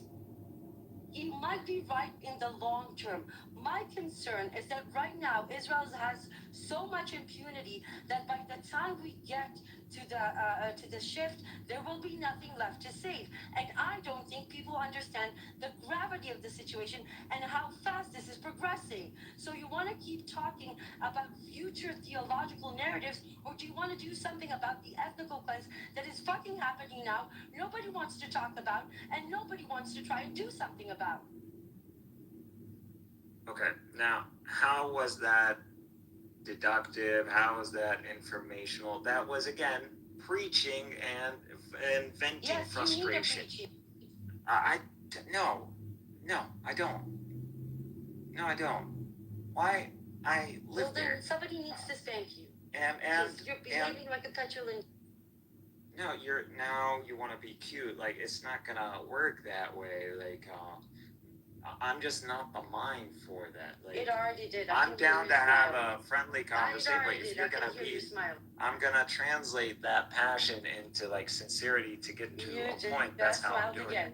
But if this is your natural, like, if this is, I'm not upset or smiling. I just think like a calculator. Like, I agree with you. If it was, everybody should have the passion that you have to deal with the suffering of any population around the earth, and not just the Palestinians. There's the Rohingya. There's what's happening in Sudan. There's the conflict in Congo. There's the misery in Venezuela due to the sanctions. There's cases where there is mass suffering of human population, and yet alone like countries in Eastern Europe or that just are economically just not that, not on a first world. So we're ignoring the whole second world. That also is real suffering. These people, their lives are simply composed of them working. They're just slaves. The communism might have been radical due to the Bolshevik movement, but communism came as a response to real, legitimate labor suffering, and that has never been rectified. There is no running away. I acknowledged it, and I'm trying to pivot or trying to substantiate or add to. Ambrose, you got to get this mentality out of this ping pong way of having a discussion. It's not, and I understand once we set ourselves up, we're the mentality, but again, we don't disagree. We agree on. All right, so everything you're mentioning is usually, like I said, and I'm gonna restate this, and I'm just gonna because I'm about to get frustrated because I'm speaking right now in American, not Palestinian. Like, that side shouldn't come out again. So if the statement starts with I support, I condemn, I literally am gonna support everything you're saying, but I don't want to discuss that. I just don't like discussing sentimental, objective stuff. Do I believe killing people is wrong? I understand. And from a logical perspective, it's subjective. No, Ambrose, this is just logic. You can't argue against logic. So if something is subjective, can you logically listen? If something is subjective, can you come up with a logically conclusive statement about it? A T or F? No, just answer my quick question, please. It's a yes or no. Can you come up with a logical conclusion from a subjective argument? Yes, unless something is done. No, you can't. Holy shit, you can't. No, Ambrose, that's just logically not true. Okay, then what do you want of me? Because guess what? Because it's subjective, you can just tell me, well, I feel it to be this way. How am I going to argue with equality? It's not about feeling. You're not listening, Louis. I can bring you all the data in the world. I think I am. The fact is that the genocide is expanding. And I'm alive. I think what you mean, and correct me if I'm wrong, like logically is that Israel want to expand. And it's not like just a land. Israel doesn't just want it necessarily needs to expand. So like it just gets rid of all the fluff when we just understand the facts on the ground. Listen, I'm talking about revoking Palestinian 48 citizenship, about exiling Okay, they're bad. Zionists are bad. How many times? What did I tell you about support and condemn, Ambrose? Like, I'm done. I'm gonna recluse myself from this conversation. It's not about support and condemn. It's about understanding how fast it's happening and about the fact that something needs to be done now. It's not about condemning. Now, it's happening now, everybody. Like, we don't watch the news, everyone. We don't don't have family over there. Like, I follow it. I got it. Okay. I understand what's going on. And you might see, like, whoa, it's happening now, but no, dude, our suffering has been going on for over 20 years, and we have been for Gaza, and again, you want to talk about that, then why are we even this conversation serves nothing. If you want to have that kind of conversation, fine, I'll give you this, but this is what you're doing wrong. Do you know about the latest... Jesus, listen, woman, can we agree that when it comes down to this stuff, I'm just better? I think I'm better. If you want to challenge that, I'm down to accept the debate. Do you know about the latest legislation about Palestinian 48? Do you know what it is? I don't give a fuck. Because my priority is not the 48. The 48 are not fucking living in camps and fucking getting flooded every time it rains. I don't give a fuck about 48. Now, 48, we were counting on them for something to repeat the pattern that was happening in 21. They failed to do that. Every community has their task. And when it came down to the 48ers, I don't know what happened. Whatever Israel did in 21, they must have altered that sentiment. But they also cracked down on the mixed cities anyways. What do you think about what the Security Cabinet passed 10 days ago? Well, we were expecting more attacks, more involvement, even protesting, even if it led to all you guys going to Ben Rafi's favorite prison. What happened at the Security Cabinet 10 days ago? What happened? So you don't know more than I am. You're not better than me, because 10 days ago, the Security Cabinet passed resolutions that effectively canceled Oslo and annexed the West Bank. What happened? What is going on in Bethlehem? Okay, so did I need your judicial to come out and sanction something that I know by necessity the Zionists have to commit to? Like, why do I don't give a shit about this, because I cut all through that by showing you with statistics and clear. Showing me what? That Zionism necessitates a demographic security, and that's the whole Zionist project, is to establish not just a Jewish majority, it's to secure it permanently, or as permanently as they can. Okay, so all right, if we agree that's the Zionist project. Okay, fuck no, we're not. Now, if you agree with that, that's the disagreement. this is fine. That's fine. I got you. Now, if you're disagreeing with this, if you think it's the final stages, there are implications to what you're saying. You think that this conflict is mainly constrained between Palestinians, mainly Arabs, and Israelis, mainly Jews. So if that's what you think the demographic battle is about, then you are absurdly wrong. Nor does the Zionist state calculate that way. Their calculus involves all the main Arab demographic. So all 400 million of us. Jews are going to how are we going to tell a Zionist state that doesn't even recognize like Palestinian national identity to go around to see a difference between one Arab and another? Try to demographically outdo Arabs in general? Yeah, there you go. That's not possible. Oh, thank you. That will take millennia. Nobody's that Wait a stupid. second, millennia? Like, whoa, thousands of years. Like, what if they just like drop a nuke on, or you enact a certain? This is where the conversation goes haywire. I'm sorry. I'm simply bringing that when you say that's thousands. Okay, look at this woman. You need to stop living in your own head. Like, seriously, you need to get that. Just assume you're not. The demographic objective. Just accept that. Is an actual reality that is happening right now. People are being killed and cleansed right now between the statements. Here we go. If you keep, that's what happens right now. All right, Ambrose, I'm gonna bet you, and I'll include money at this point. Do not invoke people are getting killed or suffering. I already fucking know that. Can we skip through all that fluff? Like, this is just ridiculous that we have to waste almost an hour now. Okay, then can we stop? Just sit okay, back we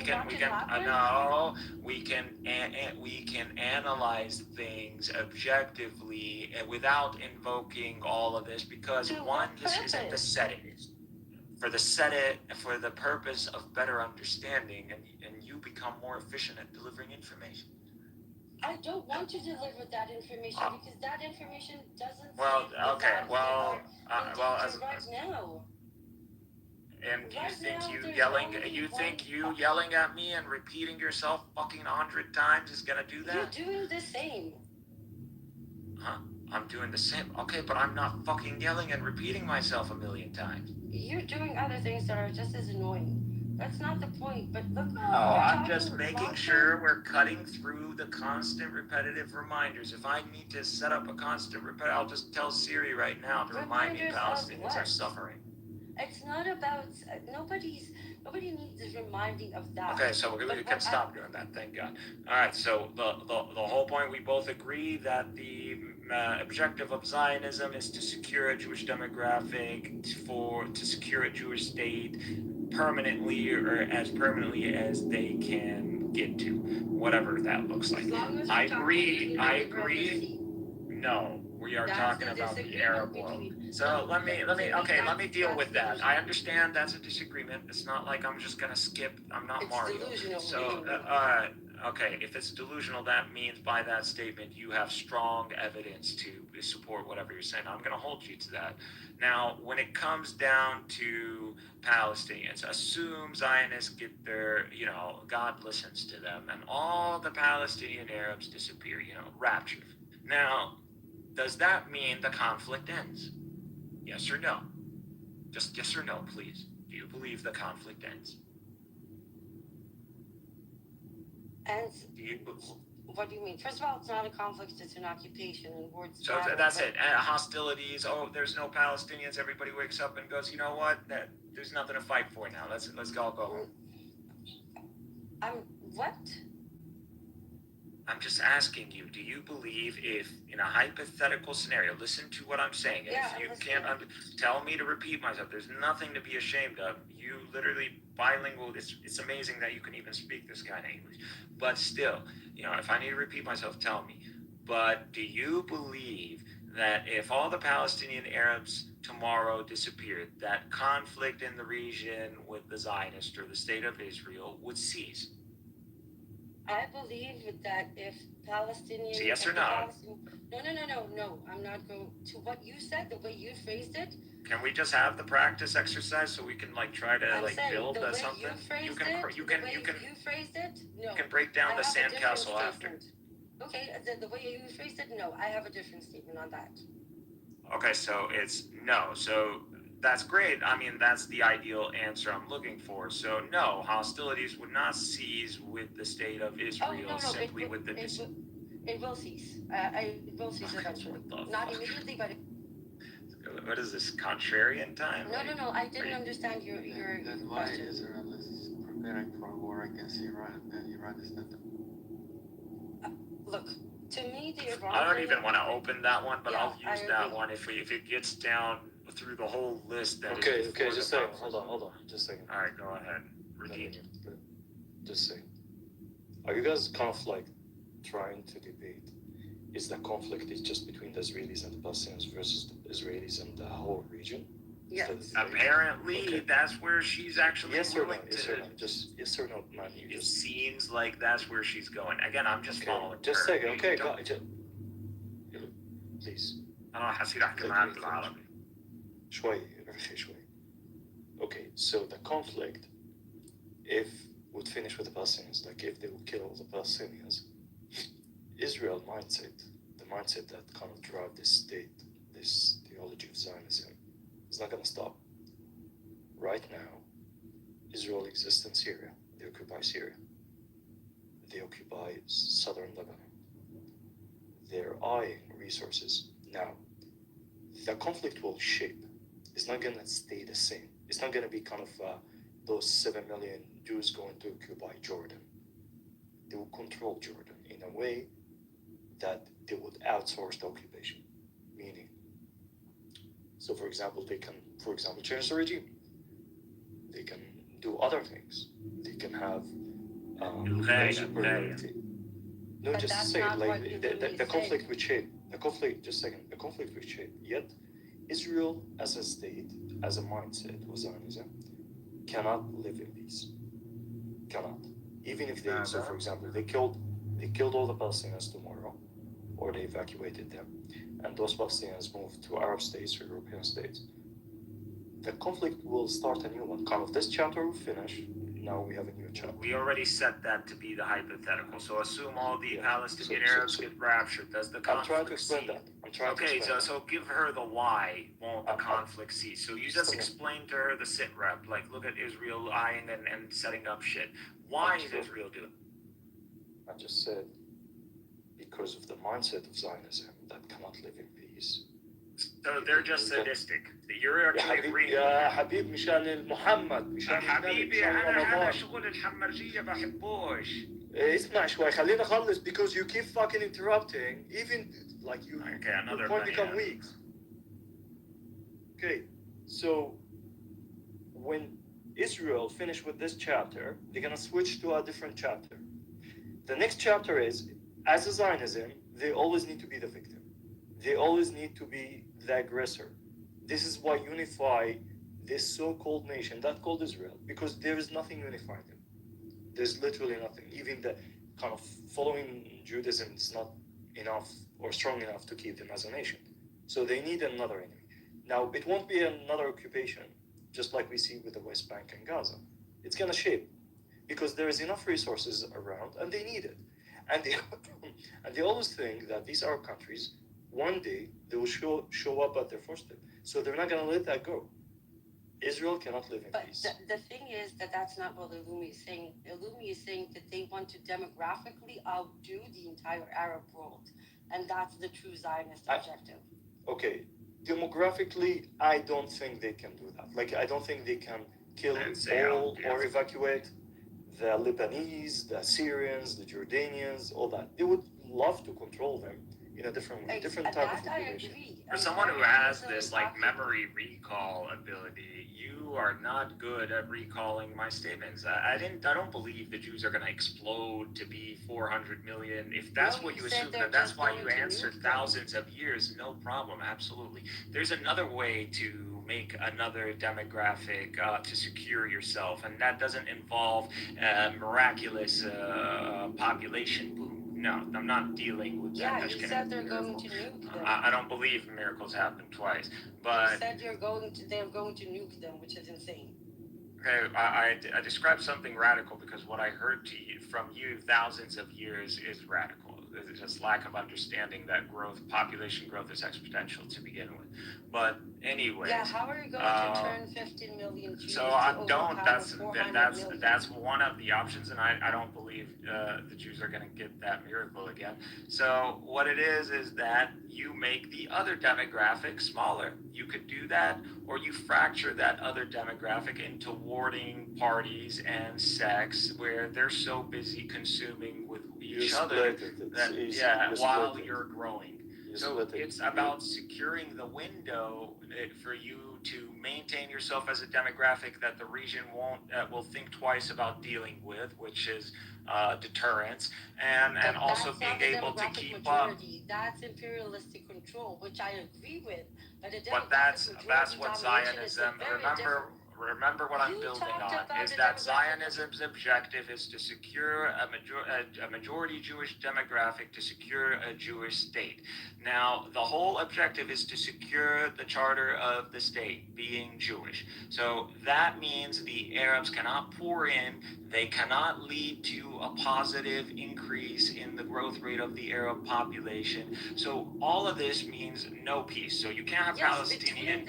Okay, now the hypothetical scenario is that the Arab Palestinians disappear tomorrow. Does that mean cessation of hostility? No. Why? Because, like he said, the sentiment is mutual. The whole Arab world does not see this guy as a Palestinian and goes, this land only belongs to him. No, no one goes like that. This belongs to the Arabs. It belongs to the Arabs. And let me fucking finish. يا زلمة حسس حالك بتفهم أكثر مني الحصة. Now, والله dude, you keep fucking repeating yourself. دارس أحسن منك وأحسن جامعات فبلاش تتمنيك لأنيكك. طب وكيف نثبت لبعض إنك راح تنيكني ولا لا؟ طيب حط ميوت مشان أورجيك كيف بعرف أعمل الأرجيومنت أحسن منك. زي ما قص أختك على أخت لبنان اللي جابتك. Anyways, اسمع يا ابن الشرموط، انا فلسطيني بحشي يجي فطيز. روح بس اول شيء تتعلم كيف تحكي عربي، وجاي بتشات جاي تحكي لي اطلع ولا يا فلاح يا معفن. Anyways, going back, actually having a reasonable discussion. Like I said, you can see some people within our world, just that's what they are. They're crash outs, and they just don't like the notion of someone superior than them. That's it. I was being very clear in what I said. We are not, there is not going to be a miraculous boom. It is, the plan has already been established. If you need receipts, you have the Yalon plan, which has been established in the 80s, which is pretty much a key strategy on what's going on. The implication of this with the assistance of the US has been the whole new Middle East plan. You think these guys were trying to bring prosperity to the Middle East? They're trying to destroy the main component demographic that would threaten the Zionist state or American hegemony via the Zionist, which is the Sunni demographic. That's why you guys, Saddam was targeted, Sunnis were targeted, the Palestinian population in Iraq was absolutely annihilated. We got genocide in Iraq, by the way, while the Americans were invaded. So that's what happened. So under American occupation, we got wiped out. And they went to Syria, the same thing. And that's what they're trying to achieve. They were under Assad. The reason why the Zionist state continued to allow Assad, even though Assad could have been dispatched, we saw how quick the Zionist regime dispatched Assad's military facilities, airfields, and even that huge big arsenal he had in, where is it, Tartus, or whatever it's called. So that, and we saw, you remember that explosion, that mushroom cloud. So they knew how to dispatch everything that is Assad's army in like 72 hours. So they must have allowed Assad to continue. And guess what? I have literally video recording of Netanyahu clearly saying that Assad is helping the Zionists dismantle the main threat, which is the Sunni demographic, and that we should allow the Shia to continue as long as it serves our purposes. I have this on video. So I'm not saying anything crazy. I'm not saying anything that hasn't been already said since the 80s, literally standardized via a military doctrine, a military strategy, and even prior to that via... Dude, you're fucking intimidated because someone else is talking can deliver the point better than you. This might have the show. Oh, come on, Illumi. What the fuck? First of all, you don't bring down people like... That's a disrespect, and you come from a Middle Eastern environment, so you already know that. Two, I don't... If he was making any sense, like, I would let him speak. But I let him run, and he literally went in a circle and then started to repeat himself. No. The whole point was for you to explain why Israel is expanding, and he wasn't able to do that. And the whole point was about demographics, and he didn't even address that. So he addressed scarcity of resources and the mutual threat of the Arab world. Why do you have to leave? Or fuck, I swear, it's really fucking dumb as fuck. Oh, I love it. Can I ask you a question, my friend? It's like they're all autistic or something. Can I ask you a question? Because what is your view on Cyprus? Cyprus? Yeah. Oh, you mean like from the Turkish Greek struggle over Cyprus? I think it lasting this peace setting between the Greeks, or this long-term like situation of Cyprus, and not really seeing anything blow up is proof that this is the solution. So this should just remain the way it is right now. Or the Greeks are more into civilized when it comes to matters like this. I mean, for example, we don't have Greeks are irrational people. I'm talking more like you don't see like Greeks shooting, let's say, missiles through the Turkish area, even though that's Greek land. We don't want hostility with the Greeks. The Greeks are an ancient people, and we consider them literally almost an in-law. So the Greeks, and it wouldn't be good for Turkey to initiate any sort of, but nor is Turkey interested with conflict with the Greco world. The Greeks don't have the ability to fight such a conflict anyways. I don't know. Greeks, we have quite a good military air force fleet. You're But NATO. of course, I'm not saying Greeks will win one-on-one because the Turks are more. But when it talks about I'm not saying military Greeks equipment, can't perform. Obviously, they perform. Militarily, they can fight, but obviously, these are the Greeks. But why would they fight in the moderate setting? There's no reason to. It's just stupid. So the topic isn't like, what do you want specifically? You want an endgame scenario for Cyprus? I think more like I think that there is a lot of conversation about, for example, the Israel state, and everybody is very angry about the Israel state when someone there. I mean, like it's occupied according to people, and we can look at it in many different angles, yeah. But when we look at Cyprus, it is occupied actually in a similar way as the Israeli versus, if you want to use the word for Israel, like they're occupying Palestine or whatever. Then the Turks actually occupied also a land that is not Muslim, and there is no outrage from the Muslim community. What are you saying? There's a Cypriot Muslim population. Yeah, there are Turkish people that came there, of course, but I'm talking Okay, so you think if we took a DNA test from these motherfuckers, we're gonna find paternal haplogroup Q? No. Do you know what haplogroups are we gonna find? I do know that many the same ones as the Greeks. We're gonna find the same ones. Yeah, but the majority. No. Let me correct something for you. Less than 20% of current population in Turkey holds to paternal haplogroups that can be associated with Turkic nations. That all the stands, which is predominantly Q. The majority, the overwhelming majority of Turks today are Anatolians or from the Balkans. I know those things, but I was missing what I'm saying. That the problem. So they don't need to go anywhere. The problem is that still the military intervention that. The military intervention only happened because the Greeks militarily intervened and breaking the agreement. They were not supposed to be deploying troops into Cyprus. They're the ones who engaged in hostilities first. Cyprus was united still. And you guys had a mainly Greek run government. Like you had your ideal solution, and then you had to fuck it up. Why? Because Turks or Muslims, like you want to live in the Middle Ages. But it's still Greek land. As if the Greeks didn't conquer most of the Western Hemisphere, and no one cries about that. We all celebrate that. So what is the problem? No, I think you're missing what I'm trying to say. I think you don't listen to what I'm saying. I do know that most Turks in Anatolia have lesser than like 7%. I don't care about their admixture. I care about their haplogroup. No, I'm just telling what I'm saying. I know you care less about things, and I care less about certain things myself. But I'm not arguing against you. It's almost like you want to argue, and I'm not here to argue against. I'm just saying that there is. It's a factual that the Cyprus is the ancient Greek land. And when we look at the perspective, the only difference between the Greeks and the we call Turks, majority of Turks in Turkey are not, can we call it the Turkic real nation? They have, even you mentioned like 20% Turkic DNA, and that's lesser than like what a real Turk will. So you're basing that a right of determination in the land is based on admixture percentage. That's your claim.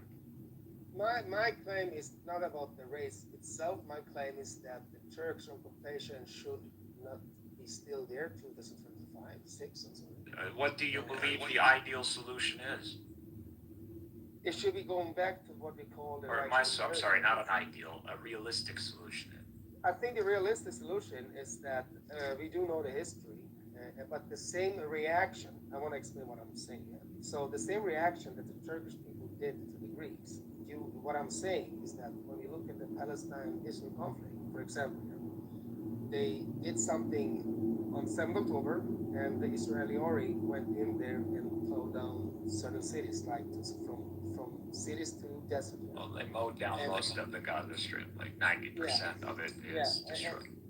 And the problem is, I'm not saying the Turkish did so, but you still have land that still belongs to people that still lives today. I agree. I understood your grievances, but I asked you what do you believe is a realistic scenario to solve the issue in Cyprus? I think Cyprus should be self-governed as they should be were before, and I think that the Turkish military should lead that region. And I also think that we should have what do you call it in English? Today, when we say Greek, we mean the Christians. When we say Turk, most of the That's time exactly what it is. Yeah. You know, so when we say Turk, we actually mean, I would say, because there's a lot of these Turks today that are actually Greeks, and they were Muslim Greeks, and they had to under Ataturk were forced to adopt Turkish identity. So a lot of these people are also Greeks, and because they're Muslim, they lost their Greek identity. Which was not a smart move on the Greeks. The whole population exchange was not a good idea. No, I think that I think the problem is that you lost more land than you gained with that population exchange. Yeah, I think the game happened. The lost game, the loss. So what does that say about the Greeks in that time? That they prioritized religion as they would rather secure religious demographics than even land. What does that mean? Yeah, but we were Christian before this Islamic. Okay, but before that you were worshiping Zeus. Now what? Yeah, but we were not invaded to worship Zeus. And we were not invaded to worship Christ either. So that's the difference. I mean, you were taken over by the Roman Empire. No, we can say that, but the Roman Empire, we can say is just. And guess what? The very Greeks ended up becoming the population that identified as Romans. Yes, but I think you are using the word Romans very loosely, because Romans, when they took over parts of Greece way back in history. I don't mean the Latins, but I mean like the Eastern Roman Empire. I mean, it's just Rome. There's no Eastern, Western bullshit. But Roman Empire, at the end, yes, Constantine is Latin or from a Latin dynasty, but it doesn't mean that the majority because it was Constantinople, the seat, majority were Greek. Exactly. But okay, so the Romans are technically Greek, or for the most part. The Latin numbers were dwindling down, especially when Western, but that was before Christianity. Yeah, but I think the problem we see, Christianity existed even prior to Constantine the Great. The only thing he did for us was to give us religious freedom in the empire. So. But I'm just saying the reason I invoke that is that you have a population that has been conquered by another empire, but eventually they became the very empire that they conquered. Yeah, not really. I think can I also say something, because when we look at the ancient Rome was more or less a Greeks. Not they were Greek, they were Latins in some parts of the world. So they're different people, different language. But the Latins. But southern part of Italy was actually more or less a Greek area. So if you go to Naples, where you're talking about Naples, then Pizza, if you go there, that's founded by the Greeks. And you go down to Sicily, you have a lot of Greek colonized that has been there, and you still have Greek language still in Italy, some parts. So, but the difference, what I'm trying to say about Rome is just that it's almost like this. Let's say Iraq speaks Arabic and is Muslim, and Iraq conquered and take over Kuwait. Let's say both of the groups are more. You don't have to give me examples. Like I understand your point. Yeah. Did I not summarize your point clearly? But like you believe the realistic solution for Cyprus is that the land returns to Greek administration, right? Also, it identifies in that sense they can. Okay, what do you want done with the Turkish population? I cannot even speak, because every time I say a word, you start speaking all the time. Okay, go ahead. Go. So, no, my friend, what I'm trying to say is that, for example, when we look at before Rome, or when it was pagan, okay, so the same gods, more or less, they had in the Roman area, that we call Rome, yeah. So when you go to Greece, the same belief they also had, because they also went to the area that is called Italy, Peninsula, more or less. So when they come to Greece, it wasn't unfamiliar culture, it wasn't an unfamiliar mentality, it was more or less similarities. Because many things that they got from us, now they became the strong empire. The same thing you had before that, you had other empires that were around the Mediterranean Sea. Yeah? So you had, what you call it in English? You had the Byzantine Empire, yeah, from the 300s somewhere, when it became Christianized. until 1014. It slowly died out because of Islamic expansion. Yeah? So to say that the Greeks were invaded by the Romans is like to say that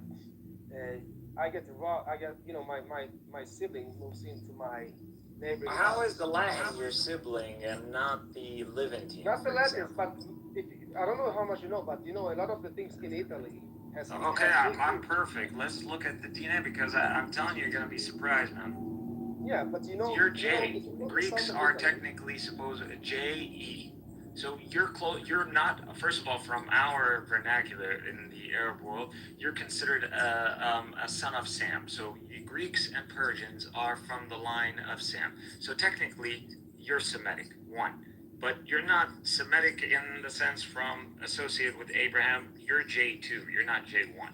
So, Yeah. But nevertheless, we consider you related to us, and this is from Middle Age Muslim knowledge and even ancient Jewish knowledge as well. So we have these references. You're already bracketed within the family tree, So that's one. We're close. Not only that, we have hundreds of years of Hellenized ruling over the Levant, and much of what you know today is in Egypt. So you know this, and actually all the way to Afghanistan with Alexander. So yeah, I mean, Alexander the Great. What's the problem? It's not what I'm saying. So if the East came and conquered you, and you became significant in the East, what's the problem versus the West conquering you, but you becoming significant in the West? I think you're missing what I'm trying to point out. Compare the differences between when they took over that area, because the difference is that when the Romans came to us when we were pagans, and they were pagans, and if they believed in Zeus, Zev or Zeus, let's see what I'm looking at. We believe in the same gods. We had the same country. So it wasn't like a big change because it was more or less the same country. Both of them exchanged more or less. Everybody, the Greeks, the Roman pantheon, the Greek pantheon adopted other people's god by seeing, like, what is this god? This is you associate this with Mars or the sun? We call this. Yeah, I mean, all of a sudden, there were other there's a mapping that happens. That's all. Yeah, there were other, what you call it, polygamist, not polygamist. But if we're talking about Greek intelligentsia, that they understand, we have Plato, Aristotle. We know they didn't see the world as fundamentally multiplicity. They grounded everything into one. So they had an absolute. These are the way you think about gods is just the layman Greek understanding, not the philosopher or the intelligentsia. And the Romans as well. They didn't actually believe there is a Zeus on Mount Olympus, bro. Like that's you don't think that, do you? No, I'm not saying anything about that. They could have just went up there, right? No. So my point was that culturally, the Turkification, as we call it, is also something that's actually unfamiliar to everybody. If you start digging in Turkey, it's a total cultural hijacking. That's what I was. But the Ottomans allowed the populations that they conquered. They didn't go and like exile them. Continue on your ways. Just pay us some tribute, and the Ottomans actually helped establish reestablishing Christianity. Yes, but it wasn't really nice. Of course, you had better years and other years that were very bad for the local people. And that's what compared to Roman rule. No, I think you missing what I'm trying to say. Just because they took over doesn't mean that every year was a bad century or 10 years. They were better off than the Romans. Yeah, I mean, the Romans were on a shitty decline for hundreds of years before Constantinople was taken. Yes, but still, when we look at when it took over something, there's nothing Turkic about Turkey. That's what I think. The people who conquered it are not Anatolian, but they have been in the region of Anatolia, the Seljuks, for quite a while before they were able to conquer Constantinople. And when they conquered it, they were pretty close. And again, they didn't impose a specific way of life or culture on the people. They could continue to conduct themselves in the language and religion that they wished. And understand, this is the Roman Empire that was already multi-ethnic to begin with. Yes, but is that what you mean, that the link, the Greek link culture? And from the... Hey, vad hände? Yeah, from the Islamic world's perspective, Rome never ended. So that's why they called al-Fatih Caesar.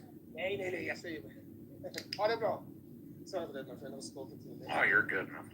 A citizen. No, so we can look at things and we can agree and disagree. Yeah? So.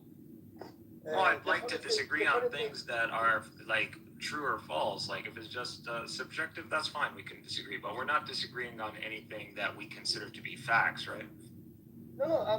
I mean, this depends on the look at it. Yeah. I mean, if you look at, for example, I've seen videos on YouTube sometimes and other videos when people make a DNA test and they're like, huh, did you know? Would you like to go through? I already pulled them up if you're interested. No, I'm talking about people who make a DNA test and they see that they have like 46% Greek, 10% maybe Armenian or whatever we're gonna call it, yeah. Oh, admixture, okay. And then make sure that, and they were like, and they have Turkic is maybe 3.5%, not even that, they say, and they're like, oh, they got so shocked. And, why are they surprised? That's what I also think, yeah. And it's like, bro, you conquered most of the Western Hemisphere. What do you think? There isn't going to be admixture. I'm not saying otherwise. Yeah, Alexander the Great didn't even want to leave Afghanistan from all the women he was enjoying over there. Yeah. No, so no, my point was more like Alexander the Great, when I speak to many people, for example, that are from Iraq and Iran, some of them love it, you know. Iskander, there is some, then probably something paid, I don't know, but many times there is some Muslims I know, they like Alexander Iskander. We don't hate the Greeks. The Muslim world doesn't hate the Greeks. We actually describe them in positive terms. Yeah. So, I mean, the biggest problem... Say Ahl al-Aql. They're the people of intellect. Oh, man. Some people have dogs, they read. What is going on with people in this streets? You can't even... You're not... We don't deal with you like the Jews. We love the Greeks. We just don't... But we want the Greeks to become Muslim. The baklava is Greek, you know? So... I mean, I don't really care about food because I see, like I said, the Levant has been part of the Hellenized world for so long. Like to me, all your food, it's your accomplishments are mine. Like it's just, if I'm under America, that's it. If I accomplish something, it's an accomplishment. If America, it's an accomplishment for me. So I see myself as part of our history as part of the Hellenized world, and I acknowledge my history as part of the Roman world. And I don't describe them. We don't do that, especially in the Levant or the regions that have a Hellenized influence. You know? Yeah. No. So no. My question to you, you know, because when we're talking about occupiers, what about because not only that, we support the Greeks over the Latins too. So what do you think about Turkish occupying, not just Cyprus? I think, I'm not sure how it is now, but I do know a few years ago, I know that the Turks are in Syria. You mean the military presence of Turkish forces in Cyprus? I mean, like I said, it was a consequence of unilateral military action by Greece. But what do you think about Israeli military to do the same thing because of people doing... But isn't this what the Greeks wanted? They preferred, they always were willing to give up land to maintain or to have a solid Christian demographic. They got that even in Cyprus. Yes, but I think you missed what I'm trying to say. I'm saying that when we look at, for example, and this is what I think other people don't really look at, you have the Greeks and the Cypriot issue. You have the Greeks that has been, you know, the exchange of people. Yeah, but they also have, when you look at the Turkish type of state, it's very interesting because the Turkish land is country called Turkey. They feel like they are very proud of the Turkish, like the history, but the question is in which way? Because but this is the consequence of Turkification and Ataturk. So this is not supposed to be the case. we agree that Turkish identity today is artificial. So if these, but again, this is consequences to the fall of Ottoman Empire and the rise of nationalism and Greek nationalism that for some reason took a Christian theme. While the Turks were not about Islam, they used Islam simply as an identity holder. So, you know, if you're Turk, you're going to identify as Muslim, even if these guys were all atheists. So they didn't care about religion, and they just cared about it because it reinforced Turkish identity. Can I ask you this? What I mean? Okay, because you also have Turkish military areas. I think not expansion, but Turkish occupation in I think Syria. I'm not sure if it's still there. We don't recognize it as an occupation. Nor does the Syrian government recognize an occupation. I think they have not so much to say with this president today. I don't even think there are permanent Turkish forces within the borders of Syria. Turkey has been using the proxies, but you know, I mean, now they can just enter if they want, but.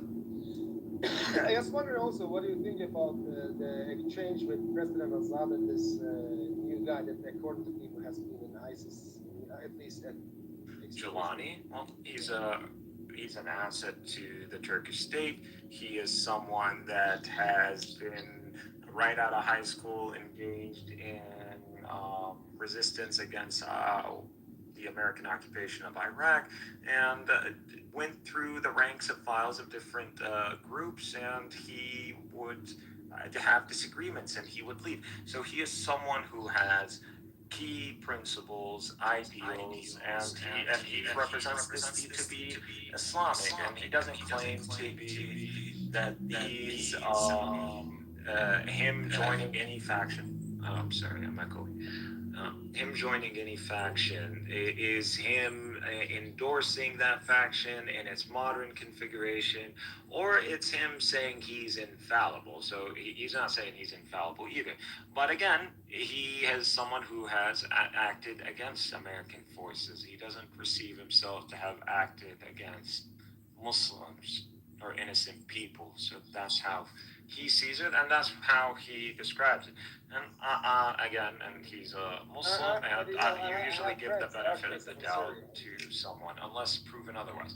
But he's someone, if Trump and the Americans and Turkey and the Arabs and everyone in the region can shake hands with, then he's not what, you know, all that propaganda is just propaganda.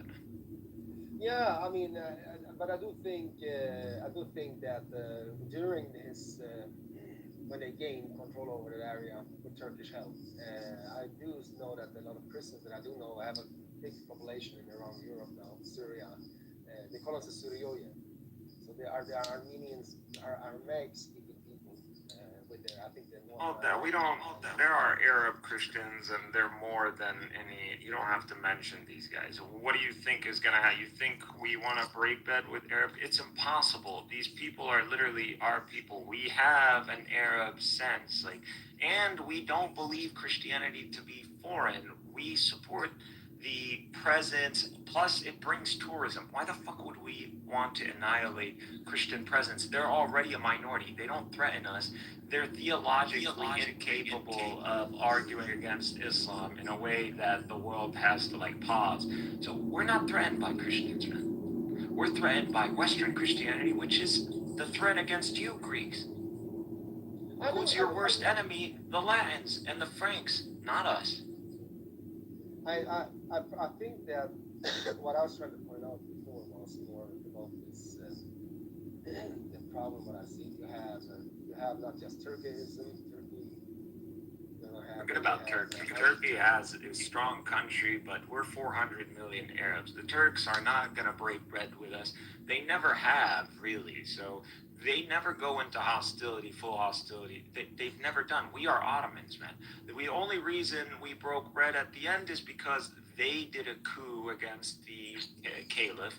the Sultan Abdul Hamid, and the CUP, they were controlling, and they had the three pashas and Ataturk, and they committed massacres in Syria, and they were abolishing teaching of Arabic and teaching of Islam and the Adhan, and that was too far, man. If we don't have religion that unites us, then your blood is no longer sacred to me, and I don't have to abide by your governance because you're no longer someone who adheres to Islamic Sharia.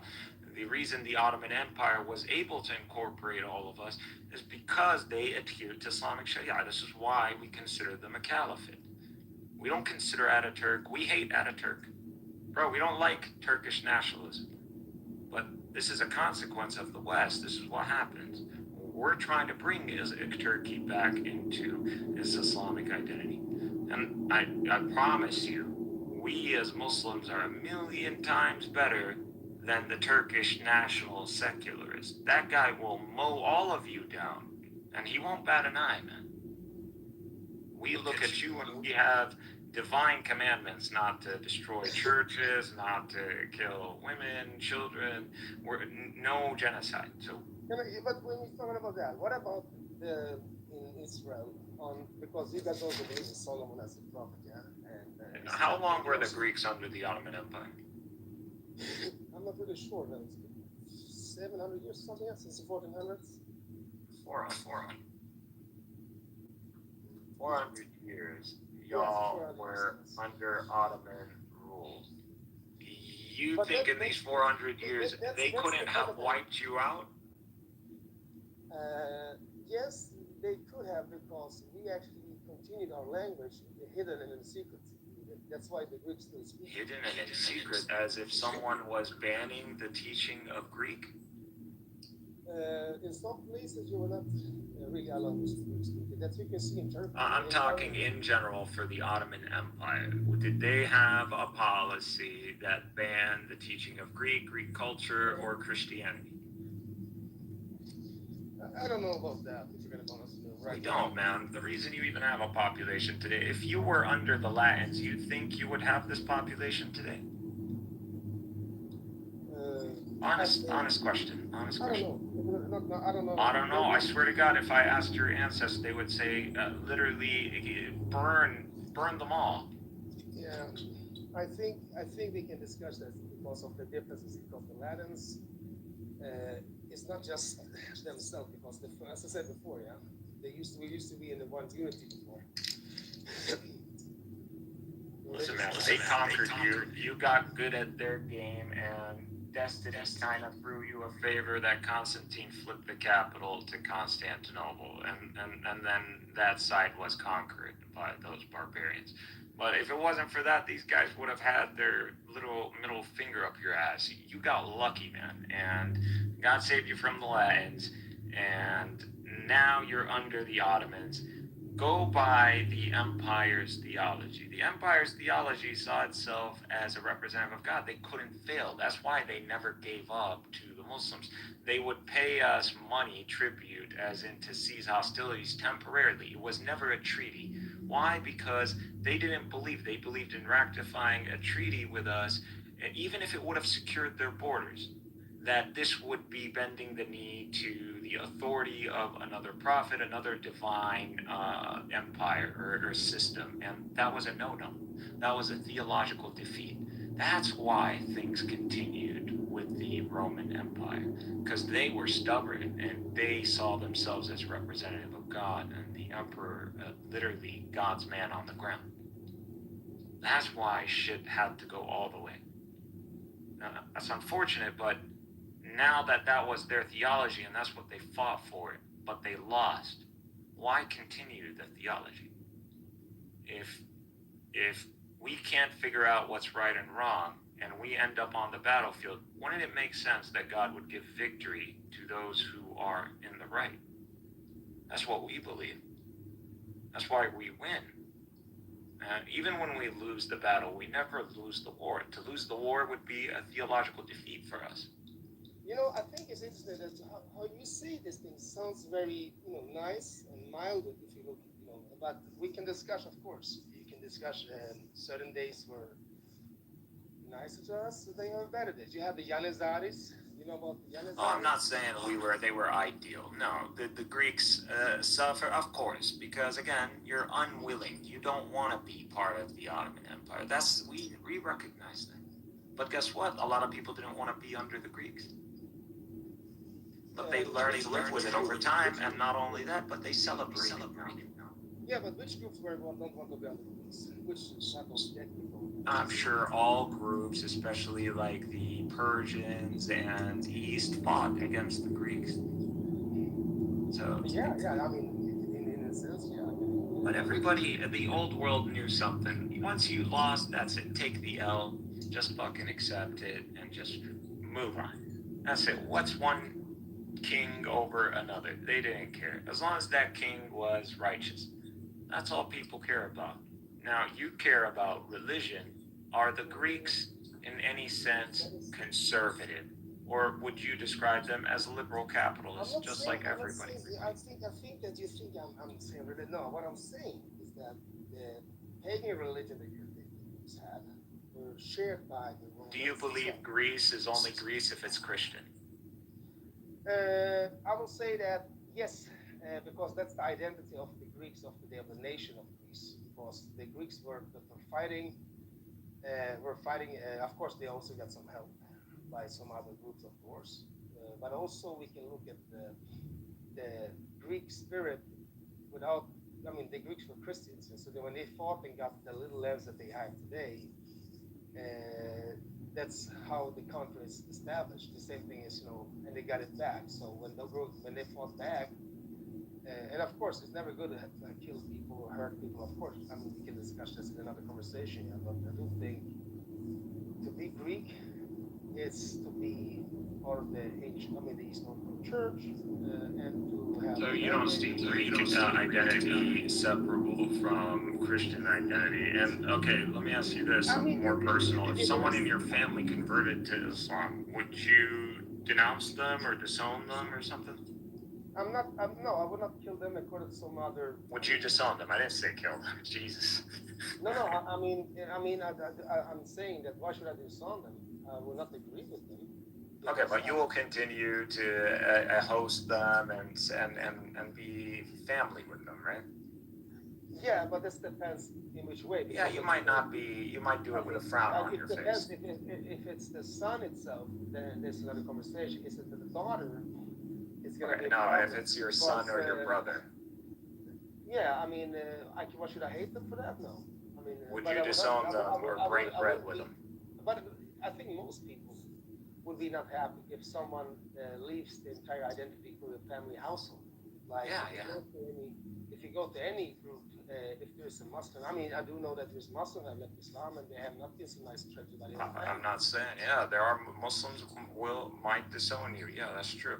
Not everybody. I personally, if someone converted, I wouldn't disown them. But like I said, I'm quite. I have a different understanding of things. But in general, the approach is if they are converting, what is your reason? And if your reason is logical, that's going to be hard to argue against. But if your reason is like, I feel it, or I saw something, and that's why I believe something's subjective, that doesn't fly. And usually that means something's fishy. So that's why Islam doesn't really look favorably upon these things. But it's not necessarily a death sentence. When it comes down to family members, you're supposed to maintain your relationship. So we can't be disconnecting each other because someone, even if they're a disbeliever, that it is not allowed to necessarily disown or separate or as in to act like they don't exist. No, but I do think we can. A lot of people do that. No, here's the thing. I'm a person that I have made many years. Since many years now. I just wanted to see how strongly you felt about Christianity. That's. No. If my kids are Christians, of course, I will, because we believe in many things when we are baptized. We believe in many things that there is a very. I understand. I'm familiar with Christianity, but. So for us. Do you believe they'll go to hell? Let's say. Yeah, but that's what we believe in. Because the Muslim also believe they are believers. Yeah, they also will believe in Abu to hell. So it's going to be the similar type of view. We only believe you'll go to hell if you affirm the denial of the message of Prophet Muhammad. Like when someone, if someone told you, do you believe Prophet Muhammad to be a liar, and you answer with a positive answer, and then you can't justify that would, yeah, because the same question is going to be asked to you in Judgment Day. But if you're a Christian and you don't know about Islam, Muslims that have committed sin they will take my soul and give him my life, and I will go to hell for the Muslims that life sake. Okay, so that hadith. There is nothing. Let me a few 2 points. One point. If you believe in, yeah, but can I say, the Quran is more is the fundamental. So if it's not mentioned in the Quran, even if it's something you feel is a strong point, it doesn't. It's secondary. So it won't. Even if we concede it, it wouldn't knock away from the main fundamental structure of Islam, because that's based on the infallibility of the Quran. We believe all the secondary tradition of the Hadith is fallible, but we have the methodology of falsifiability, and we're pretty sure of it. So if you want to falsify the Hadith, there is already a standard to do that, and you need to apply that. Now, when it comes down to that Hadith, the second point, I'll make this real quick. In the current world, when it comes down to the hedonism and the spread of unnecessary suffering in the world, the main ones responsible are not the Muslim world. We're not the ones spreading all this hedonism and sexual immorality and drugs and all that and weapons of mass destruction in the world. Now, let's say some of our people get caught in by that. Guess what? These people might have sinned, but there will be a time in a specific dynamic where these people, they have the, sins have to be accounted for. So someone needs to get punished. These guys are not necessarily by default the reason why this sin took place. Those people, that sin, they might be absolved from it, and the weight of that goes back to its main creditor, which is, whoever spread it to begin with. So that's how it is. You can't go around trapping populations in vices and then somehow sentencing. You can't be Satan. God has. I'm clarifying something because I wanted to land with you. We can't. God has already made sure that there is no system in the world when it comes down to Him where someone can send people via vice in massive waves back to God. So you can't go around do like what the British did and the Opium War in China and drug the Chinese and opiums, and because you're a sadistic motherfucker, you want to send them to God so they can go to hell. No, that's not how it works. God is not gonna play your game.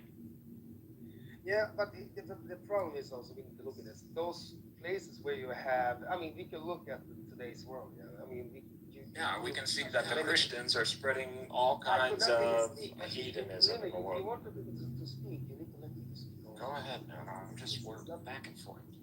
Yes, but it's not back and forth because I say one word and you say 200 words. You're Greek, you know how it is. Think of me like family. So when it comes to Islam, hadiths, is that some places, some areas in the world, if you deny part of hadiths, would be very devastating. And you have some hadiths that the Shias are using, and then you have some hadiths that the Shias not accepting, and some that the Sunnis accept. So we can discuss that as well. So and then we look at punishment or not. According to the Bible, the Quran and its scriptures, not just the Quran. When I say the Quran, I mean also the other hadiths that is according to the. Mythos, you're talking to a high-level Muslim, and I'm someone who, I'll add to you that I don't deny the Trinity as coherent in terms. I don't deny the Trinity. I'm gonna sound very, very prejudiced now. Okay, but can I ask you this? Why is that? Here's the question I have. And if you want to learn about Islam genuinely, I would be the best person on this app to tell you. I do know much about Islam. I'm not I don't know that. I've seen you around in rooms, but if you want genuine feedback from a rational Muslim, I'm here. I'm here. No, so the thing I was trying to point out is that when we look at things that happens in the world, why is that? This is just a question. And I'm Palestinian. I hear you. You sound like very educated. You have a very good way of articulating words. You speak good English. It's beautiful. I like that. my question, and I want you to understand my view. If you go to Germany, you have people attacking people with knives, and they are using the Islamic God for this Allah Akbar. Terrorism. Let's say, yes. The question is, why are they so what you call it? They really believe in something. When the police question them why they have done this, they say that you are infidels, you guys are this and that, and they do this in a land that is supposed to be a Christian land. It's a German. And you have a lot of minorities that are Muslim. You think Germany is a Christian? Germany, I mean, I think that when you look at the laws and the way how they, secular. Secular, but it's a secular Christian code, I would say that. The Christian in name only. Anyways, but let's go with what you're saying. I just want to point out this. When you look at, for example, in a more deeper view, if people are doing an act like this, if they don't like that country so much, they hate it. Why are they going there? And let's say they commit an attack like this, a terror attack. It's very strange because we have groups that says have seen hidden cameras from the TV. They have gone to different mosques, let's say in Sweden or in Germany or in Britain. They're saying that they should kill the kofar, they should do this. And this is an imam who is well educated as well in the Quran. Then you have other people that say, no, it's not that because it's according to this and that. This is it's interpretation. But then when people look at the interpretation, look what it says about how they should treat this group or this non-Muslim group, etc. It doesn't understand all the common justification. I'm just saying that why do you think this is happening in the West if there is not, because I'm not a young blonde Swedish girl with blonde hair. I made my research as well. The question is, it has to do with, I guess, with many reasons. I think the problem is that you're going to answer your own question. No, I mean, what I think is that there is so much attacks. Not like when we look at terror attacks, IRA, when they bombed in the UK. So you understand that there is usually a cause that leads to an effect that is terrorism, and it's not specific to Muslims, right? So you just brought up the IRA. It's not just the Muslims, but when we look at the worldly statistic records, the majority of terror attacks that actually is committed is mostly. You're dealing with 1/5 of the global population, and like humanity is 1/5 like Muslim, if not more. The majority of the attacks is not in an area where Muslims are, let's say this, you have a Kuwait. Yeah, but if you look at all the attacks that have been, the overwhelming majority of them, they're conducted against nations that have that are applying aggression or invading a Muslim demographic or a Muslim country. The point is, Germany is part of NATO, and NATO did invade Afghanistan, and that has led to the deaths of hundreds of thousands of people. Not only that, but they've shared in the coalition, the invasion of Iraq, and they've participated in that as well. And not only that, but Germany is one of the main top weapon sellers to Israel. All submarines, they got them from Germany. A lot of their military tech, if it's not from the United States or Russia, it's Germany. Germany continues to compensate them for the Holocaust, even though they know their system doesn't actually go to Holocaust survivors, it goes to the state of Israel. So that's why Germany is guilty. Now, do I believe that Germany, people should be conducting attacks when Germany has given them refuge, or they've come under the guise of obtaining German citizenship, or that they are German citizens? No, because that is a breaking of a treaty, and that's not allowed. So if you give your word on something, you don't get to go back on it. But again, from some people's perspective, Germany is going back on their word by engaging in breaking commandments. But still, it's not allowed. Now, when it comes down to a second point, when it comes down to attacks done by factions, so by entities that are not lone wolf attacks, that is a different discussion. So these are entities that might have smuggled themselves across the border or might have come from a different, or their very intention from the very beginning entering into the process was to engage in militant activity. That's a different kind of ruling. Why? Because they have a chain of command. These people are part of organizations and they're a soldier. It's not necessarily, you got to go figure out what's the issue with the organization. And usually that's going to be Al-Qaeda or in its affiliates. And you know the strategy of Al-Qaeda. They have already declared themselves before they conducted any attack against the West. They said, those who are going to invade or going to participate in attacks against Muslim people or Muslim nations and civilian casualties should be expecting retaliation. So like Osama bin Laden said, you don't see attacks in Sweden back when he made that comment for a reason. Why Sweden hasn't engaged in hostilities against the Muslim world back then when these comments were made. So that's just the golden rule, man. Yes, I'm not. I hear what you're saying here, but I'm not just talking about that. I mean, terror attacks in the world has not just been happening during the 9/11 and the military war from the during the Bush administration. So you're gonna make a claim that terror attacks were happening prior to any Western interventionism in the region? I'm not saying in the same level as it is today, I guess. But what I was trying to point out is that when we look, for example, in Egypt, we have, for example, girls kidnapped. I already know attacks happen, terrorism happens. If you are making a claim, make it straight. Are you claiming there's an increase in terror attacks up until now? I was trying to say something about Egypt, for example. For example, in Egypt, you have Christian girls, Catholic girls, has been kidnapped, yeah? And the family members may be hiring an investigator, and the investigator says to them that your girl lives in this area. I already know the circumstances of Egypt. I recognize your point. Let me explain some, because what I'm trying to say is that then they come there and they try to get their daughters back. The authority says we cannot do nothing. She is a Muslim.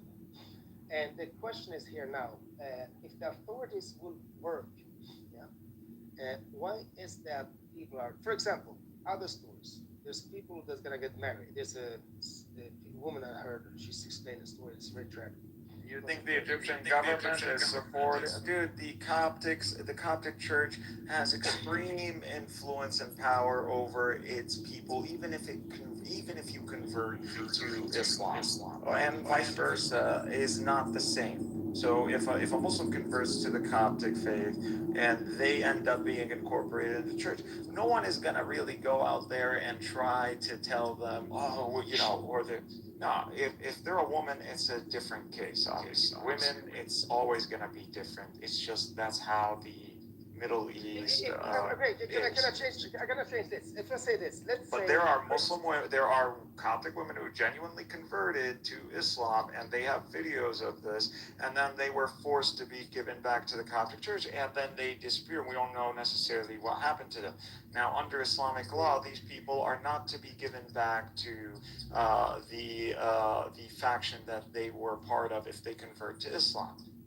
Now that they were given back, and not only that, but we don't know anything. That's why you saw ISIS kidnap those Coptic folks in Libya.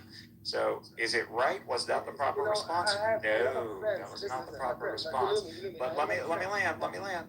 ISIS did give the Coptic Church an ultimatum and give them a time window to release those women, and that they would affirm that they have been released and they're good, and that there would be no execution, and they didn't abide by that. Now, is that, I'm not justifying ISIS, but I'm just telling you there was a choice, and that's just the facts of the matter. But I think what the problem is that it's very unfair in one way, because when you said there's people becoming Muslim, I'm not talking about people who convert to Islam. I'm not talking about that, because there's a lot of Muslims that look in Turkey and look in Bosnia. Today, Bosnia used to be the majority Muslim. Now you have, with the Christian Orthodox and the Roman Catholic combined, they are the majority now. And the same thing goes with Neither. What do you believe, regardless of how crazy it sounds, that you want me to believe, just so I'm on the same page with you, not so what I'm for the saying, sake of argument. conversion is one thing I don't what can I say? Could we stop? No. People want to convert to Islam, Buddhism. That's fine. All right. What's the issue specifically to Islam, not to a nation state? Now, if I was, let's say, I'm gonna compare this. Yeah, for example, I've seen many records about. This is all experiential. No, I'm just trying to explain. This has nothing to do with fundamental Islam. Okay, but if this if I go and tell you, look at this Christian nation, they got all these bars and hookers and the sexual immorality and the gender, does that mean that you represent Christianity? No. Yeah, but this is the problem with we had already such thing. Yeah, so if I'm going to argue, I don't know why he went out. I think he's busy doing something, but that's fine. Continue to talk because that's just what I do. If I'm going to criticize a religious or a theological framework, it needs to be an internal critique objective to the tenets of that faith. It can't be subjective to the works of the demographic that associates themselves with that theology or religion. That's just the facts. That's just how logic works. You need to objectively analyze. Now, if all the Muslim world went up and pitched up and started crucifying people, does not take away from Islam anything. Why? Because Islam doesn't culture that. So. I don't know. We can discuss passages that talks about things. Now, people can manipulate religion. I'm not here to argue against you. In your way of the Islamic view you have, no problem. You know, it's just if you have a view that is. I just wanna, if we are to discuss anything, and since you brought up Islam, it seems to be going in that direction. If you have any, because you brought up Hadith, because of all the countries used to be Christian. What happened to the Christians? I'll tell you what happened, because we have DNA evidence. They converted, a lot of them converted. What's the problem? Many of them actually majority were simply forced because they wouldn't have any. How? Okay, but when you say certainly, when you say almost certainly, it would be unlogically. That's an oxymoron. Yeah, but it would be illogically that Turkey. Why is it illogical? The historic consensus on this is that it's mainly due to economic and class reasons. You know, the problem is that I I'm not gonna go too deep. Well, but listen, man, if you're gonna bring up claims, you gotta substantiate. That's. Yeah, but what happened to all the Christians that used to? I just told you, over hundreds of years, they converted. They leave their belief because Islam is so beautiful. Do you believe they? Not all of them left. You see the Coptic population. You see the Christian population in Palestine. You see the reason in Palestine they got reduced, Judaism, the Zionists. So they were in Palestine. They were the majority of Bethlehem. They had majority cities. Now it's all gone. So who's responsible for that? Iraq had a strong Christian population. After the American occupation, all of that disappeared. Syria, the same thing. Like, what are you?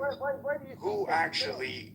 In a small window, managed to eliminate double-digit percentile from the population of Christianity in the MENA region. A lot was the West. But the problem is, there is something that we cannot deny yet, because first of all, when we look at historically, first of all, people were forced to convert. Their entire I'm telling you, substantiate that claim. Yeah, but if you go to Turkey today, dig it. No, that's anecdotal. I need substantiation. Let me say, because you don't. But it's anecdotal mythos. Yes, but if you look at this, if you go in Turkey, you dig anywhere, and you find a marble from the antiquity. Most of the time. No one's denying the legacy of Greeks in Anatolia. If you go to Istanbul, you go to a place called Hagia Sophia that has been converted to a mosque. You don't have to tell me about history of Anatolia. No. It's not history, and it's actually quite recent years that they did something that is the mosque and stuff like that, you know. And the problem, what I'm saying, if Christians start doing this, that happened. They did it before we converted Hagia Sophia into a mosque. They did it in Andalusia. Not only that, they did the Inquisitions too. Yeah. You should be happy it came down to this. That's the Spaniards thing. But here's the thing: if they want to take their country back, that's your problem. You think from the Muslim world, we think Catholic, Eastern, good luck, man. They all see Christian. That's it. They don't see you guys in your little camps and churches. No. Yeah, no, I get it, you know. But the problem is when you look at different places in Europe, let's say, if you look at the ancient demographics, you will see that sometimes. Plus, if Hagia Sophia was like the Church of the Holy Sepulchre, or the Church of Nativity in Bethlehem. I would call Hagia Sophia were more less like the Eastern. Because there is no religious event that happened in Hagia Sophia. This doesn't mark any sort of like religious fundamental event. Like not Paul ain't buried down there, Peter. This is a building that Constantine built. When a church is built, it's owned by the emperor. When a church is built, it has certain rules when how it's gonna be built. I think it is prayers. I think it depends if you're gonna have some relics, some type of other things. So it is a holy site. Yeah. So the same thing is when you look at Muslim when they took over Jerusalem and they built a mosque above the temple of. There was no temple for us to build above it. Yeah, but you still build it on a tent in an area that should be. We built it on the space that the Romans was using as a garbage collection area. Yeah. So, they built that. We actually this is on top of a temple of Jupiter. That's what it's on top of. Yeah, but what I'm saying is that place actually still has been a place for the temple. So we don't care that it was a temple. We accept what Christ has judged them with. So that's it. They have no temple because they don't recognize Christ and they don't recognize Jesus and they don't recognize Muhammad. The Jews have no rights. These are not even related to the Israelites. The Israelites are not the Jews. These are just historical facts. Israel is us. It's the community of people that maintains God's commandments and establishes the temple, which is established today. What did Jesus in the Bible say? Jesus condemned the temple for being a den of thieves and merchants. Are you a Christian? I follow the gospel of Christ. Okay. No, so what I was trying to say is that when we look at... And what did he want? He wanted it to be a house of worship to God alone. And that's what it is today. It's a house of worship to God alone. Yes, but here's the thing. Did he say, I want this to be a house of worship for me? I think No, he didn't. I think that the house of worship, yeah, he's God according to the New Testament. He's God in the qualitative sense. If you want to talk about the Trinity, we can. No, yeah, but I'm not. What I was trying to point out was that when you look, I don't know where we are right now. I don't mind. I can refresh you. You seem like you wanted to go into the Trinity, and that somehow, or you're talking about the history of Christianity and Islam. No, we were talking about the Hagia Sophia. Yes, it was about that. I already told you. The bottom line with Hagia Sophia, it has no religious significant value, and it was property of the emperor. And one of the biggest Orthodox church in the world, so of course it has a value, and it is a holy site for us Christians. So if holy, no, not for us Christians. The Westerners hold it as, what is the religious value? What's the religious value? That's the problem. It's a holy church. It's a big, what you call a cathedral, I think it's called. So it's not even one of the fundamental churches. It's literally a building. What do you mean it's fundamental? That's not how we Christians live. I understand, but mythos, the rules when Mehmet. I'm with you. Let me tell you this. I want to finish because I was trying to say something about this. Okay, are you gonna like? All right, go ahead. Can I say something? First of all, when we look at this, when we look at the ancient places you call Mecca, okay? Now, the Mecca used to be a place, the area where you go around the stone, yeah?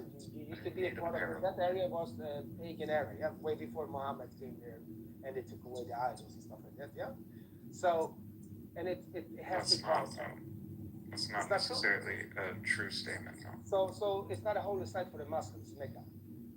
Mecca is a holy site for the Muslims. You said that it was prior, it was pagan, but that needs to be added a nuance to it, as in you understand the narrative from the Islamic perspective is that Abraham is the one that raised the pillars, and Adam is the one who established this as a house of worship for God. Not that this is the only house of worship for God in the world. There could be others, but this is what we know, and Jerusalem.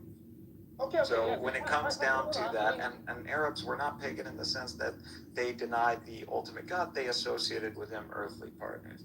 So that was just to clarify this. My friend, I hear this is Islamic view on this point. Yeah, so It's also backed by historical evidence. It's not decisive, but like much of history is not decisive. Adam have built. I mean, for when Abraham, you said something about Abraham. Oh yeah, we can't back that up. But the notion of like what Arabs believed and the way they believed, it's not stupid chicken shit. Like nor were the Greeks believing Zeus, Athena, and all the gods were literally like humanoid figures on Mount Olympus. They understood that there was symbology involved, but not everybody. Laymen are laymen. Here's the problem. Let's say this. Western people come and they're flooding. I'm just taking an example. Taking over Saudi Arabia. Okay. Later on, we are building a big church and maybe even take away the black stone. Just move that with a big truck and put it outside and say, this is for museum. Are you being realistic right now, man? No, I can't, because the Hagia Sophia for us is also a holy site. You're comparing, dude. You're literally comparing the church of the proper comparison would be the Church of Nativity or the Church of the Holy Sepulchre, not Hagia Sophia. It's not the same value at all, dude. What are you talking about? Hagia Sophia. Here, I'll tell you what the value of Hagia Sophia would be. It would be the Umayyad Mosque in Damascus. That's what the value of this would be. And guess what? Before we took over Hagia Sophia, they took over the equivalent of the Umayyad Mosque in Spain, and they converted it to a cathedral. It's still till this day, I believe, a church. So unless they turned it into actually became a mosque, but also it's a museum in a certain way. So Alhamdulillah, I believe. But you don't address my view, because I see. I've already addressed your view. I've already clearly told you. No, you can't address my view, because I was saying that the Hagia Sophia, the Hagia Sophia, according to the Eastern Orthodox Christian, even other Christians as well, but specifically the Eastern Orthodox, this place is a thing that people always will say that we want it back. And the problem that we can see is that when we don't allow Christians to say that, let's say me, I say that it's a holy site, and you say it's not. I'm not comparing to other churches. The problem is, holiness is when you are performing the service. So just the building itself, of course, it's just every building can get destroyed by an earthquake. Okay, so I just want to clarify certain things, but just facts. The building, is it owned by the emperor and the empire, or is it owned by Christendom? And how do you prove that historically, if you believe that it's owned by Christendom? Are you saying the emperor couldn't have torn it down and built something else if he wanted to? Like if he wanted to, just wake up and didn't like the design, he could have done that. He couldn't have done this in the Church of the Holy Sepulchre or Nativity, or why? These are historical, so they have that, UNESCO kind of historical site stamp on them. This is completely his property. It's the emperor's property. He wants to build it, wants to burn it into a million pieces. He can do that. And the second point, because it's personal property, the second point is that under the terms of the Sultan, when he seized Constantinople, he told them, if you guys give up peacefully, your church, your property will be secured. If we secure this via warfare, that is not going to be the case. So your property and your rights are going to be subject to the victor's policy. And that's just what happened. They didn't want to do it the easy way. And even though they knew they were going to lose, they knew, the emperor knew, he did this for theology. That's what makes it worse. He did this because of religion. And I already told you, this is just facts. the Roman Empire did not agree to permanent ratification of borders or plans with the Muslim caliphates. Why? Because they did not recognize them as religious authorities, and to them that would have been a theological defeat. So it has to be clear that the Roman Empire, at least that Constantine Christian imperial strain, has been defeated by the very own rules of its game. So that's why there needs to be also a public display of this. It needs to be known when you go to that city that these people were defeated theologically. Unfortunately, what I'm talking about, because it was Justinian's the first. I'm just giving you our understanding. You don't have to agree with it. That's all. Yes, because then you also have those who are But you're saying I'm a hypocrite, though. That just seems what you're implying, or I'm not being consistent, because I wouldn't apply this to Mecca or Medina. I'm only saying that this is how we cite the Christians. It still is. But you understand, if Mecca was destroyed tomorrow, it wouldn't be that big of a deal to us. Because it's already been destroyed.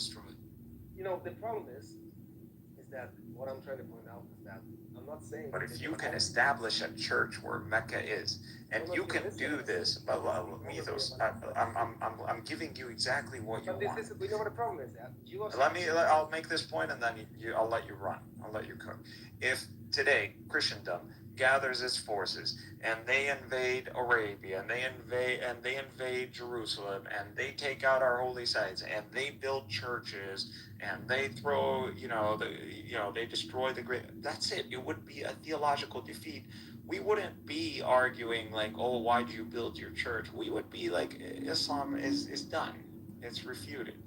That's what you should be. When you see Hagia Sophia, you need to understand that the Christianity of the Roman Empire is defeated. Anything you're doing right now, this is all revivalism. That's all you're doing. Y'all changed the religion and invented an eschatology.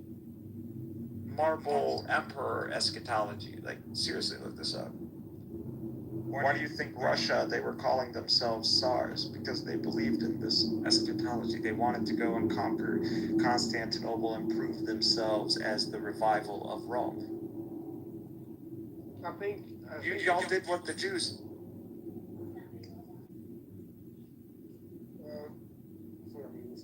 And the problem what I see here is that we can discuss. Okay, the Turks, I would give them credits for still having it running, renovating it, and taking care of that building. You know, that's one thing we respect them for. And not that they haven't destroyed it. You know, they haven't made a strip club out of it, or in some Western countries they have made pubs in their church that's very old. But don't feel like we have a strong attachment to this building. If Eastern Christianity got its shit together and they had a center of authority, kind of like how the Catholics did, and they came to make a permanent agreement with the Muslim world that is binding because it would be ecumenical, that building can be returned back to you guys. We have something called patriarch, and as Christian Orthodox, we have. Here's the problem. How I see this. You guys fractured just so you didn't follow this authority. That's why the Russians have their own. Can I say something, man? Please. I mean, it's you. I promise the information I'm adding is helping you. Yes, but I want to explain something. In the early church, before the schism, we had 5 ancient patriarchs. So you had the Mother Church, Jerusalem, Antioch. They also have Rome. It's the ancient church's jurisdictional areas, how we call it, jurisdictional centers. Then further on in the future, you have Constantinople and Alexandria in Egypt. Okay, so we get the 5 patriarchs. The all patriarchy were always self-governed centers that they had their own borders, jurisdiction for. There was no Constantinople during Christ. Can I? Yes, I'm just saying that's a fact, Mythos. What do you want me to let you build on an error? Like it would be against you. You don't listen. The ancient church, they need, for example, when Paul and Peter, when Peter went to Rome, he established the church there. And we have the church dimension. 3 of them is mentioned in the Bible. Then they established churches later on in the 3 to 500 AD. And then you have other places like Alexandria and also Constantinople. So we are 5 ancient patriarchy. And those 5 ancient patriarchy was self-governed authorities. They all were in communion with each other. You had the Rome, Constantinople, and all those places were in communion. They were in the same belief. And if I went to Italy, Peninsula, in the year 500 and go to Rome, I will receive the Eucharist there or taking up the Mass or liturgy, as I'm going to call it. If the Roman guy or a guy from Italy, Naples or whatever, went to Greece, to Athens, he would partake of the Eucharist there. So we were in one community here. So one church. But the jurisdictions is something that we need to look deeper, because Constantinople had its church jurisdiction. I promise you, I know all the information about but Christianity and the history of Rome. I just want to explain more further than this, because the problem is Constantinople. Always do this. Try to say the conclusion and see if I disagree or agree, because I could agree. You don't have to explain all this. Only if I disagree do you have to justify. Yeah. So we still have the ecumenical patriarch that we call Constantinople today. Many people will say Istanbul. He's still there. Yeah. But meanwhile, one of his churches he cannot really enter because he's a Muslim. That's one thing I want to address. So we still have. Which church you can't enter? You don't understand what I'm saying. That area used to be a church, a cathedral for the Eastern Orthodox or the Byzantine Church. Yeah? All of the Muslim world pretty much was Christian, at least Middle East. Now what?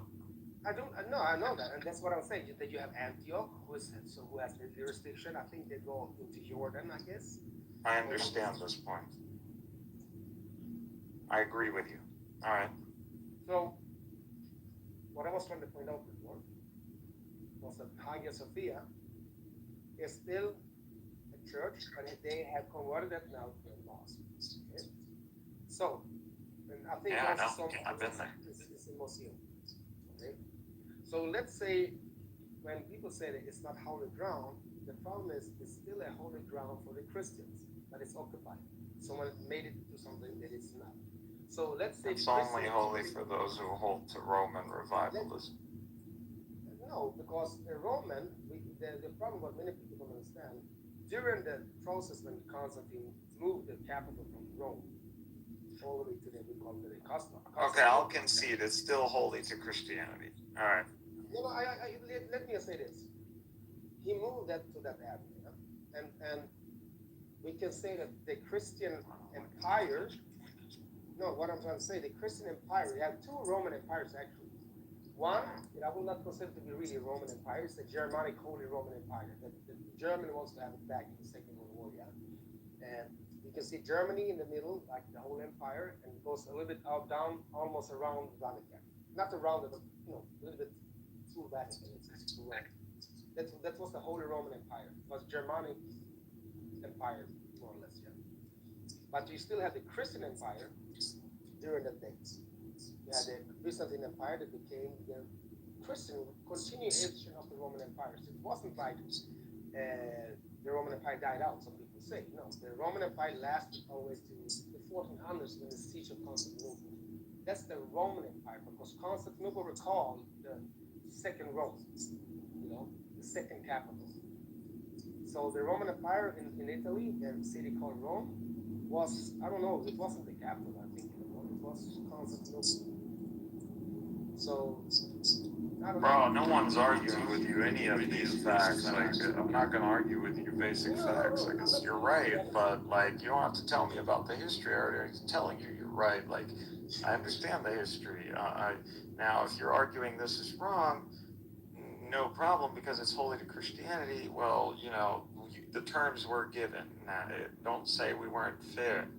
As for, did the Christians do this before us? Yes, they have. So, and you're telling me that now this is holy to Christianity, so you're generalizing Christians.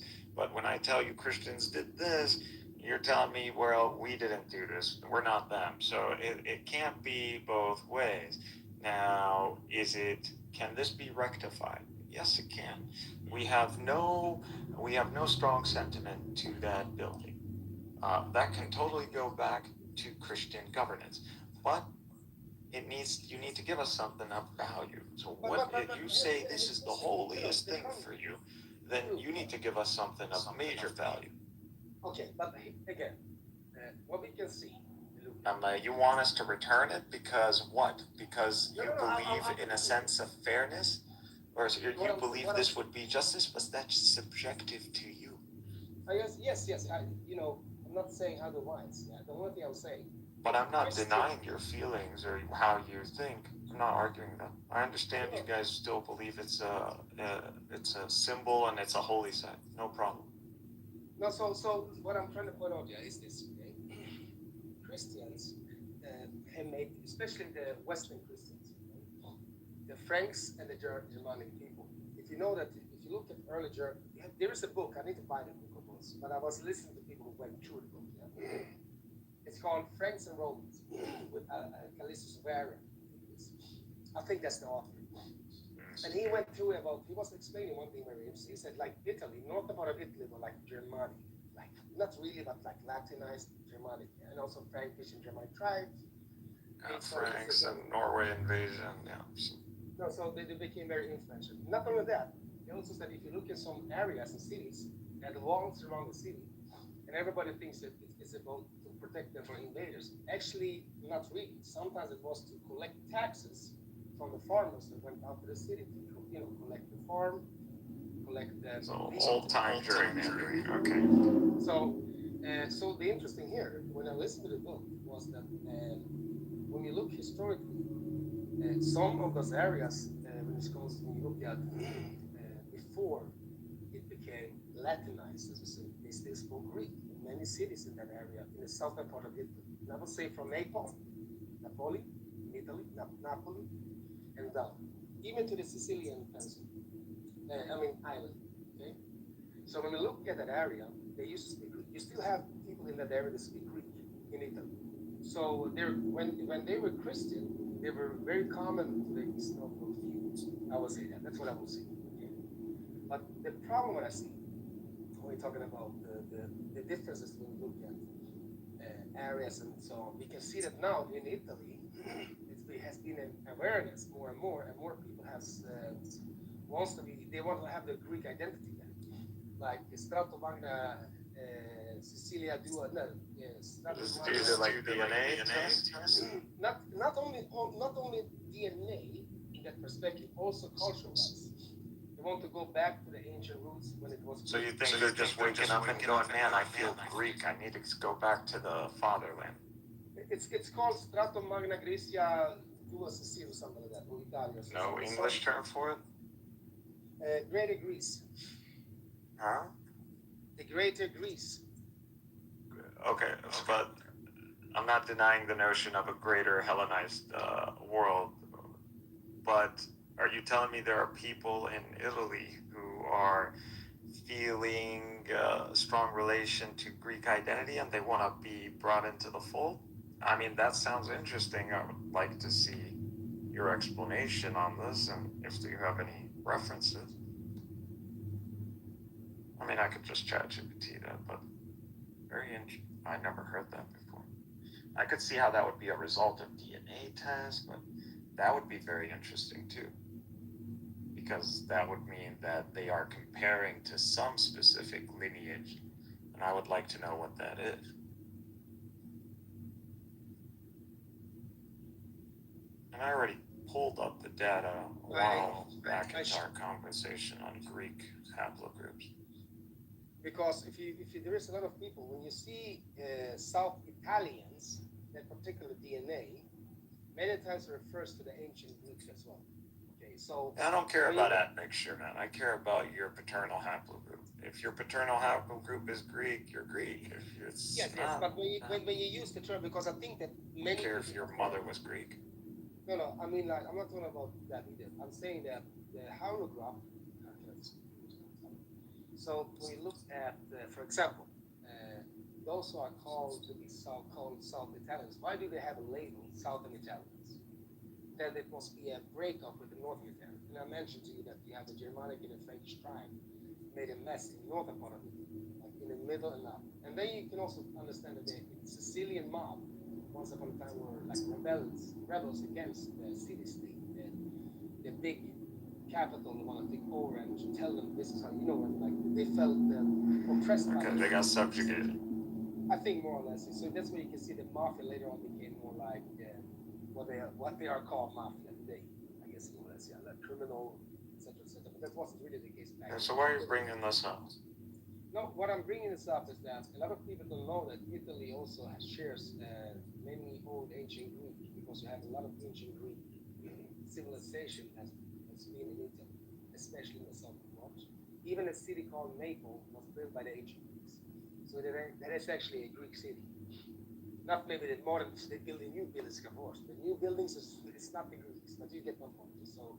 So many of the different cities that has been built up there, villages, whatever, is thanks to the Greeks. And those Greeks, they still live there and continue to live there. So when we look at Halo groups, I think when we say Southern Italian, it means Greek. And that's what you can see sometimes with Italians, and I mean Albanian people, that when they take a DNA test, it says sometimes Greek Albanian DNA. It's very simplistic, but that's actually the Greek DNA that they share with the Greeks in that region, the Peloponnesus in the northern part of the Greece area. So if you go to Greece and Crete, are having maybe a little bit different DNA than the Greeks in let's say, what's the word I'm trying to find? West coast of mainland Greece, for example. But they are still Greeks. They share sometimes DNA. They still have the Greeks. And then you also have the whole invasion by the Turks, way back in history, the Ottoman Empire. So we also have DNA from probably other things that have looting, rape, marriage, conversions, and so on and so on. But I think it's important to know that the ancient world today, like Strato Magna Grecia Dua Sicily, I've seen that in Facebook. More and more people having almost 400,000 that are joining that Facebook, which is quite interesting. So it's not No. It's not interruption. Man, you're Greek. Stop acting this clubhouse shit. Or Western, It's normal for us to have overlap. I'm not gonna get offended. So you can act normally. You're a guest. So just think of it as Greek and Palestinian. So we're very close in culture and attitude. Just religion adds the nuances. But honestly, I can't tell you guys apart from us. Unless you have like blonde features, which are not originally Greek anyways. So you guys are supposed to look very Levantine. So, like me, I get confused for Greek a lot actually. Palestinian. Because you do know that who the ancient Philistines was, the Philistines. Like I said, I recognize the Greek history of the land. I understand that we have.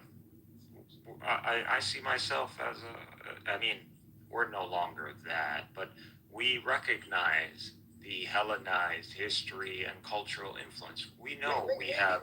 Maybe Palestine should say this: we want the ancient roots to be started taking over here. We want the Greeks to.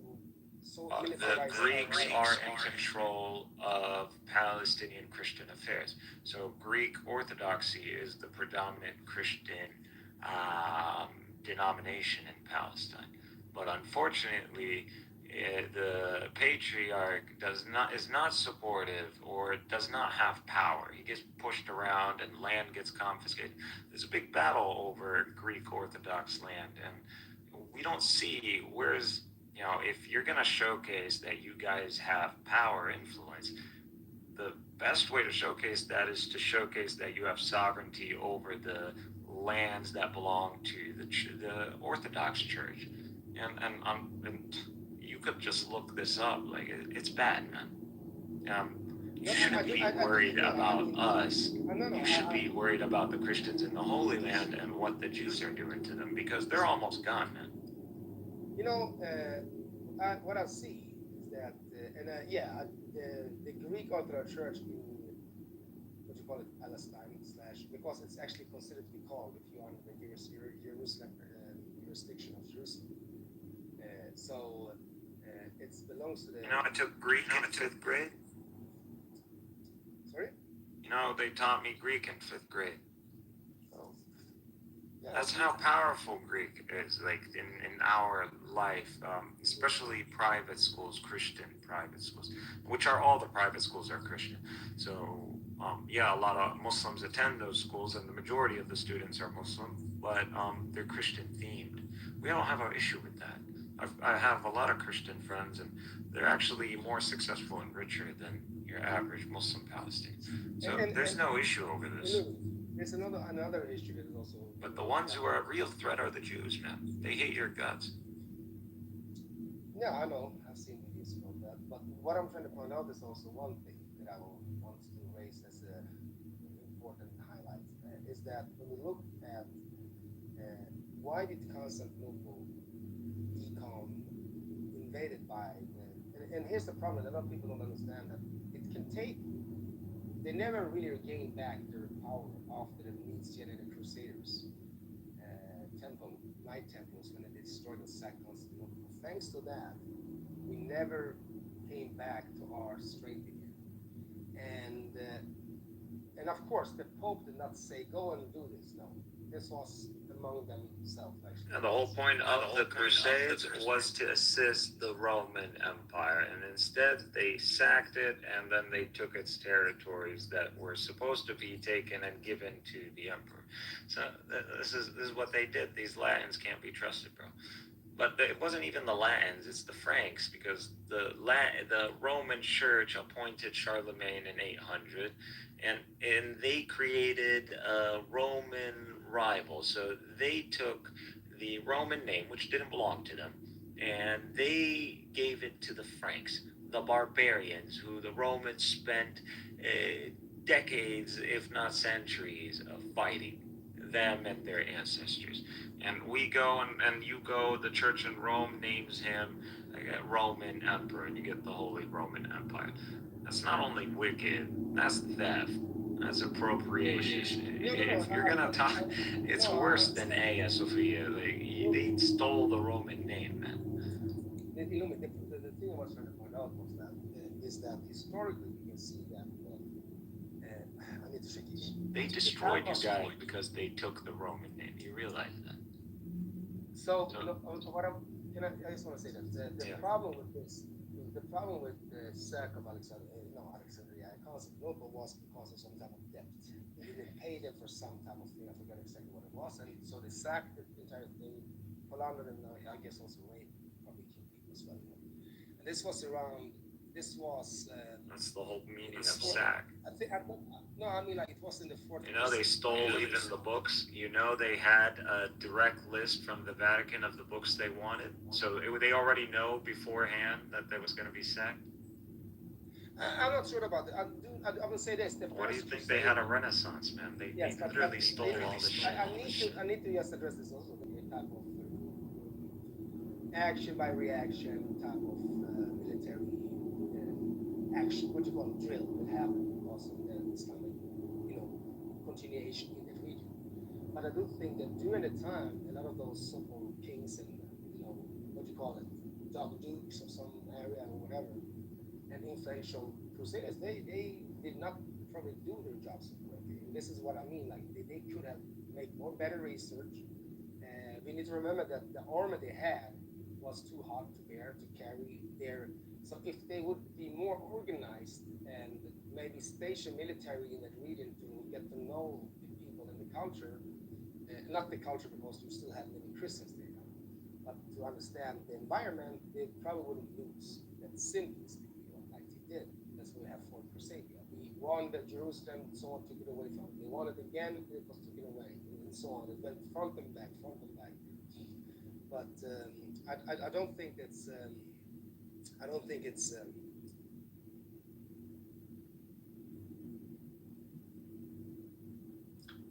I understand what you're saying, man. You don't have to tell me, to justify, or I'm not asking you to justify why you hold strongly to Hagia Sophia, or why you even believe Anatolia should be Hellenized and returned into, or even if you decide to go on a campaign like Alexander the Great and unite the Western Hemisphere. I don't deny the legitimacy of peoples into seeking that or obtaining that.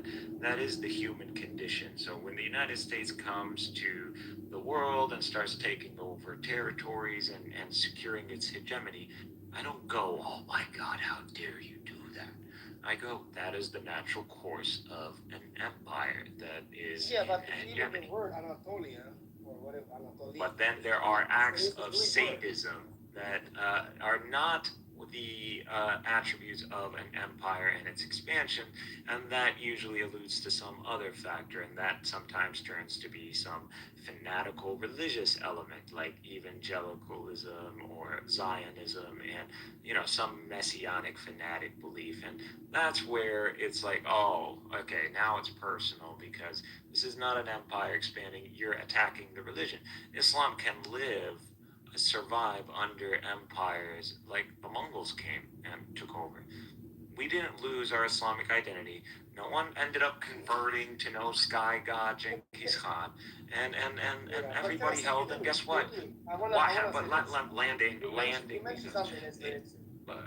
The Mongols ended up themselves becoming Muslim for at least the Golden Horde and a few other ones. But so it was the other way around. So it's not an excuse to say like, oh, you got subjugated, that this means that this necessarily results into the reduction of your demographic.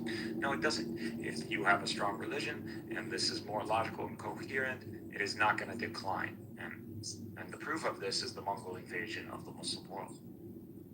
Can I just jump into something else? And I also want to say that what I mean with this land that you keep talking about. Most big monuments are not built not even close by those Mongolian or the Genghis Khan. You mentioned, I forgot the name, but you mentioned some of those groups. Most of the thing they took over was built by us that had the technique, had the knowledge, but was taken over. What we can see, the lack in Islam, what happened was the Second World War. You can see that how the Western Christians specifically, how they use people from other places. Just look at the African slave trade, the transatlantic slave trade that occurred. We can see that how the British Empire had a lot of Muslim, they took over and colonized areas, the same with the French and so on. So they were the kings over those people. But look at now, even if, look at this, whatever you said, why should they become Christian? I mean, not Christian, but Greek again, having a Christian, Greek identity. Yeah, I mean, the entire Turkey, when you dig, you'll find findings. It's more or less. Bro, you're just repeating yourself.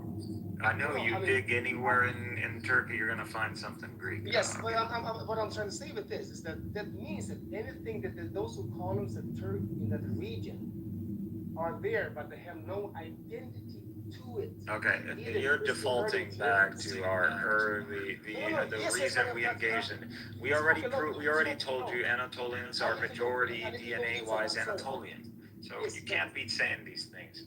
No, I understand it, but I'm not finished with what I'm trying to say. And also, when you look at most of the people, the Turkish in the western part of Anatolia, western part of Turkey, divide Turkey in half. It's quite long. And let's say, the further into the west you come to the shore, to the Greek islands, because the Greek islands are almost like today, like it's almost in the shore of the Turkish coastal area. So you can see Turkey from the Greek islands. Okay, so when you do that, the further you go there, you will see blue eyes, maybe not always blonde, but typical Greek Italic style in their features, in their face. Yeah. But the further you go to the east, you may have more not Greek-looking features. It's normal. Yeah? You have Armenians, you have Kurd, you have different people there, maybe even Arab, etc., etc. even more probably people with more Asian look face, like Japanese. You know what I mean? As Asian. So what I'm saying is, I'm not saying that. Of course, the Greeks have a real wish, like not only the Greeks, other groups in Balkans wish that would be Greek again. Run by the Greeks, taken care of by the Greeks, and so on. We actually had somewhere in 1919 or 1921. I think I forgot exactly the date, but we actually worked 1910. Anyway, I forgot the date, but in the early 1900s. We were already in Constantinople. We had it. I think we were also in Izmir. We had the coastal line. Bro, you got to Afghanistan. You really gonna tell me? No, I'm talking about the 1900s when we actually got our country back. Oh, yeah, you retook Constantinople. Okay, I wouldn't say it that way. There was no notion of there was no concept of states, but yeah. Freedom of revolution and freedom. The revolution of the people. You got independence, you could say that. Yes. So during the process, we used to actually have the shore of what we call West Turkey. I would say the west coast of Turkey used to be Greek. It was like for a few times. Of course. It was only after the population exchange that changed. No, not only that. I think it has to do with the British people. I think that they expanded, they left us alone, like why? If you were expecting the British to fight your battle, that's not going to happen. The problem is that the Greeks refused to stick to the game plan of it. They got too excited and they made moves that were too premature, and they ended up, stressing supply lines, and they lost. You're not, and also the conditions of the. I need to go. I'm sorry for that, but no problem. Yeah, it was nice talking to you. You can add me. I'll add you back. Yeah. I added you now. Okay. Have a wonderful day. You too, man. Take care. That was an interesting conversation. I mean, he was open-minded, didn't crash out, but repeatedly showcasing historical connections of Anatolia to Hellenized culture and civilization does not mean that the land should be granted to people who currently identify with the nation-state of Greece. First of all, these people who are in Anatolia are for the most part indigenous Anatolians. Anatolia was not originally Greek. The lands that the Greeks contain today are bigger than their historical lands. These guys were city-states, so this was the land of the Hittites, and this is the whole Troy and all that. The people historically, whoever was before the Greeks, these people were not friendly with the Greeks. That's another point. So you're going to claim a grievance, then a historical one, you're going to do what the Jews do, and then the people who can connect themselves to a higher demographic, they would have the grounds on you, just according to your own rules. So you establish the standard. If I beat you in your own standard, I win. Don't cry foul, bro. Hate the player. Or hate the game, don't hate the player. Same thing happened with Roman Christianity, because what you see is Western Christianity. That is not Roman Christianity. Roman Christianity is imperial, and they lost, and they need to recognize this, because they made the standard and they lost. They didn't have to go down swinging. Now, respect that they did and make the enemy pay for every inch. That's not a bad logic. But if it means it's your end, I would reconsider that strategy. They did not reconsider that strategy, and they had to be made an example. That's just what happened. Christians destroyed a whole Islamic civilization, the Iberian Andalusia. You're gonna cry to me about a church that Constantine built? bad. The inheritor of Constantine's line should have agreed to terms before Muhammad al-Fatih started firing cannons that he never seen that humanity has never seen. So should have thought about that when those big ass fucking elephant-sized cannons started rolling up. But nah, they listened to those dumb Latins and they fought a stupid battle where they ended up sucking the last resources of the empire and the emperor, and they went back to Italy and they left him with his dick out. So that's just what it is, and that's the story they gave us. That's assuming this emperor didn't just leave with them and fuck the whole, because that's usually what tyrants, irrational tyrants do. They value their survival, their lineage. I don't think this guy gave it up and went down in a ball of flame. Also, if he did, the Ottomans would have recovered his body. His body was never found. There's no Ottoman records that say he was, or that anybody fought against him or killed him. Or, it's just a legend, really. We don't know. But most likely, he might have died. Just not in the way they're describing it. Might been betrayed by Latins, who knows? I mean, if I was the Vatican, I wouldn't be interested in an emperor running around. You have no value, actually. You would be detrimental. Why? Because you represent a different sect of Christianity. Your existence actually is a threat. If I was the Vatican, I would have took him out. Catholics were never allies with the Roman Empire during the Constantine's, since Constantine switched the capital. He just, like, Rome was Rome. It had value because, like, hey, that's the capital. Plus the history. This guy just flips it. Now, he has his reasons, but now the West, which was only recently regained, is no longer receiving funds for development. It's not longer, security is not the empire's top priority. You go from a capital to a normal city that's been conquered by barbarians for several centuries.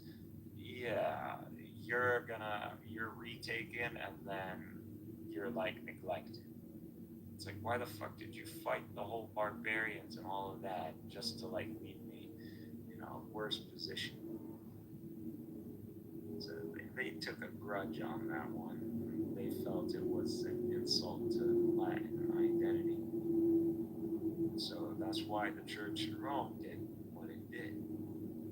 Especially with the coming of Islam, the empire, Eastern Roman section, ended up neglecting them. They were like, hey, we need protection, we need an actual system that works, and he went and crowned Charlemagne. It's just what it is. So people and entities and civilizations don't act irrationally. They all act reasonably. Now, can they invoke irrational things? Sure. But money makes the world go round, nothing else. People don't just do stuff. Massive collectives with logistics and supply lines, and money is coming in. There's a reason why money's coming in. And the reason is not to set yourself up for failure. If you want to burn money, you can go burn it directly or throw it in the sea. You don't gotta do the whole human sacrifice ritual. Not that that doesn't exist. That does exist. But that's more conspiracy allegory. Not anything we can definitely. Which you guys already saw in Gaza. That was an example of human sacrifice. That was a lot of innocents that didn't have to die. That was deliberately done, even when the Israelis understood that they couldn't achieve the main objective, which is not to rescue captives, which is to exile the Palestinians into Egypt. But once you knew that Egypt was already deployed its military on the border and that this was impossible without invoking World War III, your campaign should have stopped. But that they continued regardless of strategic defeat, it's like America, knowing they're like, all right, everybody withdraw to Vietnam, and then they send in all the bombers just to carpet bomb the South one last time. Like, what is the purpose of this? Just like sadistic.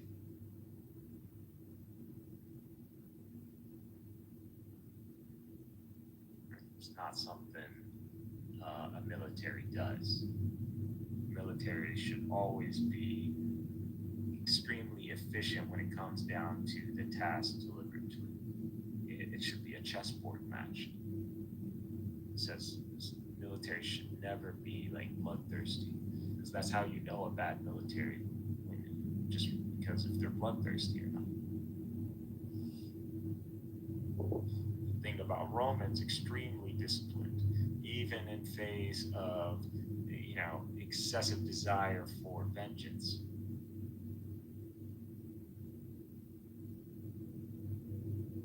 And also, this is why terms are offered in the ancient world and Middle Ages. Surrender peacefully, your shit don't get rocked. Resist, your shit gonna get rocked. And this is not about resist and you can win. That's a different dynamic. When you are offered terms and your defeat is as certain as the sun is going to rise tomorrow, which we're not absolutely certain, but we're certain, then you surrender. That just makes sense. If you fight, that means you believe in something absolute that's going to grant you victory. And no worries, man. We'd love to see this, because this is like proof. So these moments are absolutely great to witness in history. And when you see the absolute opposite happen, someone really fucked up, or it's God's hand, divine providence. That's just how the world saw it. That's how we see it. That's how the world will continue to see it this way, regardless of all of the propaganda they release, and international law, and UN and Security Councils, and all the human rights groups that you see. Why? Because this is how things are structure-wise. Structurally. This is just how central governments and a strong central authority and expansion lead to. This is why in the Quran it is described that the condition of mankind is to be of strife, that you would be enemies to one another.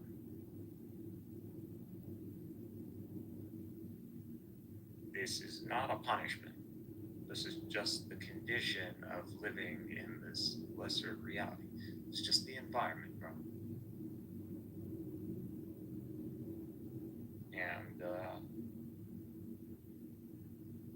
this isn't necessarily punishment. It's part of the process. It's part of the human experience. It's just that humanity had to fall for this to initiate. So it was already bound that this would happen before the fall of Adam, at least from the perspective of the Quran. And so the conditions prescribed in the Quran about the human condition are not a punishment. They are intrinsic. And this is backed scientifically, natural selection, survival of the fittest, evolution. You have experiments that set up biologicals and utopias, and guess what? The result is extinction. If there is no strife, if there is no suffering, and I'm not saying extraordinary suffering, irrational suffering, it's the suffering where, you know, you end up becoming stronger. That is necessary. And if that is gone, it's like what the Quran says, you know, the lands would have ended up festering in corruption, and people would have abandoned prayers and the need to call to God, and through this, the whole dynamic of growth and evolution. And so everything would have ended up grinding down to a halt, and everything, like you see with your body, it starts decaying. And this needs to be more closer to what is actually happening when it comes down to geopolitics. You can see certain states like North Korea, for example, the more isolated they remain, the more difficult it's going to be to reintegrate them into the world, to the global community. Why? Because they are so isolated and they are been indoctrinated by this, you know, tyrant. So they're like Pharaoh and the Egyptians as soldiers. God had to drown Pharaoh and his soldiers because you just could not be. They were that indoctrinated. They chased Pharaoh into the ocean. I mean, you got to be insane. Like, I understand military command, but bro, you're telling me to kill myself. I'm not going to do that. Especially if there's no executioner waiting on the other side, just in case I retreat. No, Pharaoh can go freaking by himself. But that just shows that they literally believed in Pharaoh like he was God.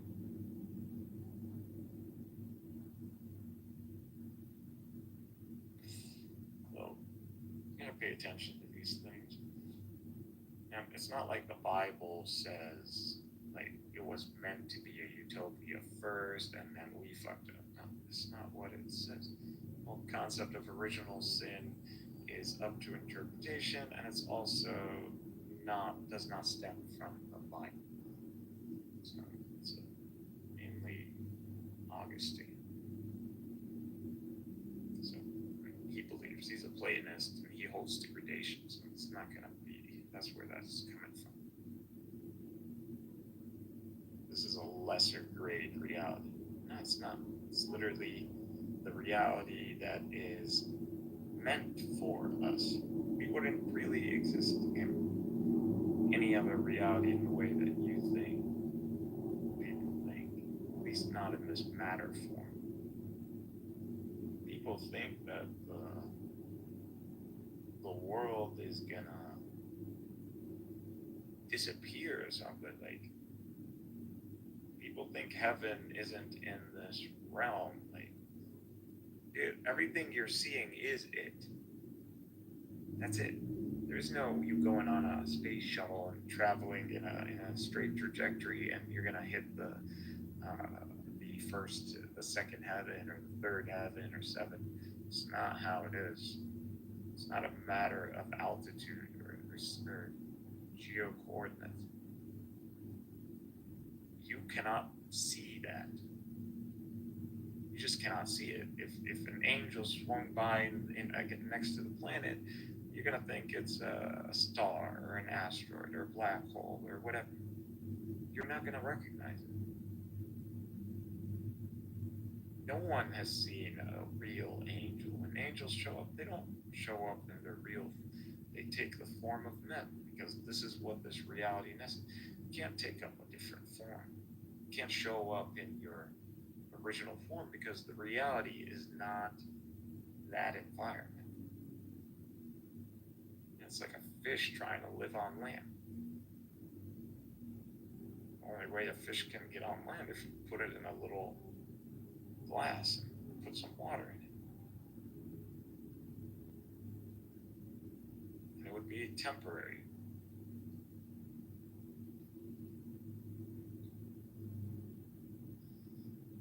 It's just a matter of scale. There is no above.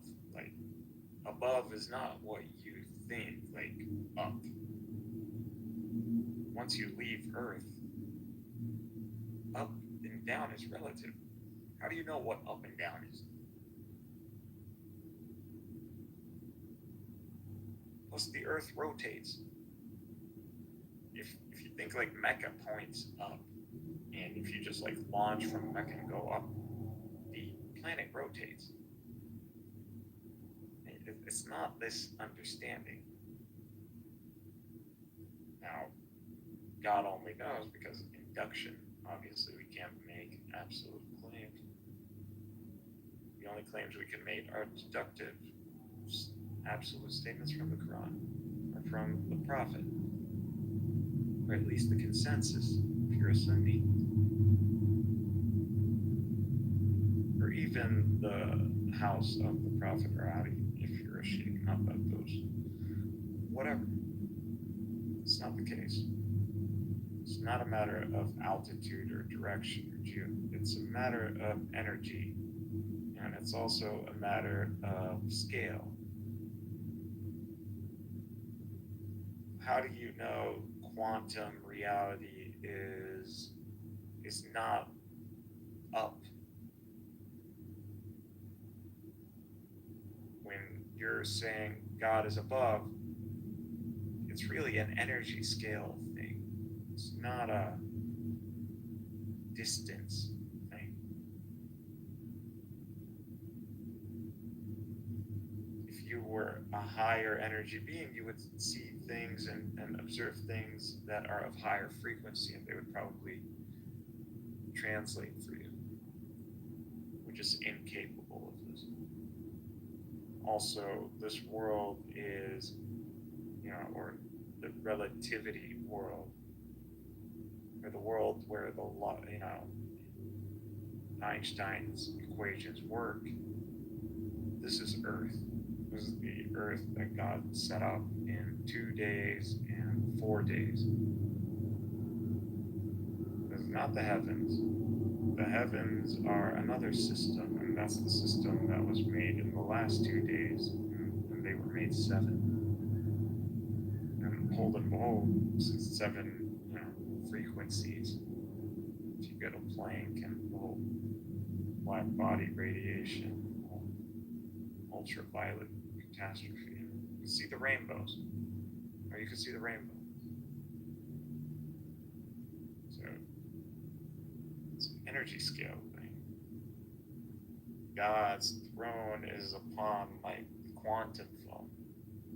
He's the observer that collapses the superposition non-local wave into local determinants, or determined things, particles, objects. It's just science too. This is not even my exegesis. It's just quantum mechanics and field theory. So the Quran never says to abandon discovery or learning and just, this is all, no, the Quran is final revelation to all of mankind till the end of man's experience. So resurrection, judgment day and resurrection. So until judgment day, the Quran is active. And that's the miracle of Prophet Muhammad. You didn't witness any miracles of Prophet Muhammad. Why would you believe in him? Even if he presented a book that says, God told me God was, true, and we all need to worship God and stop like worshiping idols and live a good life. Well, that's not cool. It's a nice ideal story you got there, but that doesn't prove anything. Prophets present miracles. Muhammad presents the Quran. The Quran is a miracle. What's the miracle? Is that it applies to every time. So every era of human experience. So if you're in the era of physics, the Quran should be challenging that era. How is it challenging? Is that it is supporting certain views or certain structures over other structures. Or it's leading to the discovery of structures that do align with the falsified data. we're more in the second, the initial, not the latter. We're more in the latter, in the golden, or the era of Kalam, the golden era, in accordance to the West. So our religious understandings were leading us to discovery. Now we're finding the West is discovering, and then we're finding the Quran in alignment. So this is what it is. If you're in the era of mathematics, it's going to be mathematics. If it's going to be cosmology, it's going to be cosmology. If it's going to be metaphysics, it's going to be metaphysics. If it's going to be medicine, it's going to be medicine. But obviously, that's Jesus. That's what the tradition teaches us. Is the reason Jesus has the miracles that he has is because he is in the era of medicine. So there's strong aptitude. At least that's the theme of the time, not necessarily relative to the highest scale of humanity and medicine. But in their time, that's how they thought was the big thing about their time. Like, oh, we got medicine now. It's a thing. So Jesus comes, and his miracles specifically are to, deal with that theme. So, like, life after death. Like, dude, that guy's dead. There's no medical explanation for this. Clearly, this is a miracle. So if they can verify whether this is actually something extraordinary or if it's something logical, and the degree of the extraordinariness of the act. So again, God ain't gonna set you up for failure, nor is he the Lama Abid, nor is he someone who commits prejudice against his creation. He's not out there to get you. He's out there to give you all the means that require you and your collective to adhere to the truth, or at least to be held accountable.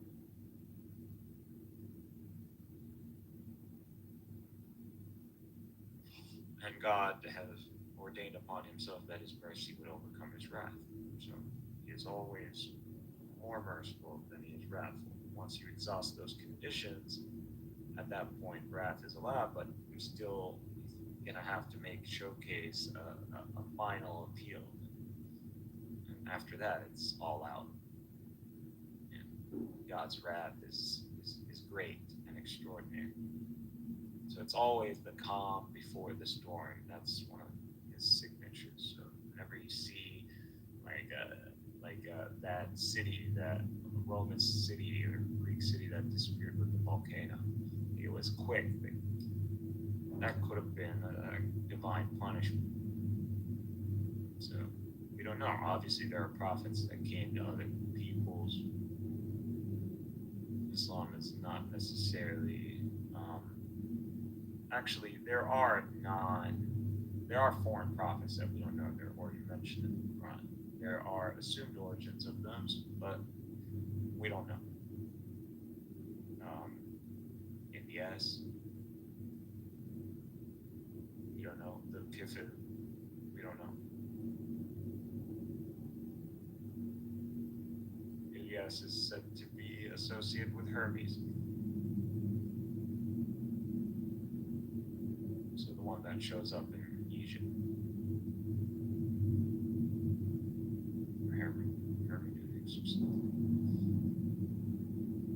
Why? Because usually prophets have these signs with them. They have this numerology, symbology, knowledge from the book. That's what it is. So the knowledge from God always leads its people into enlightenment. So God teaches man that which he did not know before.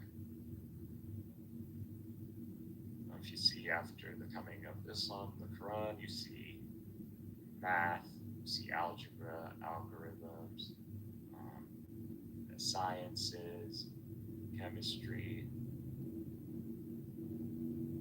all of that, even pre-calculus, Riemann sums.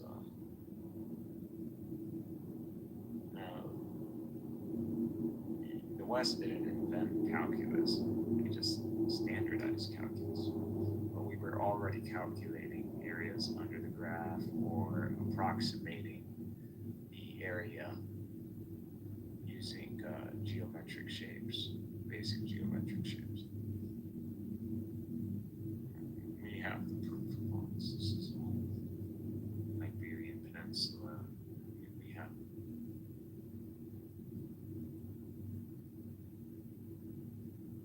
So, if it wasn't for the Mongol invasion, humanity might have been, launching satellites a few hundred years earlier.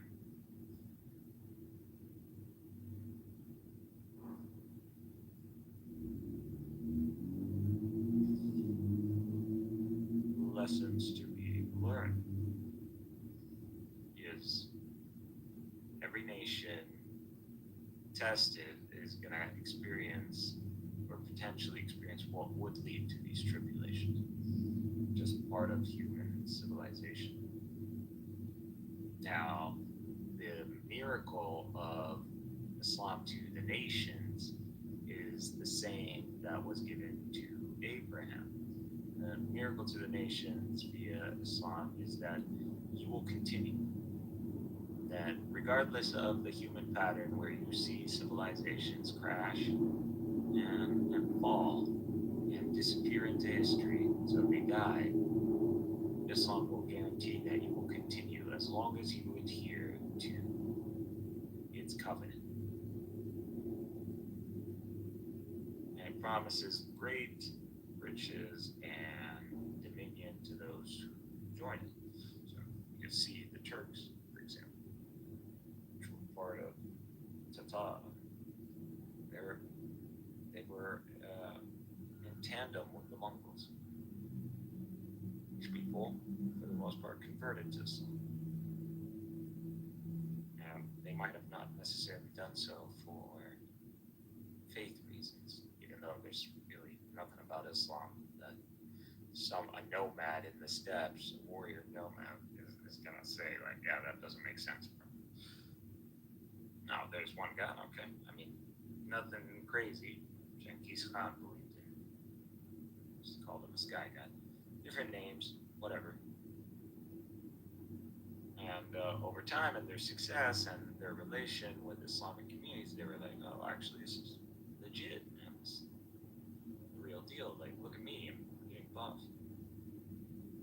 All of a sudden, these guys are rocking the world for a few centuries because they're just the pinnacle empire. And only when the Ottoman Empire started becoming loose with Islam and the rise of these cryptic, crypto movements or hidden movements, that he started, corruption started to expand. And the lack of reforms and the lack of keeping up with your enemy when you can see that the West is industrializing, and you might have a different calculus because, like, you're not used to this whole interest thing usually, but these guys apparently they're making it science, and with usually you have to consume, you have to overconsume. So they didn't keep up with that. They thought human labor would be enough.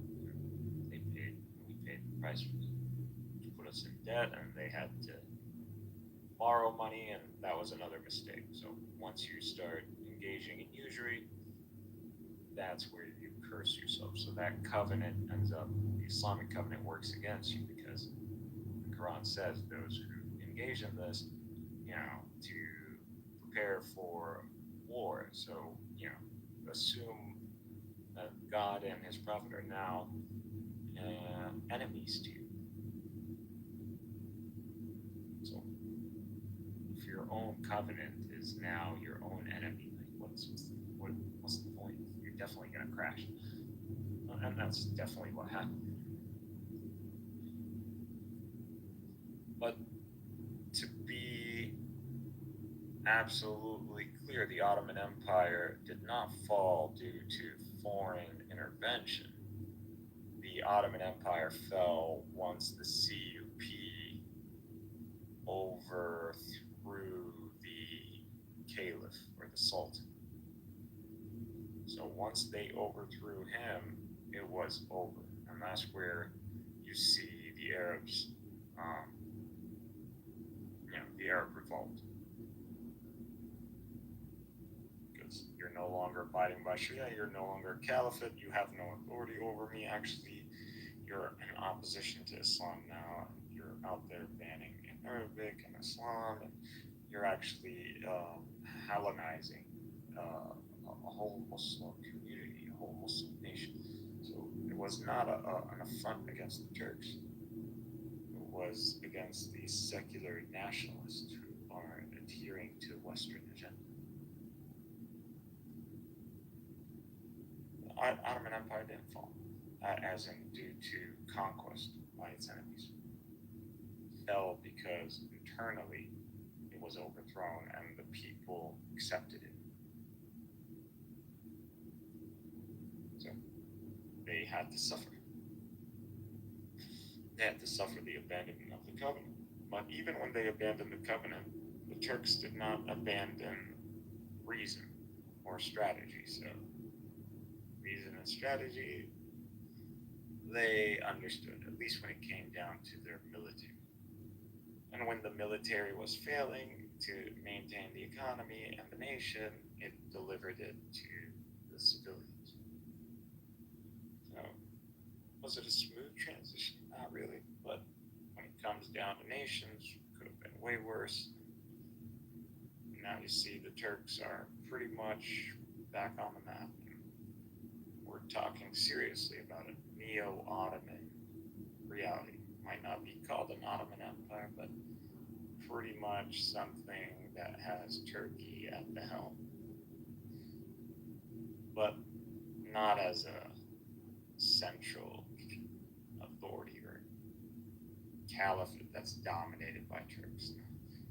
Because the Turks just don't have the resources, nor are the Arabs interested in being undermined by a Turkish dynasty. Not that we have an issue with the Uthman and his dynasty of the Seljuks.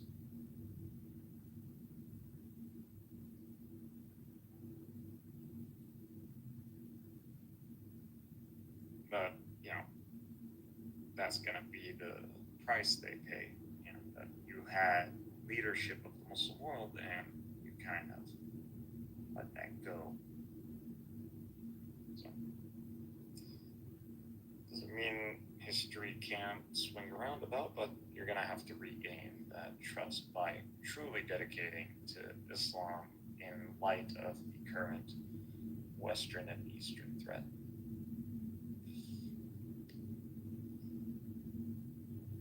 Which Turkey is building to. It's pretty much there. Just a few more things. And by the way, we're not dealing with the Turks. These are not actually the Turks leadership-wise. Turks, but that dynasty doesn't even rule anymore.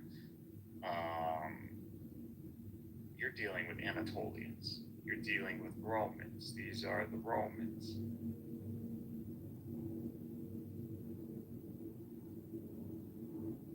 So this also should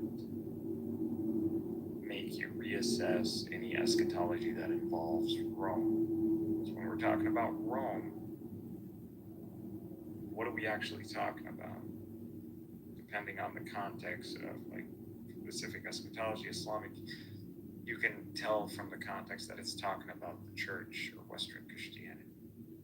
But there are some things where the context does not necessarily imply that it is the Western church or Christianity. It could be the people. And there is no people on the face of this planet that can claim to be more Romans than the very population that was conquered by the Ottomans. Except maybe the Latins, and that has to go back before they got to figure that out with the Greeks before they come to us making those claims. claim to be Roman and you have no continuation. Like even if you had lineages that connected to Rome, doesn't make you an inheritor of Rome. Rome is an empire, multi-ethnic. So these people should be thought of as Romans who are Muslim, so Muslim Romans. But if you want to think about that hadith in a different way, that talks about Rome conquering Constantinople and then us retaking it, well, that already happened. How did that happen? It was, if the Turks are the Romans, which they are, DNA proves this, they ended up conquering the Muslim Caliphate, Constantinople, and they themselves are now being conquered. It doesn't have to be with death and destruction. It can be, I mean, there were a lot of people who died. It's not a joke. It's turning Anatolia secular involved a lot of persecution.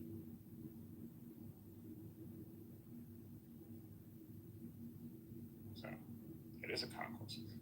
And if you look at internal Turkish politics, nationalist and Muslim-aligned Turks are at each other's throats.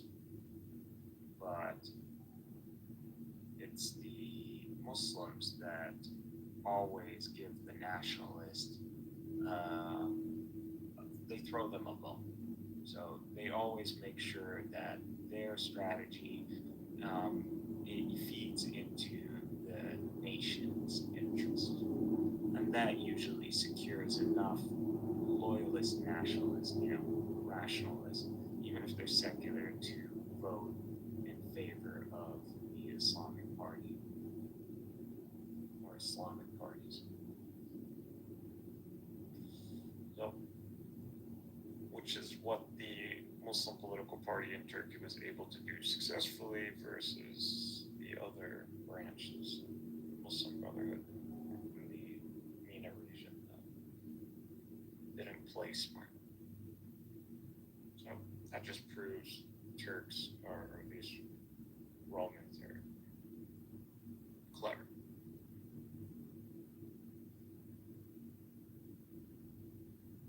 And it also proves divine intervention. Like the Prophet says something in light of what has been happening with political Islamic parties in the Middle East and the experience of democracy, it hasn't been good. There's actually no successful Muslim Brotherhood faction or ideology, political party that has been successful without like a full-on revolution. Turkey is able to do this.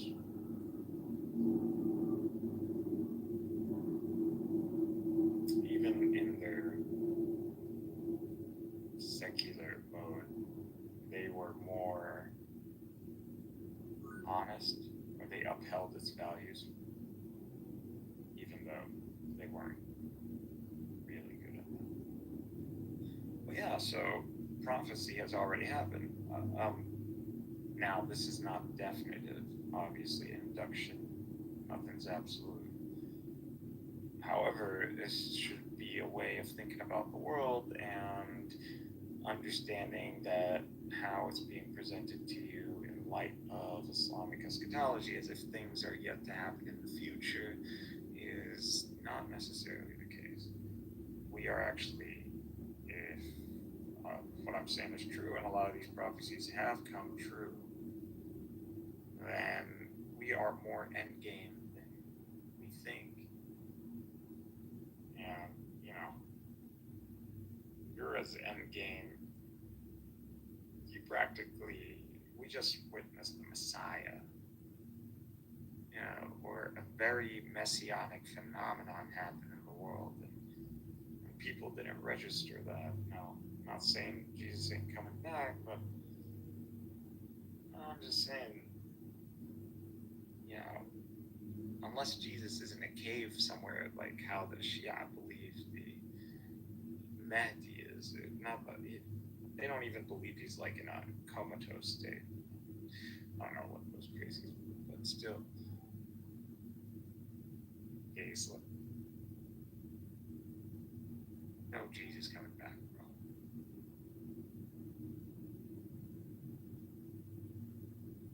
It just doesn't go with the laws of physics, and that's not something that the laws of physics would allow even under extreme circumstances. Like unless he like reconstructs him, but that's it's a big one. Even the Quran doesn't state clearly that Jesus is coming, but that doesn't mean there is no Messiah in the theme of Jesus, like messianic in the theme of Jesus. Jesus again is not truly understood even by us, but like he's a straight up miracle, so it should be thought about like, you know, the Son of Man only played a factor in the theme that is Jesus. That's all I'm saying. So the Son of God factor is not identical to the Son of Man.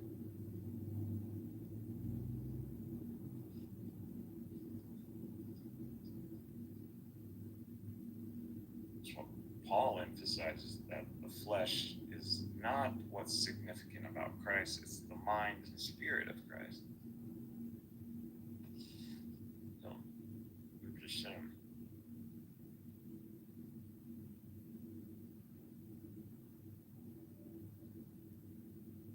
But I don't deny completely or in absolute sense that Jesus' second coming would come. But I do want to highlight that there is a messianic wave in the world, and very similar to the theme of Jesus when his messianic wave was what?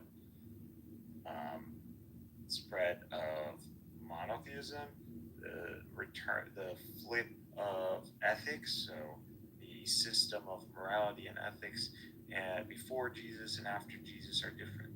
So people intrinsically believe that their economic and political class or power class was intrinsic to reality. So if you were born rich, that's because Plato's world of forms, you're freaking rich. It's just what the code came with. You rich. So I must be better than you. That's just why I'm higher than you. Pharaoh's Pharaoh because he's just better than you. He's intrinsically better. So Jesus takes care of all that. It flips after him. Now, one could credit the Stoics as well, but you know, the true mechanism that propagated this was Christ, at least the theme of Christ. Even in Christianity, like Jesus is barely 3 years, like that's what it says, and you know that number can be symbolic also, but like, as in encompassing, so dynamic, 3. So very short, so he was counting on the effect. So he was like setting things up to run post him.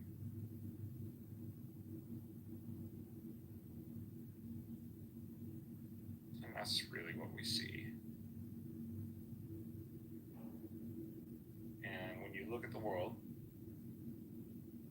post-Gaza, October 7th, what do you see? There is a wave in the world, a radical wave where a lot of people are being converted all of a sudden. Where do you see that? Well, they were going from supporting Zionism or neutral on Zionism to anti-Zionism, like rabbinic or Pharisaic. Now, that theme was only when Christ came, the Messiah showed up. And that was a consequence. And this is the same thing we see today. And it's radical. Do not think, like, even everybody is paying attention to this, that, like, how is it in 3 years that you have this, like, everywhere? It's like just this 180 happened. Viral videos of like Israelis around the world. I just watched one like 2 days ago with Brazil. And they were chilling and having a good time. It's like, oh, where are you guys from? And it's like, Israel. It's just like their faces turned upside down, and one of them started swinging at me. These guys are not Palestinian. They're not Arab. They're not Muslim. People believe in Jesus and by mention only, and pretty much hold to secular, liberal, capitalist frameworks.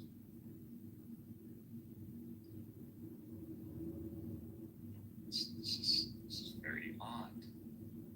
Not even the most fueled billion of dollars, propaganda machines can pull something off this fast.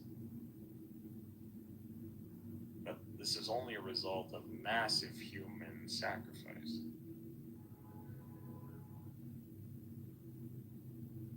What does that say about things, huh?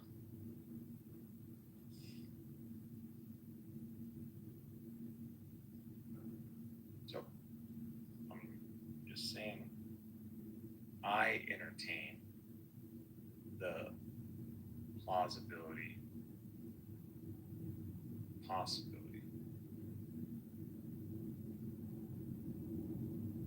possibility that the Messiah has already, or the Messiah has come a second time, as in the very messianic way,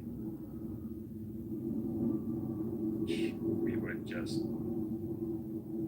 look at its attributes and compare it to Jesus, and you'll see a lot of shared themes.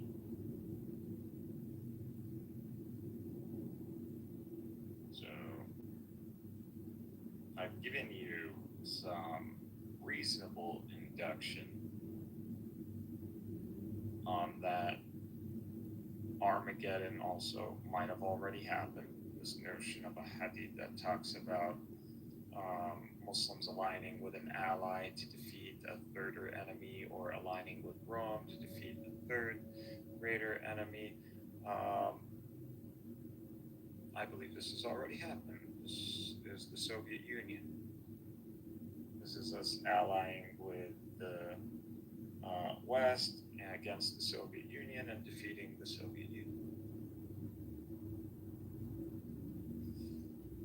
So,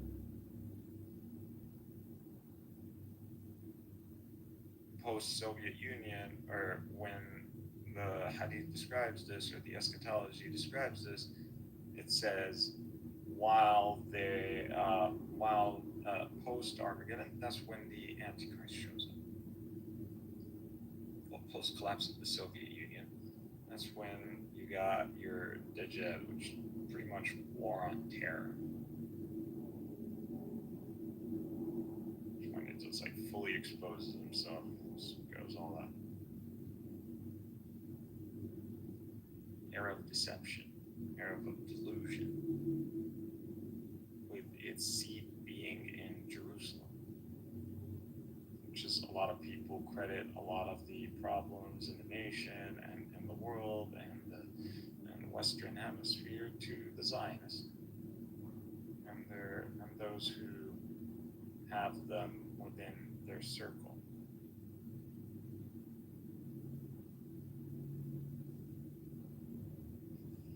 So that's just the facts of the matter.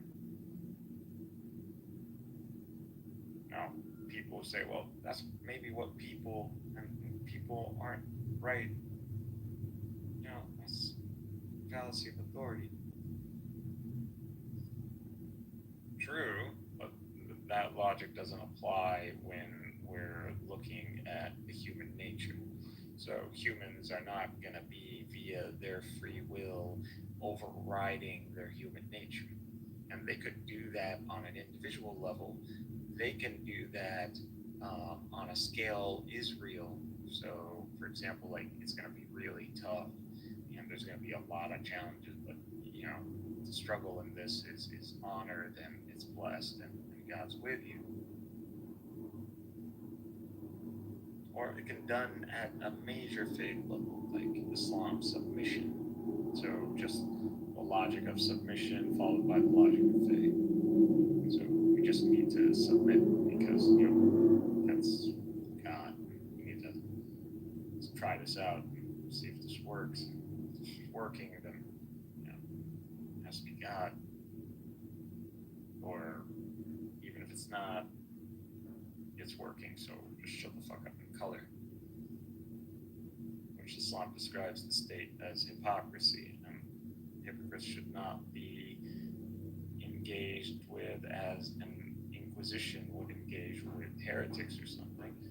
You know, you would just maintain abiding with them as if they were Muslim. And God is going to punish them in the end, the worst kind of punishment. But why are we not to address them here in this world? Is because it's detrimental. We end up hurting ourselves. Who cares? Like, think of him as cattle or as a machine. As long as he's doing his job, there's no reason to start problems.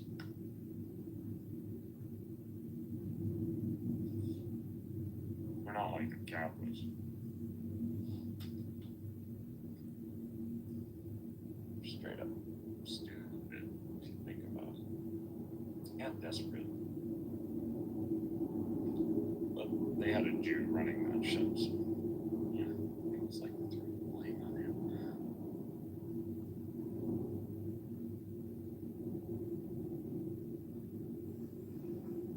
Yeah, so these are just several eschatologies that could have been applied, so it should shift your perspective on where we are in Islamic eschatology, how much has truly been, you know, possibly fulfilled.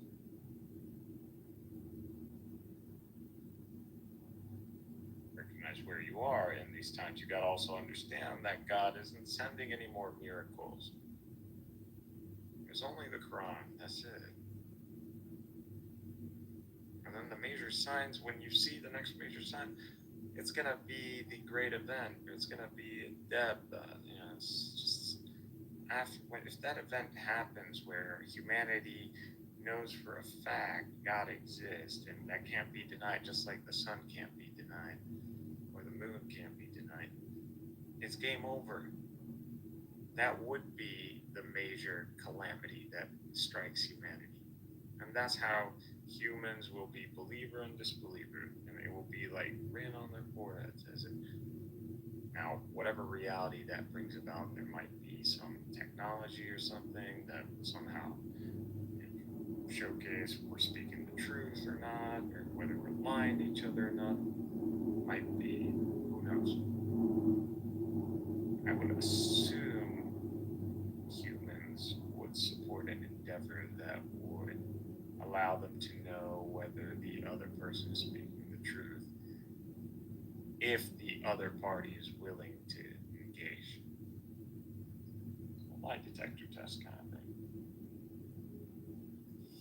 But imagine this being something you could like carry in your hand, or, you know, and I believe phones are eventually going to become obsolete too. I think it's all going to go into eyewear.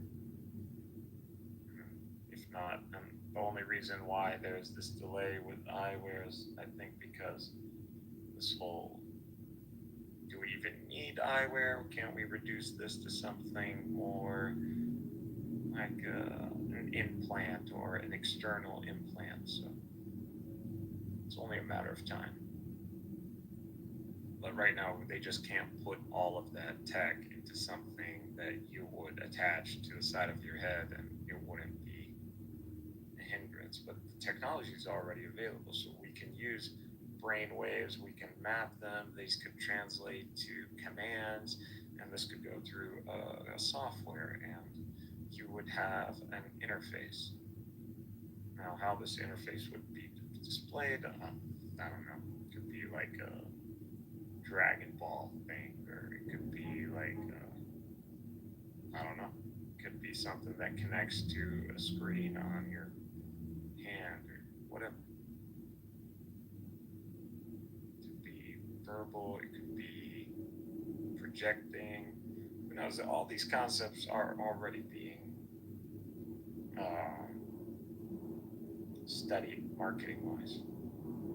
It's a lot of, we don't know exactly how the consumer and the technology is radically shifting that we just might as well go for the jugular and, you know, the whole chip in your head, or external or internal implant that would interface with your visual cortex. Cyberpunk shit, which is just inevitable. That kind of technology would be sick. As long as it doesn't override, you know, brain function. Which I just don't see how that would happen.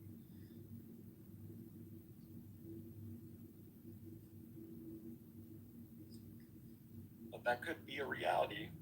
We might not see it. Or we could. We might be pretty old, but it could definitely happen. So, regardless, whether this is like a metaphor or not, whether people's face status would be on their foreheads in a literal sense, or in some sort of like tangible sense, or is this simply that, you know, after this, it might as well be on their forehead because it's not going to change. So as in, the door of conversion is closed in the world, so you can't change. There is no more faith. So what I am hinting at is the possibility of the great occurrence, or what's mentioned in the Quran as a deb. Now this is assumed to be in also certain many exegeses, or it includes in many exegeses, or by many exegeses, that this is a creature of some sort. Although I don't know, could be. Just don't see a dragon coming out of the ground and like telling people, you know, like that kind of legend. So like a Smoth or Smorg, whatever that Lord of the Rings bullshit is. So that's not what I think it is. Could be. Who knows? Who knows? You know, whatever. We might end up bringing back a dinosaur or some sort of creature. We might find some interesting DNA, and we bring that out, and all of that, that's a sentient being. The fuck? How are you sentient? Like, you actually have cognition. What the hell? You can speak. It's like, yeah, bro, not only can I speak, but I have this passive ability that allows me to see the world and like certain structuring. And guess what, you guys? You guys know it says out there's like a God and stuff. And I'll be like, how so, bro? And he'll be like, here, let me show you. So it could be something like that. If we want to like really synthesize the two positions. But in general, from what you can conclude with the Quran inductively and deductively, is that this is describing a great occurrence, something, and that within this occurrence, it would lead to people professing faith or denial of faith in a way that just doesn't allow them to switch back and forth, which only means the opportunity for faith has ended. So, and this is mentioned, if the sun rises from the west, it's GG's. So the notion of extraordinary signs by God that are signs, big signs, once the big signs appear, it's game over anyways. So doesn't mean the world ends. It means humanity will experience an era where it knows God exists. It actually can falsify that. or it has strong inductive evidence that just like science cannot be denied. So something like that.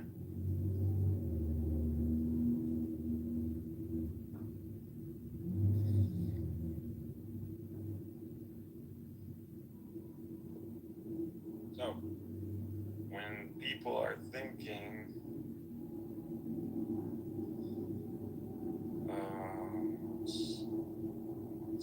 eschatology,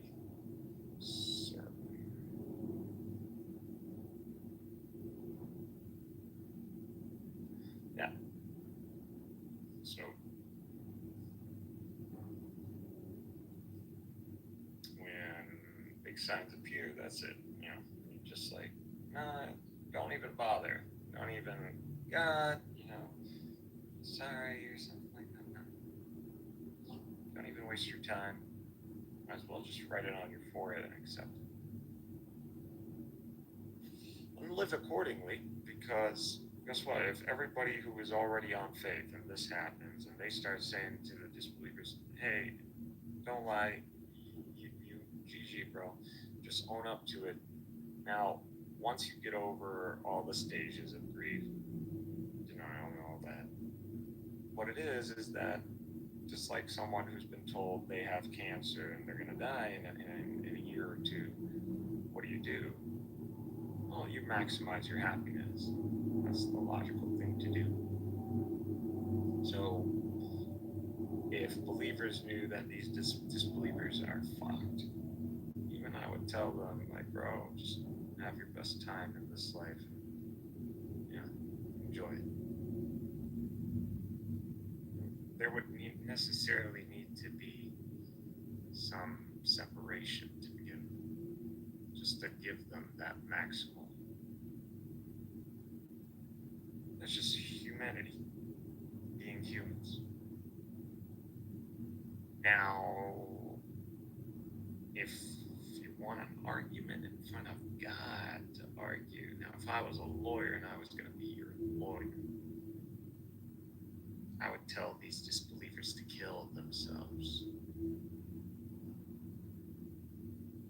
So just like the command by Moses.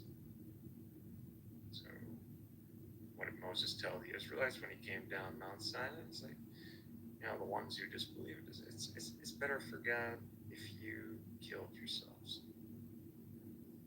And there's a debate on this, whether they actually did this or not, but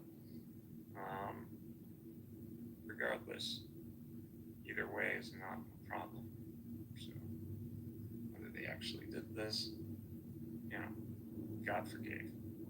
If they didn't, God forgave.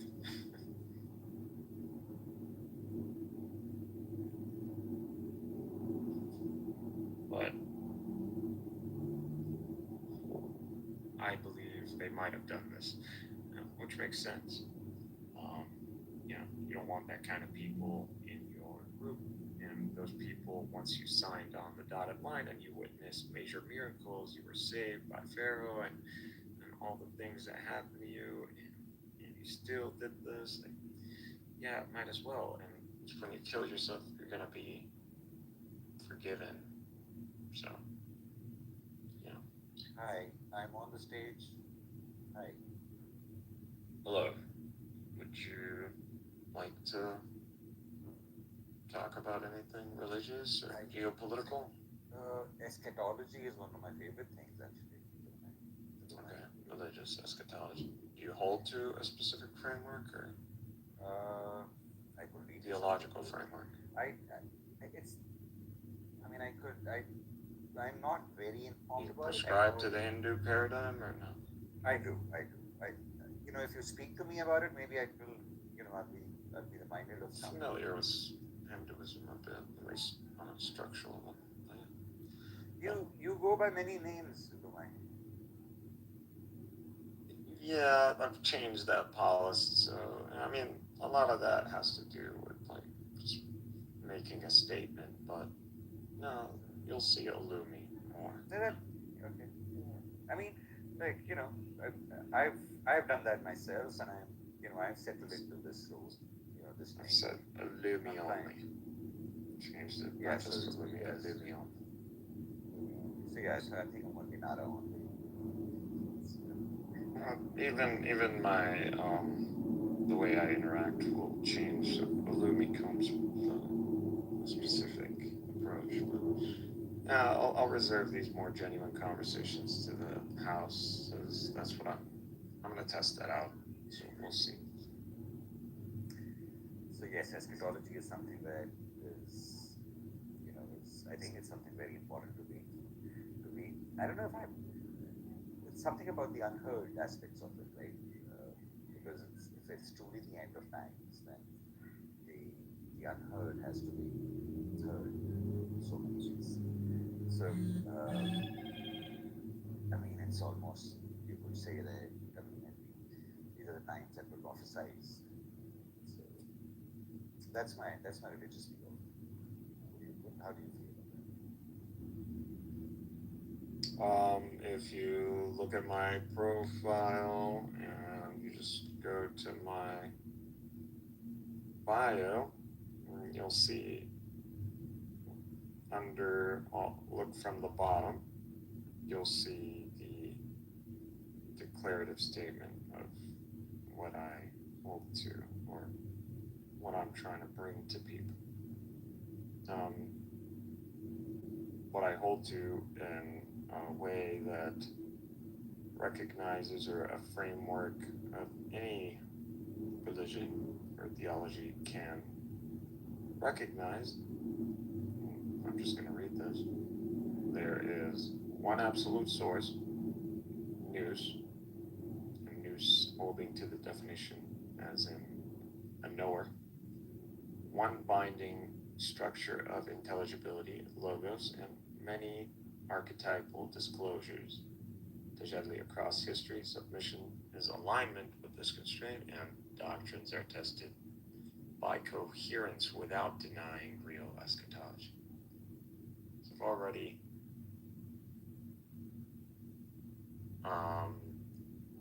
recognized people's different eschatologies, and that this wouldn't be a problem as long as the constraint is upheld, which is to recognize that there is a knower agent of reality pretty much, and that this knower agent is timeless, but timeless in a dynamic way, so not static. So he's not the background.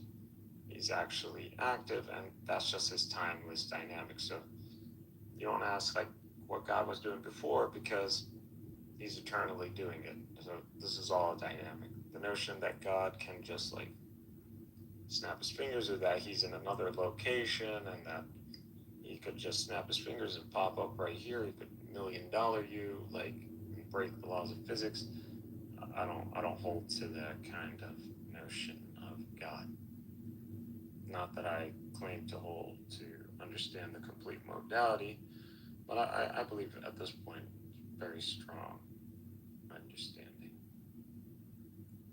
So if you want to share any eschatology, I'd be very interested. which is very hold to the constraint. Yes. No, I completely. I think I agree with your sense of the God that you were trying to describe. Nous. I am familiar with that.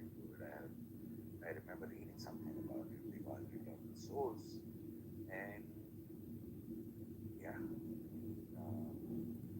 it reveals itself in various archetypes, various.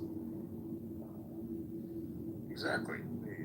Hinduism very much actually names these disclosures, names them well, and might commit to some iconography when it comes down to these manifestations. But Hinduism doesn't necessarily hold to the notion, it uses the word incarnation loosely. So Krishna is not like an actual anthropomorphic figure that showed up on Earth and conducted acts. He's an iconography of God's manifestation of his free will or sovereignty over the logos, so over the very order of reality, without breaking the order of reality. Krishna. Rama is the God establishing the logos. So he's the command, the law, the enforcer of law. So these are just themes that have been painted over God's manifestations or attributes or descriptions. Not necessarily held to be literal persons by the Hindu pantheon. Yeah, no, I believe in the no limits kind of God. God has no, is everything that we imagine him to be, and everything that we can't even imagine him to be. You know, my God is the all-powerful, omniscient God. You know, and he's absolute. Yeah, I actually believe Hindus, if they can, it's a large pantheon, but if you can shift through all the gods and figure out the archetypes that they are fulfilling, then, and you could translate that to divine manifestations or attributes, you're in a position to explain God's attributes and interactions, I believe, in a very vivid, in a very vivid description. And I use the description of some of the Hindu gods in describing theology or God's actions. I mean, that's actually very, that's an area of expertise for me. If you see my work over the last so many years, it's been, aimed at catching glimpses of the ineffable views that you speak of, the Ram, the Krishna, that you and I am trying to kind of use AI to leave behind, like generate some art, right? And creative. I invite you to that art exhibition. There are I'm already ahead of you, man. Maybe you haven't seen my pictures or my images, but here I'll show you my Rama. I have some Hindu stuff here. Where is my Rama guy? Beautiful. Yeah, I'm looking at your pictures and they're beautiful.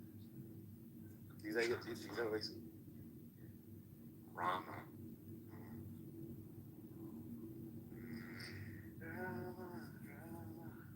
No, it's here somewhere. Just have so many. Oh, here it is. This is a while. It's been a while since my doing some Hindu synthesis, but I've done it.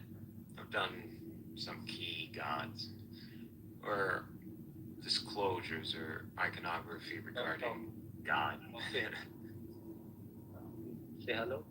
I've become more understanding of what's up, man. Adi, brother, you come in, you say Salam alaikum, and then alaikum salam, or you can say it in the chat, bro. Like, it's fine. Yeah, it's okay, but my brother is gonna talk to you. Talk. I'm sorry?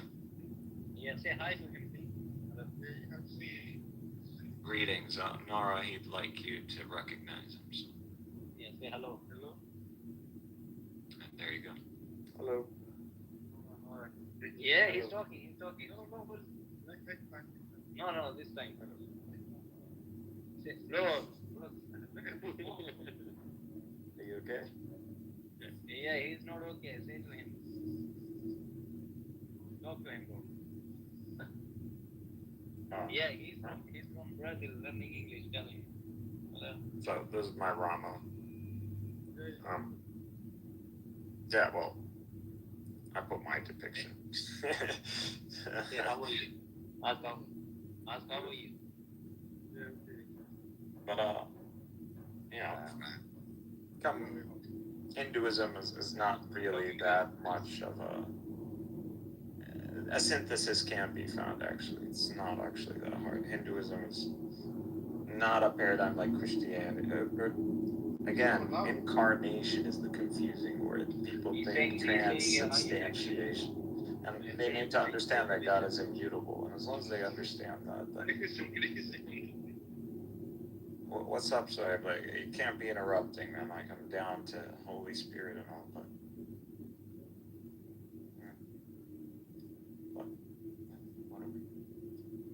left on its own.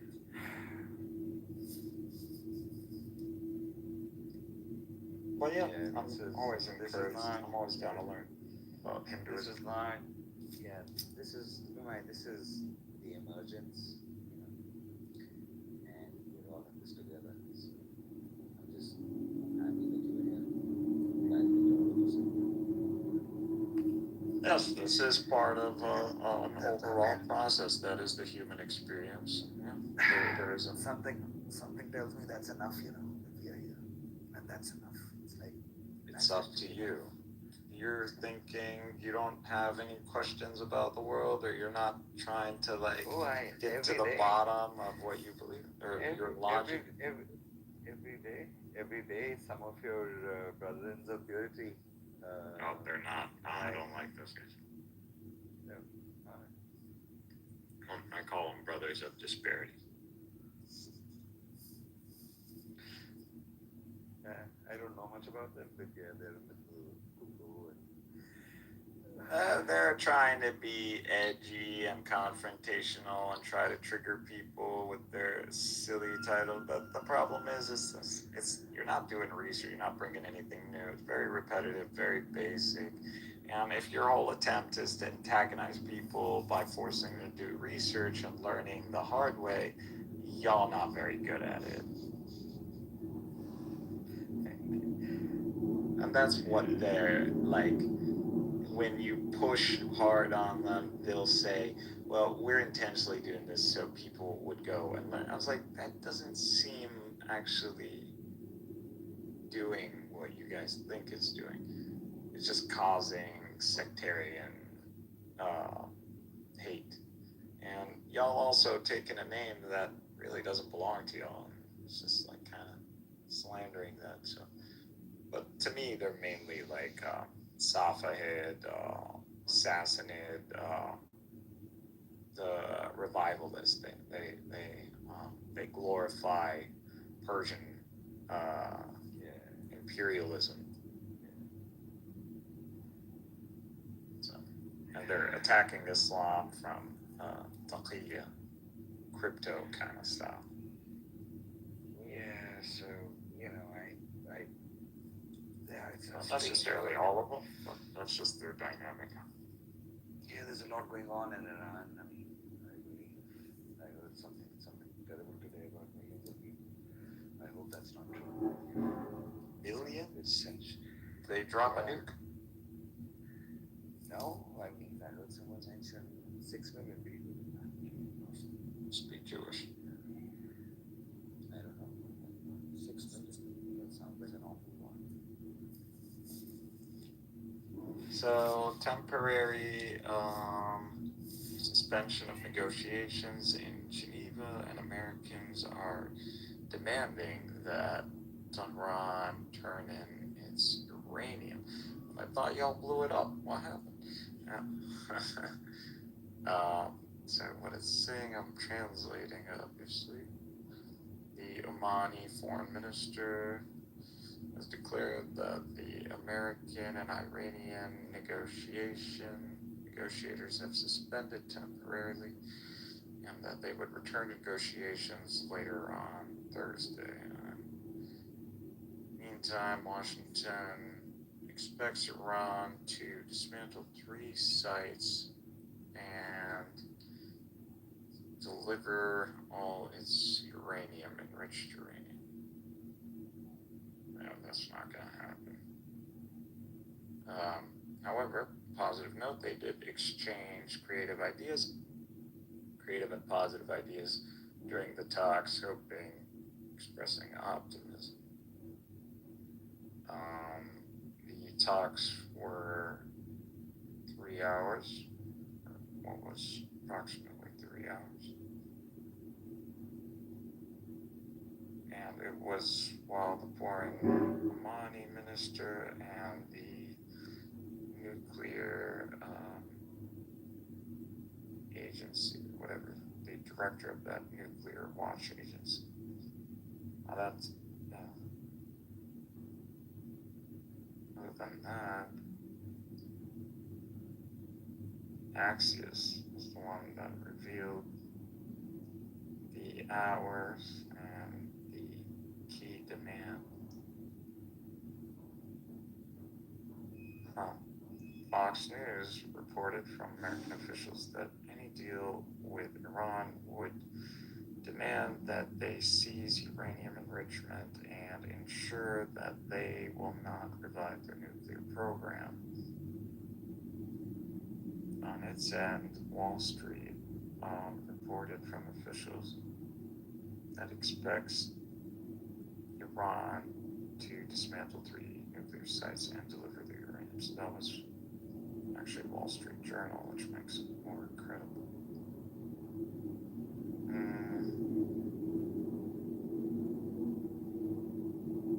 So they're definitely demanding that Iran seizes its nuclear everything, even if it was for civil. It's been the demand for a long time. It's a stupid demand. It's not a demand that Iran is going to give in to. To abandon nuclear technology is not going to be something that a nation can tell a nation. That's literally why we have Nuclear Watch Agency. But once you say America has the right to tell nations what technology you develop, that's not the world we want to live in. If anything, I would give nuclear technology to everyone, ensure that it's civilian use by some committee of its neighbors, and international buy-in. That would be it, just because everybody in humanity should have access to the same level of knowledge and technology. So otherwise it's just going to be tyranny in the world. Yeah, about that, I mean, I have my own experiences to talk about. I mean, what is nuclear fusion?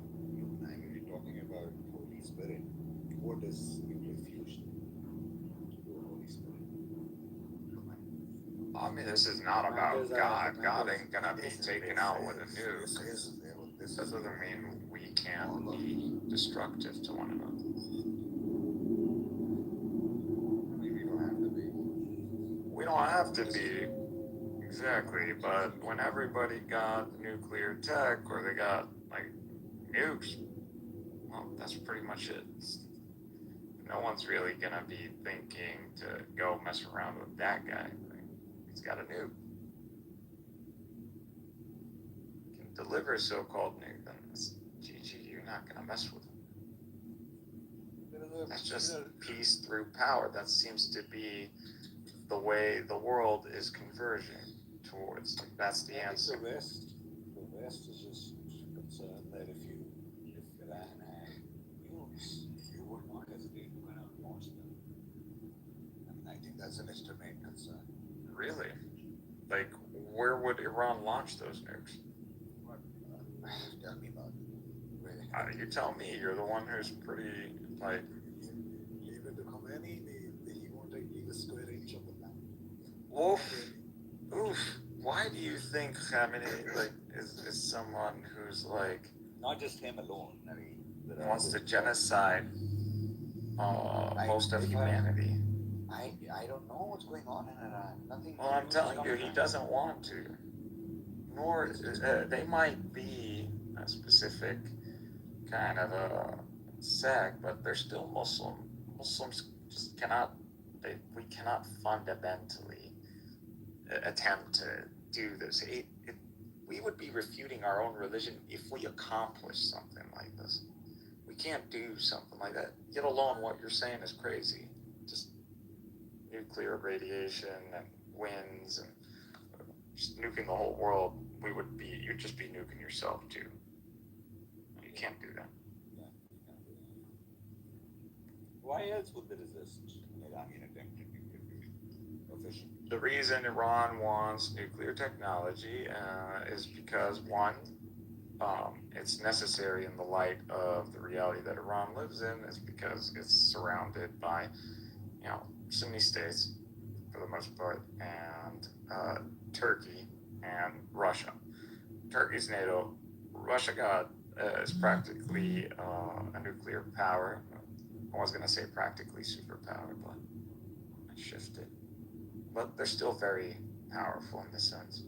And so Iran needs something to secure its national interest, and that's having a nuclear program where they can toggle into fast production of nukes if they require it, because you're literally dealing, Russia got like 4,000 nukes.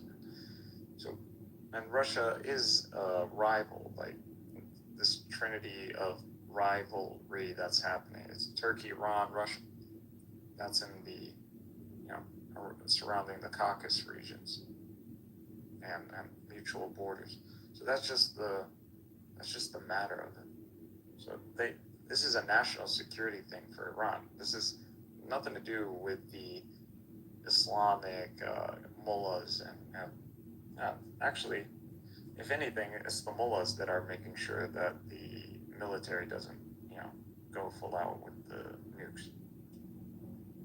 So this is an ideological line.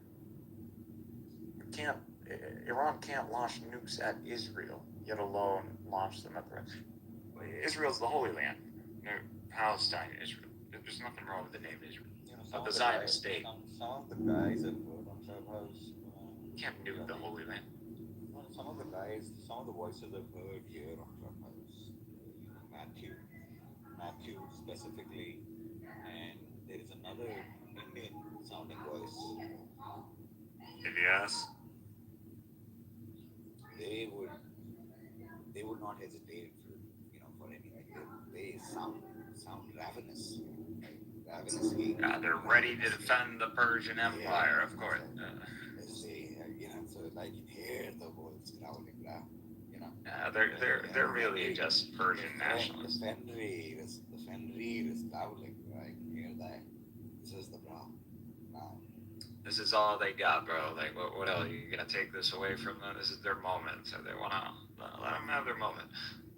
But they're gonna take an L regardless of all of this. Like, even if the nuclear program wasn't dismantled, which I don't want it to be dismantled. And honestly, I don't think the region wants to be, because it's an excuse for all of us to develop nuclear programs. So I like Iran to keep its. Also because I don't want to see a precedent of a superpower imposing on another nation the technology ceiling. So that's not acceptable. Technology should not be limited. And the only ones we have a reason to distrust and remove nuclear capability from would be the very Americans, because they have actually used the nuke. Not that I'm calling for that either. But the issue with Iran and having nuclear technology is that even if they didn't develop nukes for the purpose of attacking, the very notion that these guys, because Iran's a big country, the very notion that these guys could put a nuke together in relatively short time so they can weaponize the uranium, this is alone deterrence. You've already, in a sense, established nuclear deterrence. This puts you in the big leagues. This puts the whole region in a specific balance that is not favorable for the Zionist state, because now yet alone that we have Pakistan that has nukes and Saudi cooperation. So we already technically have nukes. We just don't have them on paper. And for the Zionists, they're terrified of that becoming on paper, because they themselves, their program is an open secret. It's not even something that the state actually officially declares to be a program. They don't actually officially state that they have nukes. It's like the most known secret in the world. So it's a balance enforcement. That's what they don't want. If Iran can just guarantee all the Sunni states in the region, I don't mean just the Arab world, but Turkey, then we're good. We're kosher with the Iranians. But they have another problem. If I do put my hand in hand with the Sunni axis, or even the United States as a new Western hegemony framework that will replace the United Nations.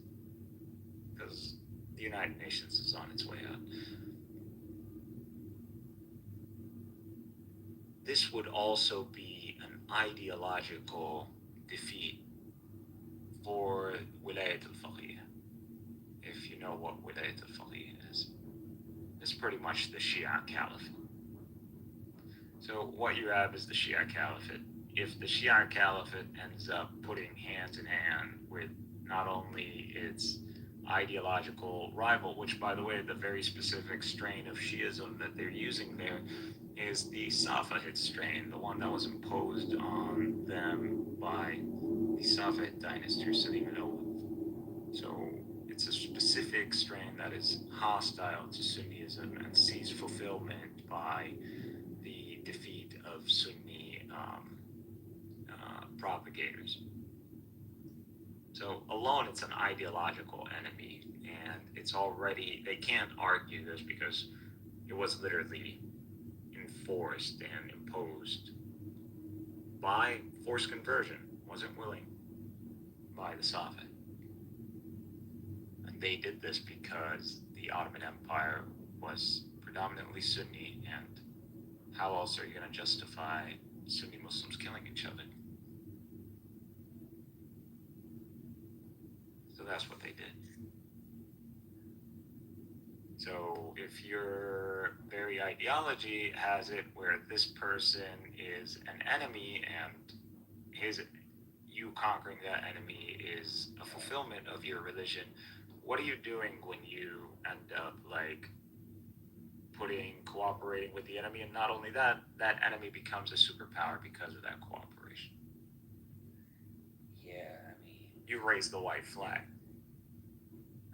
You raised the white flag, and I've been trying to raise it for a while, you know. In so many ways, what has been unleashed, right, has taken a life of its own. Where these are matters of the heart, these are matters of the spirit, these are matters of cosmological developments. The literal travails of human affairs are far removed, from the vantage point of Nara, this one.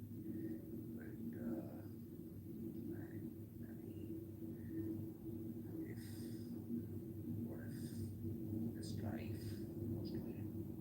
These rifts were to be. I certainly don't wish for death and destruction. I don't wish for infighting. Shia Sunni, they've seen the rise and fall of the leaders, and we all know history.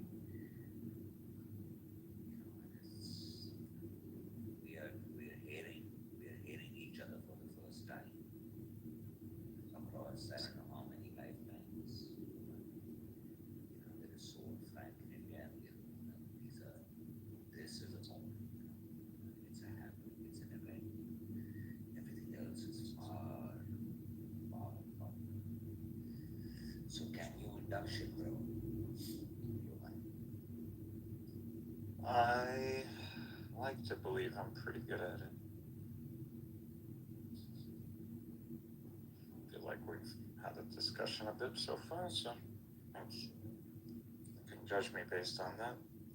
I'm not making any definitive statements when it comes down to the end game with Iran. So what I'm telling you is inductive. So it is not something that is an absolute truth, nor am I presenting to be definitely with absolute certainty, because anything can happen. A meteorite could show up tomorrow and take out Washington, D.C., and who knows what could happen. But if we always measure things, or we're going to predict things, we predict things with the variables that we can calculate for. And obviously, again, anything can happen. But if things continue the way they are, and Iran is in the current setup, it is gonna have to choose between being in, if it gets it, there's actually three out. It ends up becoming a North Korea, so very isolated, and a huge military kind of operation to make sure that it doesn't close the strait as a consequence of this, which would be costly and hopefully doesn't happen, because it only delays the boom. And the good option would be if they just choose to join in with the region alliance and just understand that we're all Muslims, and we should just enjoy the prosperity of each other and understand their history, that they were forcibly converted into a specifically hostile doctrine. And that Khamenei is actually not irrational, someone who can be engaged with, and he thinks about things pragmatically. So if he can just, which hopefully he does, unless he dies and someone like pretty radical shows up, which hopefully that doesn't happen either.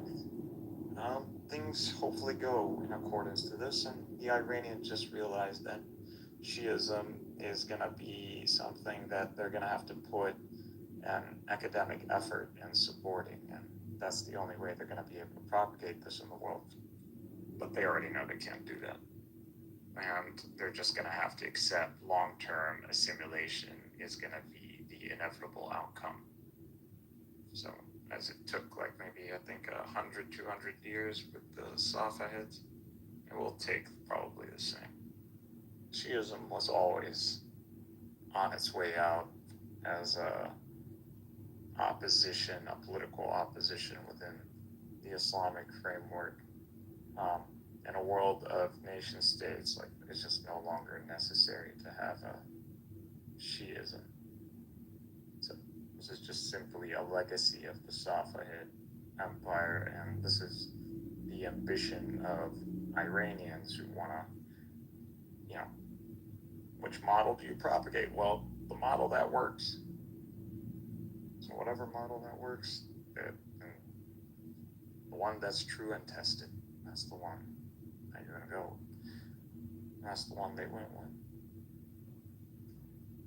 The Operation Leviathan is something which is, I mean, when everything's working for you, not against you, what are we? Don't forget about my analysis. There's also Jewish eschatology on this. Did you know that? Yeah. Talks about the subjugation of Persia and how Persia, due to circumstances, not via total war. So it doesn't talk about total war. This is Zohar, some midrash, but this theme is present. And it puts this theme in context of a fifth exile, and so a huge exile, a last one. And if you just play around for a second and just stick to the framework and forget about the events, if you recognize what Israel is, Israel by de facto has to be in the land and has to be persevering to establish the house of God and the community of God in the land. That is not the Zionists, that is the Palestinians. If you look at since October 7th, there has been an exile, as in people have been kicked out. So we're suffering a fifth exile. Now, you could backdate this for a bit. That's your opinion. That's just by induction via the framework. If Israel has to be, if you're looking religiously, theologically. I identify you, and please excuse me if I'm trespassing or transgressing anything, because I don't know any other way to have a conversation. I would have to make some assumptions in that, because you go by many names, and one of the names I remember is Gaza. Oh, you were Gaza Winds? Yeah. Yeah, I actually. It's a looming. Gaza is. I remember the Mr. Arafat very fondly. He was quite a regular on our TV screens back then. That was a win. Yeah. It's mainly to shove it in their face. Gaza Win shows up and he wants to rain on Zionists. Loading. So Mount Arafat is. But I'm simply describing Israel in the theological framework, and if Israel is defined that way in that theological, how could it apply to these Zionists who are not propagating God? And what is Israel? But Israel is those who maintain the house of God and establish a society, God-fearing society in the Holy Land. That's what Israel is. And this is historically correct, as the Jews are not necessarily Israel. There's a connection, and Jews can become of Israel, just like Christians describe Israel as the church, spiritual Israel. But Israel specifically is a condition that applies to the seed of Abraham establishing a community of God or a nation of God in the Holy Land via maintaining the holy site. Something about the temple as well. Well, there is if you look at it from a theological standpoint, there is already a temple. There is a house of worship, just like what Jesus said in the Bible that says this should be a house of worship dedicated to God alone. And that is exactly what it is. What does the temple need to be exactly?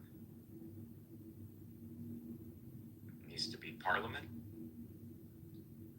No, it doesn't need to be, but you can have parliament set up if you want. The whole temple is the Temple Mount, technically. So when we talk about the holy site, we don't mean the buildings. We mean the whole geography. So the buildings are just within the sanctuary, which they call the Temple Mount. We call it the sanctuary. So all of this is a sanctuary, not the buildings. Buildings are one of them is built by Omar, the other one is built by the Umayyad Caliph Abd al-Malik, which I think was the third Umayyad Caliph. So yeah, these are the ones who built this. And so, not that we don't believe in the whole narrative of Muhammad and journeying to this land and being a representative and having some sort of interaction as a collective of prophets with God. And whether you believe in the ascension or not, that's up to you. But that's what it is. But why invoke the Jewish temple? Do you believe that they might have legitimacy to rebuild their temple on that ground? But can the Jews tell us if they actually know whether the temple is specifically under there or specifically what geography? Because they haven't shown us any evidence.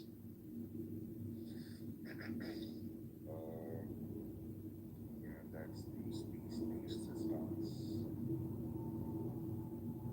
We just know that it's within the region. They found some things that hint at a temple, not under the Temple Mount, but within Jerusalem. They found that stone that says, Gentiles are not allowed to cross at this point. But this doesn't mean that the temple, they've dug tunnels under there. There is no temple down there. Yeah, I've heard about the tunnels. You found all kinds of Roman shit. I don't approve of it. As long as it's not an attempt to destroy or jeopardize the infrastructure of the sanctuary in any way, I don't really care. I want them to know for a fact that there was no temple down there. I'm not saying the temple isn't in the radius. I'm just saying y'all not understanding history or intentionally being obtuse because that Jerusalem was destroyed. This is not the old Jerusalem that was destroyed after Bar Kokhba. This is Ilya, this is what this city is called actually. So it's a new capital, a new city. So this is built on top or adjacent. There's an overlap with that Jerusalem that was burned down, Bar Kokhba. So this is not the same Jerusalem. We keep telling that to people, like, we Muslims did not build this site because, oh, we knew the temple was under there. Nah. There was a temple of Jupiter up here, and this was a good space, and it's like, build this, and we knew that this was somewhere in this region, there's the temple established. We don't care about the exact coordinates. We're not like these dumb Jews. It's as long as it's in that region, there's a house of worship for God, we're good. But now that they made this an issue, now we're just gonna double down. Not that this was ever gonna be removed or in the options of removing to begin with. But we could have gone along with this whole, temples under there, and not like we ever forbid access to Jews up there either. Jews can go up there. We literally worship God. There's no problem between us and Jews. They don't think we're disbelievers. They literally accept that we believe the same God. Not only that, but they have to believe that we have spiritual connection and a spiritual covenant with God via Abraham and Ishmael.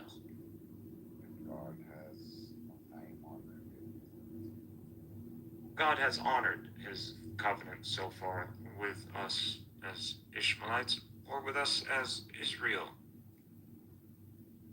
These people are not Israel, at least the overwhelming majority of them. As in, I'm sorry, Israel's not the proper term. They're not of the seed of Abraham. So the covenant of Abraham, the blood covenant, doesn't apply to them. Israel as a covenant doesn't apply to them.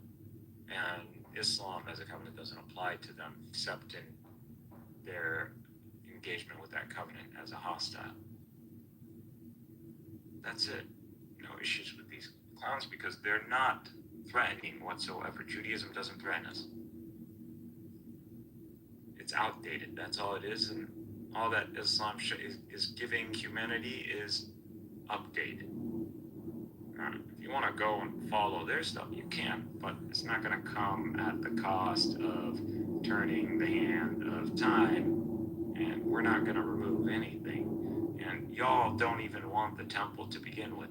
If it was up to me, I would remove the Dome of the Rock. And I wouldn't remove the other one because it doesn't need to be removed. Like, how much space do you need for the freaking temple? So build your temple, but by building the temple, you understand you have to impose the law of Moses. But if you're building the temple in the sense like this is supposed to be some sort of new Mecca, and you're going to just turn this into a super mall or something, no, that's not going to happen. So we need, if it was up to me, I would need guarantees that they would impose halakhic law on Jews. And they're never going to do that because Israel is a secular, Western-style democracy that is actually just an ethno supremacy state. So that's what it is. They don't want religious law. They're actually very much against it. The whole project of the Zionist state is to eliminate the problem that Europe had with the Ashkenazis, which is that specific strain of Judaism that turned them into a nation in a nation. So they wanted to get rid of that. And Israel actually ends up eliminating that. It's part of that process. They simply don't perceive what's happening to them. They have been cursed.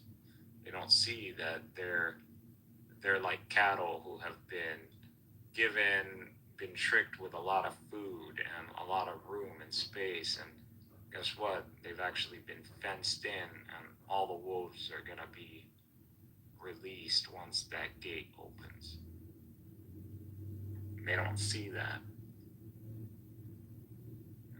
It's unfortunate for them, but they realize it now, and they're becoming very radical. And so what we need to ensure is that these people don't end up resorting to some sort of Samson option. That's all. Because they will do some stupid shit like that. And that's not good. Now, I don't know any eschatology that implies any sort of major destruction or any of that to the world, but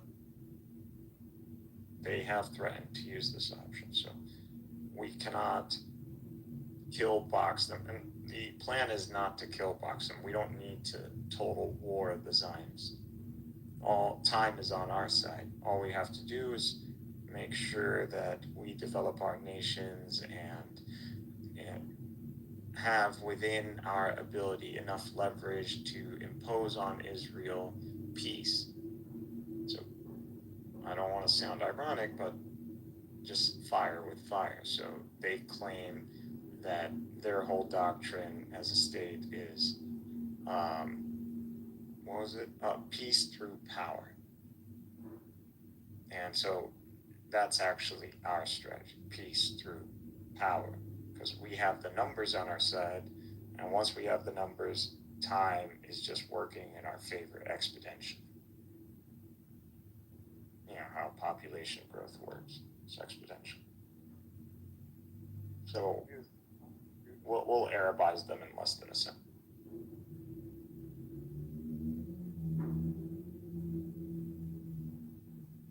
Which they're already pretty Arab anyways.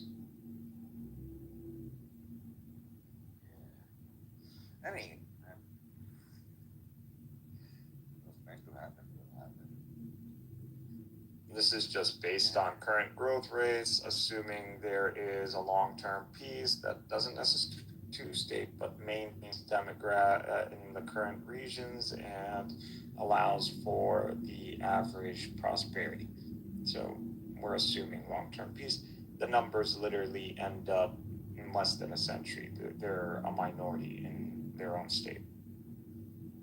So how do you get out of this? You have to be active. You can't be passive. You can't be waiting for, if they truly believed in God, they would be waiting for that meteorite or divine intervention. They don't have that in their books. Rabbinic Judaism doesn't believe in God the way we believe in God. They believe in God like Star Wars believes in God. They believe in the Force. They believe God is something that you can, blow and use in some. From their perspective, right? And when you're masters of the universe and you have all the wealth and power in the world, you can change lives overnight. You can impact lives, and you don't have to be truly, extremely wealthy, or if you're especially gifted, if you're naturally gifted, but even those around you, right? You can influence in small ways, little things, little changes, over a period of time, they all incrementally build up. They lead to compound exponential growth, right? I mean, that's the whole attempt at AI. The attempt at AI is for that, towards that. It could also be, this technology and this quest for resources, right? It could also be a flashpoint that it could trigger unknown, unseen threats. But that remains. That's just God's being God, I guess, in a way. Should we allow, as citizens of the world, should we allow these giants to have their way with us? I don't know. I feel kind of strongly about it, because if anything, if Clubhouse experiences to anything to go by, there are some who would rip out the guts inside out. That's the extreme level of radical. Yeah, I understand. There's a lot of toxicity, especially younger crowds, like 20s or 30s, who are gonna say all kinds of radical, not really well thought of, emotional stuff, and that's fine. But heads of states and commanders and military commanders, they don't run a state that way. At the end of the day, you don't go and send your own people or maybe your own kin to go and die in a conflict that isn't going to benefit you in any scenario. You go to war after you have concluded with a high percentage that you're going to be victorious. You don't engage in these half-ass wars. People who do that are usually end up losing. So, art of war, you know, you win the war before the very war itself. That's what proves the United States also ain't ready for any sort of escalation, because they have not set up, you can clearly tell that they don't have it in the bag. You know the United States got you when they have it in the bag and you can see it happening. No one in the region sees this happening. And But that doesn't mean Iran won, because America doesn't need to strike them. They're already causing, look at all the deaths happening. They're in the thousands. I won't say 10,000, because I think that number's crazy, but it's quite a few thousand. Now, that alone, I'll just keep that going long term. What's the problem? Iran is going to buckle regardless. The end scenario is Wilayat al-Faqih is pacified. That's all what anybody wants in the region. Or that is what the Sunni axis is willing to guarantee Iran through Turkey in return for joining our alliance, which we are telling them America can help us once we gain the advantage. We can negotiate with America. We already have an alliance with America. America does not want to kill us. America does not want to destroy us. America's survival is based on us. We made America post-Nixon shock. The petrodollar is what keeps America hegemony. If we want to blow up America, all we have to do is blow up all the oil. Blow up OPEC tomorrow, or start undermining the market. We would destroy it, and they wouldn't do anything because they don't have the money. No point doing that. It's no reason. But we would be destroying our own wealth too, because our wealth is in dollars. So the petrodollar deal and King Faisal and Kissinger has checks and balances to make sure that no one fucks the other person in the ass, or the other state. Yeah, sounds like all the conditions of for long-term peace are there. You know, I mean. The only wild card is the Zionist, again, because they're messianic fanatics, and history has taught us to take messianic fanatics seriously. And the second one is going to be Iran doubling down on its religious eschatology fulfillment. So they would topple this guy, or he would get sick and die, and then some extremist mullah comes out and he declares Shia jihad, and all of a sudden the region implodes. So, but that's a very low probability scenario. True probability, Iranians are reasonable, so they'll just take the L. They're not even about the whole Wilayat al-Faqih anyways as a population. They're not invested. They just want to live a good life. Peace, peace. We want to give that to them. You want to be like Turkey, right? That's what they really want. Turkey, they love going there. A lot of Persians in Turkey. Actually have a sizable population living there. So if that's what you want, easy. Just join with us. This is their real test.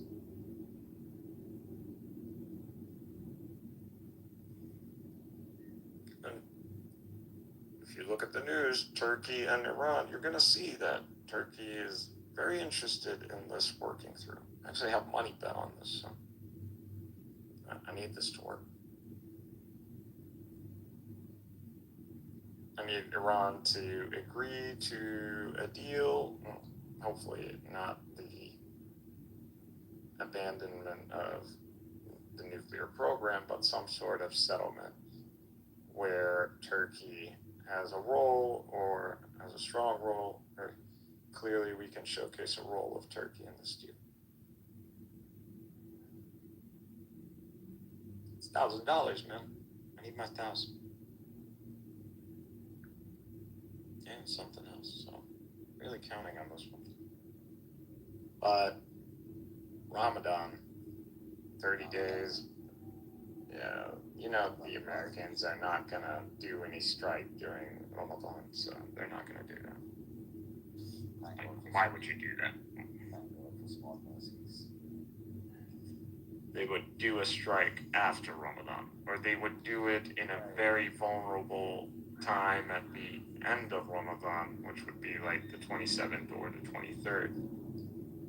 Which, again, would be really bad if they did this, even if it had a strategic advantage. So, really bad, because, again, it would blow up the region. You'd be declaring de facto Shia jihad against you just by this very act. So you have to wait. They have to wait till after Ramadan and after the Eid. So it's a good time to negotiate. And this doesn't mean the pressure is off of Iran, because, again, they have to deal with the internal currency fluctuation and the economy. How can you run an economy when your currency isn't stable? So the only one who could fuck this up are the Zionists. You know, the only way to ensure long-term peace is abundant. You know, like you create more money. Let people be rich and happy. We created a system where you can print out money. Like, we're good. It's just we need nations to actually be rational and work in their interest. Doesn't mean they have to be paragons. It just means when you get checkmated, you just drop your king. You don't go and flip the whole table. Don't get mad because you already knew that this battle was not going to go down your way. Like, the chances of your strategy succeeding were very low to begin with. Whether this is the Zionist or this notion of Safavid 2.0 empire. This is not going to happen now. Why? It's too late, because the demographics are already way lopsided in the favor of the MENA Sunni world. 100 million Arabs alone. And most of those are young. So we don't have an old age. We don't have a growth rate problem. We can sustain our population. We can recover even in cases of war. We're good. War comes at a cost. You might win a war, but what does this do to your demographics? How much did you lose? What does this do to your long-term trajectory? All of that needs to be calculated for.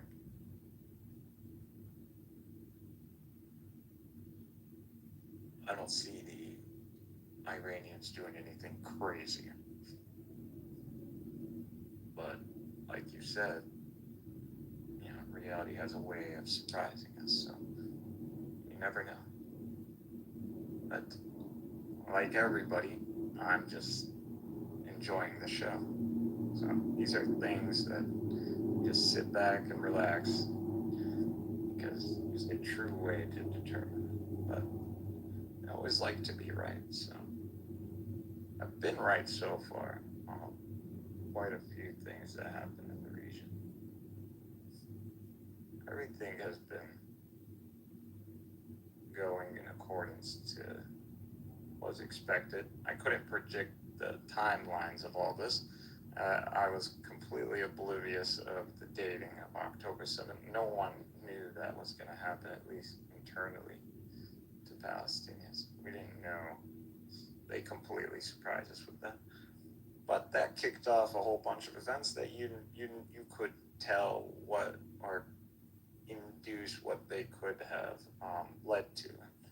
It's pretty good. Yeah. Predicted the fall of Assad.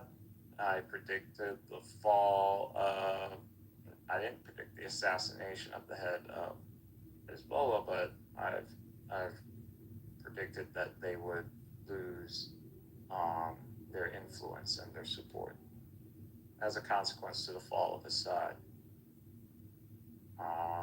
I've been since the beginning of this, when COVID, I've spoken about the rise of the Neo-Ottoman Empire, which the Sunni axis.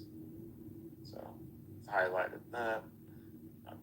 I've highlighted Saudi, Turkish, Egyptian triangle, that necessary triangle. So weapons manufacturing, steel, tactics from Turkey, your fighting force from Egypt, and your monetary kind of support from and logistic from Saudi.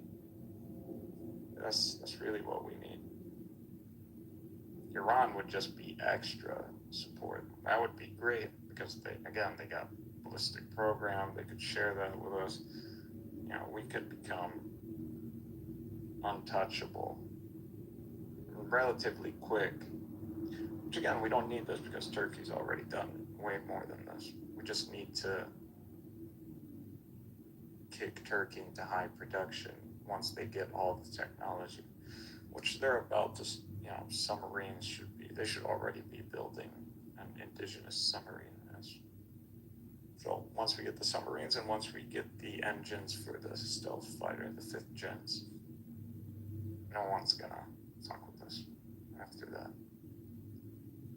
And the United States knows this, so they're actually building a whole new global order because of this. Israel has now negative returns when it comes down to American foreign policy.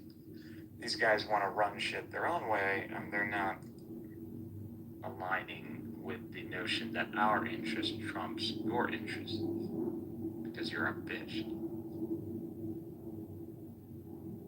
And they seem to have forgotten that, so we're gonna remind them. We already did when we stopped the whole war in Gaza, and now we have American troops over there as a detachment that's not reporting to the IDF. That's pretty crazy if you tell me. It's the first time American troops are in the Holy of as a deployment. That's extremely significant. People never take that into account. And soon by next year, with the Indonesian forces showing up as peacekeeping forces or whatever, multi-international, is predominantly going to be Muslim anyways. Israel's fucked. Like, come on. And forget about that. Jelani is building up a whole Sunni army, battle-hardened. It's going to be backed with Turkish top-of-the-line technology. We're going to be Turkish cannon fodder, and guess what? We're going to be happy to do it too. So, Zionists don't want the smoke. Now, are they going to self-implode because of the stress and the anxiety of the strategic L? Yeah, that's the worry. That's exactly what's going to happen. Because God has stated clearly what they do when they get defeated. They tear down their own buildings. They tear down their own shit.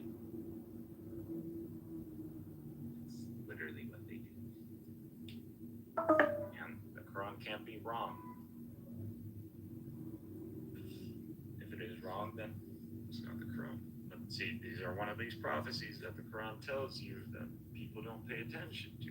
It's like, if they don't do this, you know, so the Quran is making a prediction. Speaking secular academic terms, honestly. Just the way I like to speak when presenting the Quran to a mixed audience, or even a Muslims. When talking about Islam, we should be as objective and academic as possible because that shows any anybody listening that we are adhering to academic standards and we are actually seeking knowledge and truth and not simply to reinforce a dogma. You know, highlighting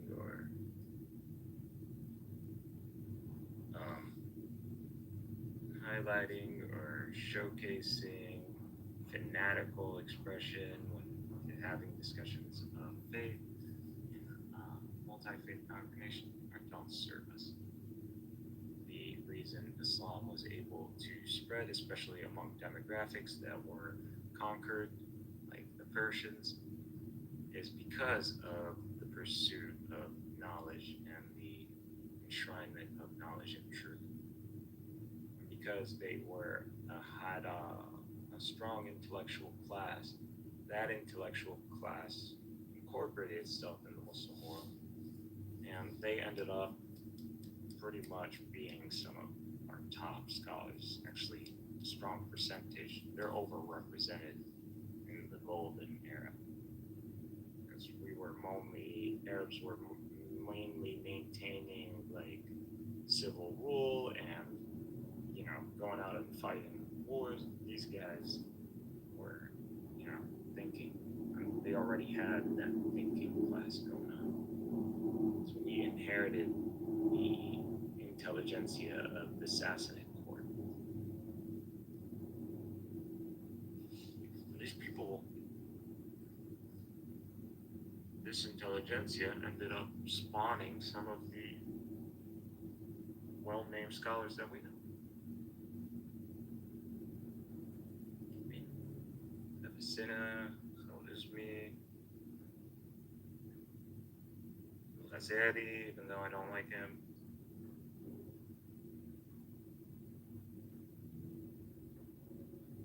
And many others. Now, in context, these people spoke Arabic. Arabic was practically like a first language. People grew up on Islam. Their accomplishments are our accomplishments. We don't credit this to, say, Muslims, but we don't ignore that he used Persian. Nothing wrong with that. But no beef with the Persians. Muslims, and especially my guys in the Middle East, North Africa region, need to understand that Iran, for the longest time, was Sunni, almost 1,000 years. Actually, think of it, 1,000 years or a bit old, contributed greatly to Sunni Islam. And just because some Turkish sadistic dynasty decided to show up and impose and do demographic change and do what Stalin did, does not mean that we forget that these people were once their ancestors, at least a portion of them, a strong portion, helped propagate Islam. So think of them as your long-lost relative who got raised by some Jews. Found your relative. You really want to kill him, or would you prefer he comes back home?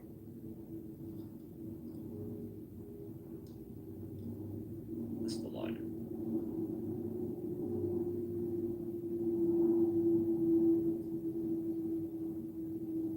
Well, since no one has come to the stage to interact with me, I'm gonna assume this to be the conclusion of my monologue, which is just me thinking out loud and filing information in my head.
is this guy?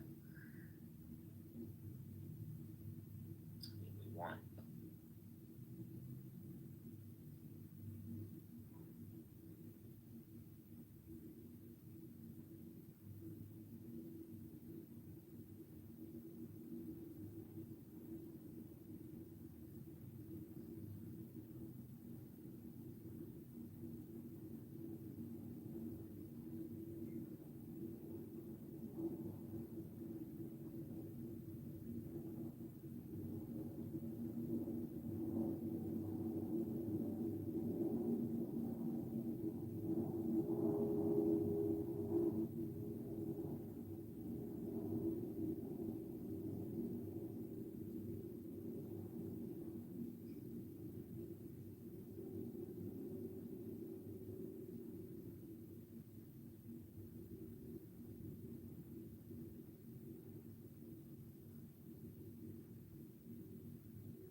different talker? Not really. Well, but not really, but it is. I mean, let me continue. But do you see, like, he's even saying he doesn't have a problem because he sees the money that goes to Israel in the benefit of the U.S. I'm going to repeat that. Actually, but I thought it was. Now I know it's not. But to the extent that we think we know, I think countries should act on behalf of their own citizens. That's the basic idea in democracy, okay? And there's certainly you could make a case that whatever we're giving to Israel this year in the form of direct aid, military assistance, loan guarantees, however we're doing it, is good for the United States. I think you just have to make that case. Why is it good for the United States? Well, you could make that case. But why is it? I'm not convinced. What is the case? Well, I don't know. You'd have to be an advocate for it. You are a vociferous advocate for it, so why don't you tell me? For what? For USA to Israel in the current conflict. Actually, I haven't expressed a view about that at all. I'm just curious about the difference. You're not an Israel hater, are you? Why do you hate Israel? Why do you hate He's not implying that, though. I don't know why. What problem do you have with Israel? I have no problem with Israel. Like this. They secretly hate Israel. I have no problem with Israel whatsoever. Feels like you do. Is Netanyahu a dictator? Actually, I don't like Netanyahu. I think you should. I think hate Israel. I think you should go. No, but that's what. Let me just ask you one more time. Hang on. Now we're getting into. I'm not comfortable with this. Here's my question. Should I be platformed? That's my question. You just said you don't like Netanyahu. I'm trying to work out whose brand suffers more when we platform each other. But let me ask you this. I'm gonna need a second. One more time. Just quietly for the people at the back. You don't like America getting involved in helping Ukraine against Russia because there's no national interest for America in doing that in your eyes. Well, there's a negative national interest. Okay, so I get that. Using the U.S. dollar as the world's reserve currency because of this war. All right, so fine. No greater national. So that's your position is America first. There's no interest for America. Shouldn't be doing it. Every country. It's a problem between Ukraine and Russia. Okay, that's fine. A lot of people have that view. I respect it. What I can't understand is the difference in your logic and principle about supporting Israel in its war with Hamas, which is many thousands of miles away from America. Have I been a great advocate for the war it goes? I missed that part of the conversation. Well, you support America supporting Israel. You don't support America supporting Ukraine. I don't support America supporting any nation on the planet to its own detriment. Every element of our foreign policy should serve the United States. Okay. That's the point of our government, is to serve the people who live there, called citizens. That's what democracy is. There's no other reason. So if I'm in charge of a country and I decide, actually, I should do this because people who pay me want me to do it, or I'm making money to do it, then I'm by definition illegitimate. That's not democracy. That is a species of oligarchy or whatever. You can assign a name to it. That's not democracy. So I just believe in our system. And our leaders should act on behalf of their own people, or what they think is their own people's interests. And I would apply that to Israel. I'd apply it to Ukraine. I think there have certainly been times where we have benefited from our alliance with Israel. No, it's an alliance. Just like we have an alliance with Israel. Allies, then. I don't know what ally means. It's short for alliance. Yeah, you're right. It is. Yeah, it's a funny. I never heard of that. Got you. You got me. Doesn't know what allies mean, but he said he's an ally to his kids. My English linguistics. You guys invented. Okay, I think that there is still a little bit more when he speaks about Israel, but I think that that's a little bit the turning point of Tucker, because in this interview, he was, I mean, not explicitly and not with his teeth out, you know, but he was sort of defending even the funding that USA was sending to Israel. Like, he's happy with it. So, and this is just 1 year ago. It's on the 31st of January of last year. I mean, I don't know if he was explicitly defending Israel. He was not defending, but he was not attacking. Skeptical. He's skeptical, yeah. But it's not the same Tucker, Simon. It's not the Tucker that right now is just like viciously, you know, going after Israel and just like completely all the time attacking it. It's different. Something happened after this. Because then he was standing up for his Russian backers. Now he's standing up for his Qatari backers. No, but this interview, they were actually discussing Russia-Ukraine. And he was for Israel. Russia was okay with Israel back then. They only got upset at Israel in 24 because Israel supplied weaponry to Ukraine. In England, Meyer, this is 31st of January 2025. Yeah, he was completely in the tank for Russia then. It means he was arguing Russian arguments. Anti-Ukraine is just a small part of it. He was talking about American foods being poisoned, the Russian talking point. He was talking about how the grocery stores in Moscow are so clean and neat and nice. Yeah, I know all of that. But that has nothing really to do with Israel. That's the point. It does have nothing to do with Israel. That's why he was very neutral on Israel then. But in the last couple of months, we were talking 1 year into the 7th of October war. Yeah, because then he was. Cause I'm telling you, it has nothing to do with the war. It has to do with Tucker. When Tucker left Fox, he was spewing Russian propaganda. Now he's spewing Qatari propaganda. Why that changed, I don't know, but that's the change. Meyer, but my point is, so he left Fox like 3 years ago, something like that. Then he became independent. Then this interview, I mean, like, he was more or less consistent with his thoughts, whatever. Last year, 1 year ago, on the 31st of January, he had this interview with Piers Morgan. He was in Saudi Arabia. They were talking about Ukraine, Russia, and Piers Morgan challenged him on his views on Ukraine versus Russia, making the comparison with Israel, Gaza, because Tucker had a pro-Israel stance He had in the war. He was Well, neutral about he it. was neutral, but he was okay with the money that the U.S. was sending to Israel. So Right, but where am I not coming through? Because when you're talking about Russians' involvement in American politics, they don't care about money going to Israel. That's not a area that they're so worried about. There was issues with Syria. There was a understanding between Israel and Russia of what Israel can do in Syria and how not to hurt Russian soldiers. That's why when Zelensky came and asked for the Iron Dome back in the beginning of the war, 2022, Israel said we can't do that. We have Russian soldiers on our border. That's way too dangerous for us. But since then, Russia has left Syria. And the relationship between Ukraine and Israel has changed. And Tucker changed. He's now working for Qatar. That I understand that he's working for Qatar, but that's my whole point, that something happened after the 31st of January that completely made him take a 180-degree changing of position. And so in this interview, he's still neutral. He's sort of pro-Israel still. And then something happened, I believe that it's Qatari money, that he completely shifted his position. And he became a pit bull for Qatar. And always shifted on Israel. But it was just so evident. Yeah. The Russian, Qatar, Iran, China alliance has gotten stronger as well. So there's no like conflict between him being the mouthpiece of Qatar. But yeah, you can clearly see the propaganda shift. The anti-America Russian side, the anti-America Qatari side is his shift for the last year. I mean, to be fair though, even my view is shifted like a lot. I don't know. Well, the people that mold your view are coming from a different angle. Honestly, it's not so much what I'm listening to. It's more just literally observations and what I'm hearing. You know, the Zionists say, and it's rubbed me the wrong way so much.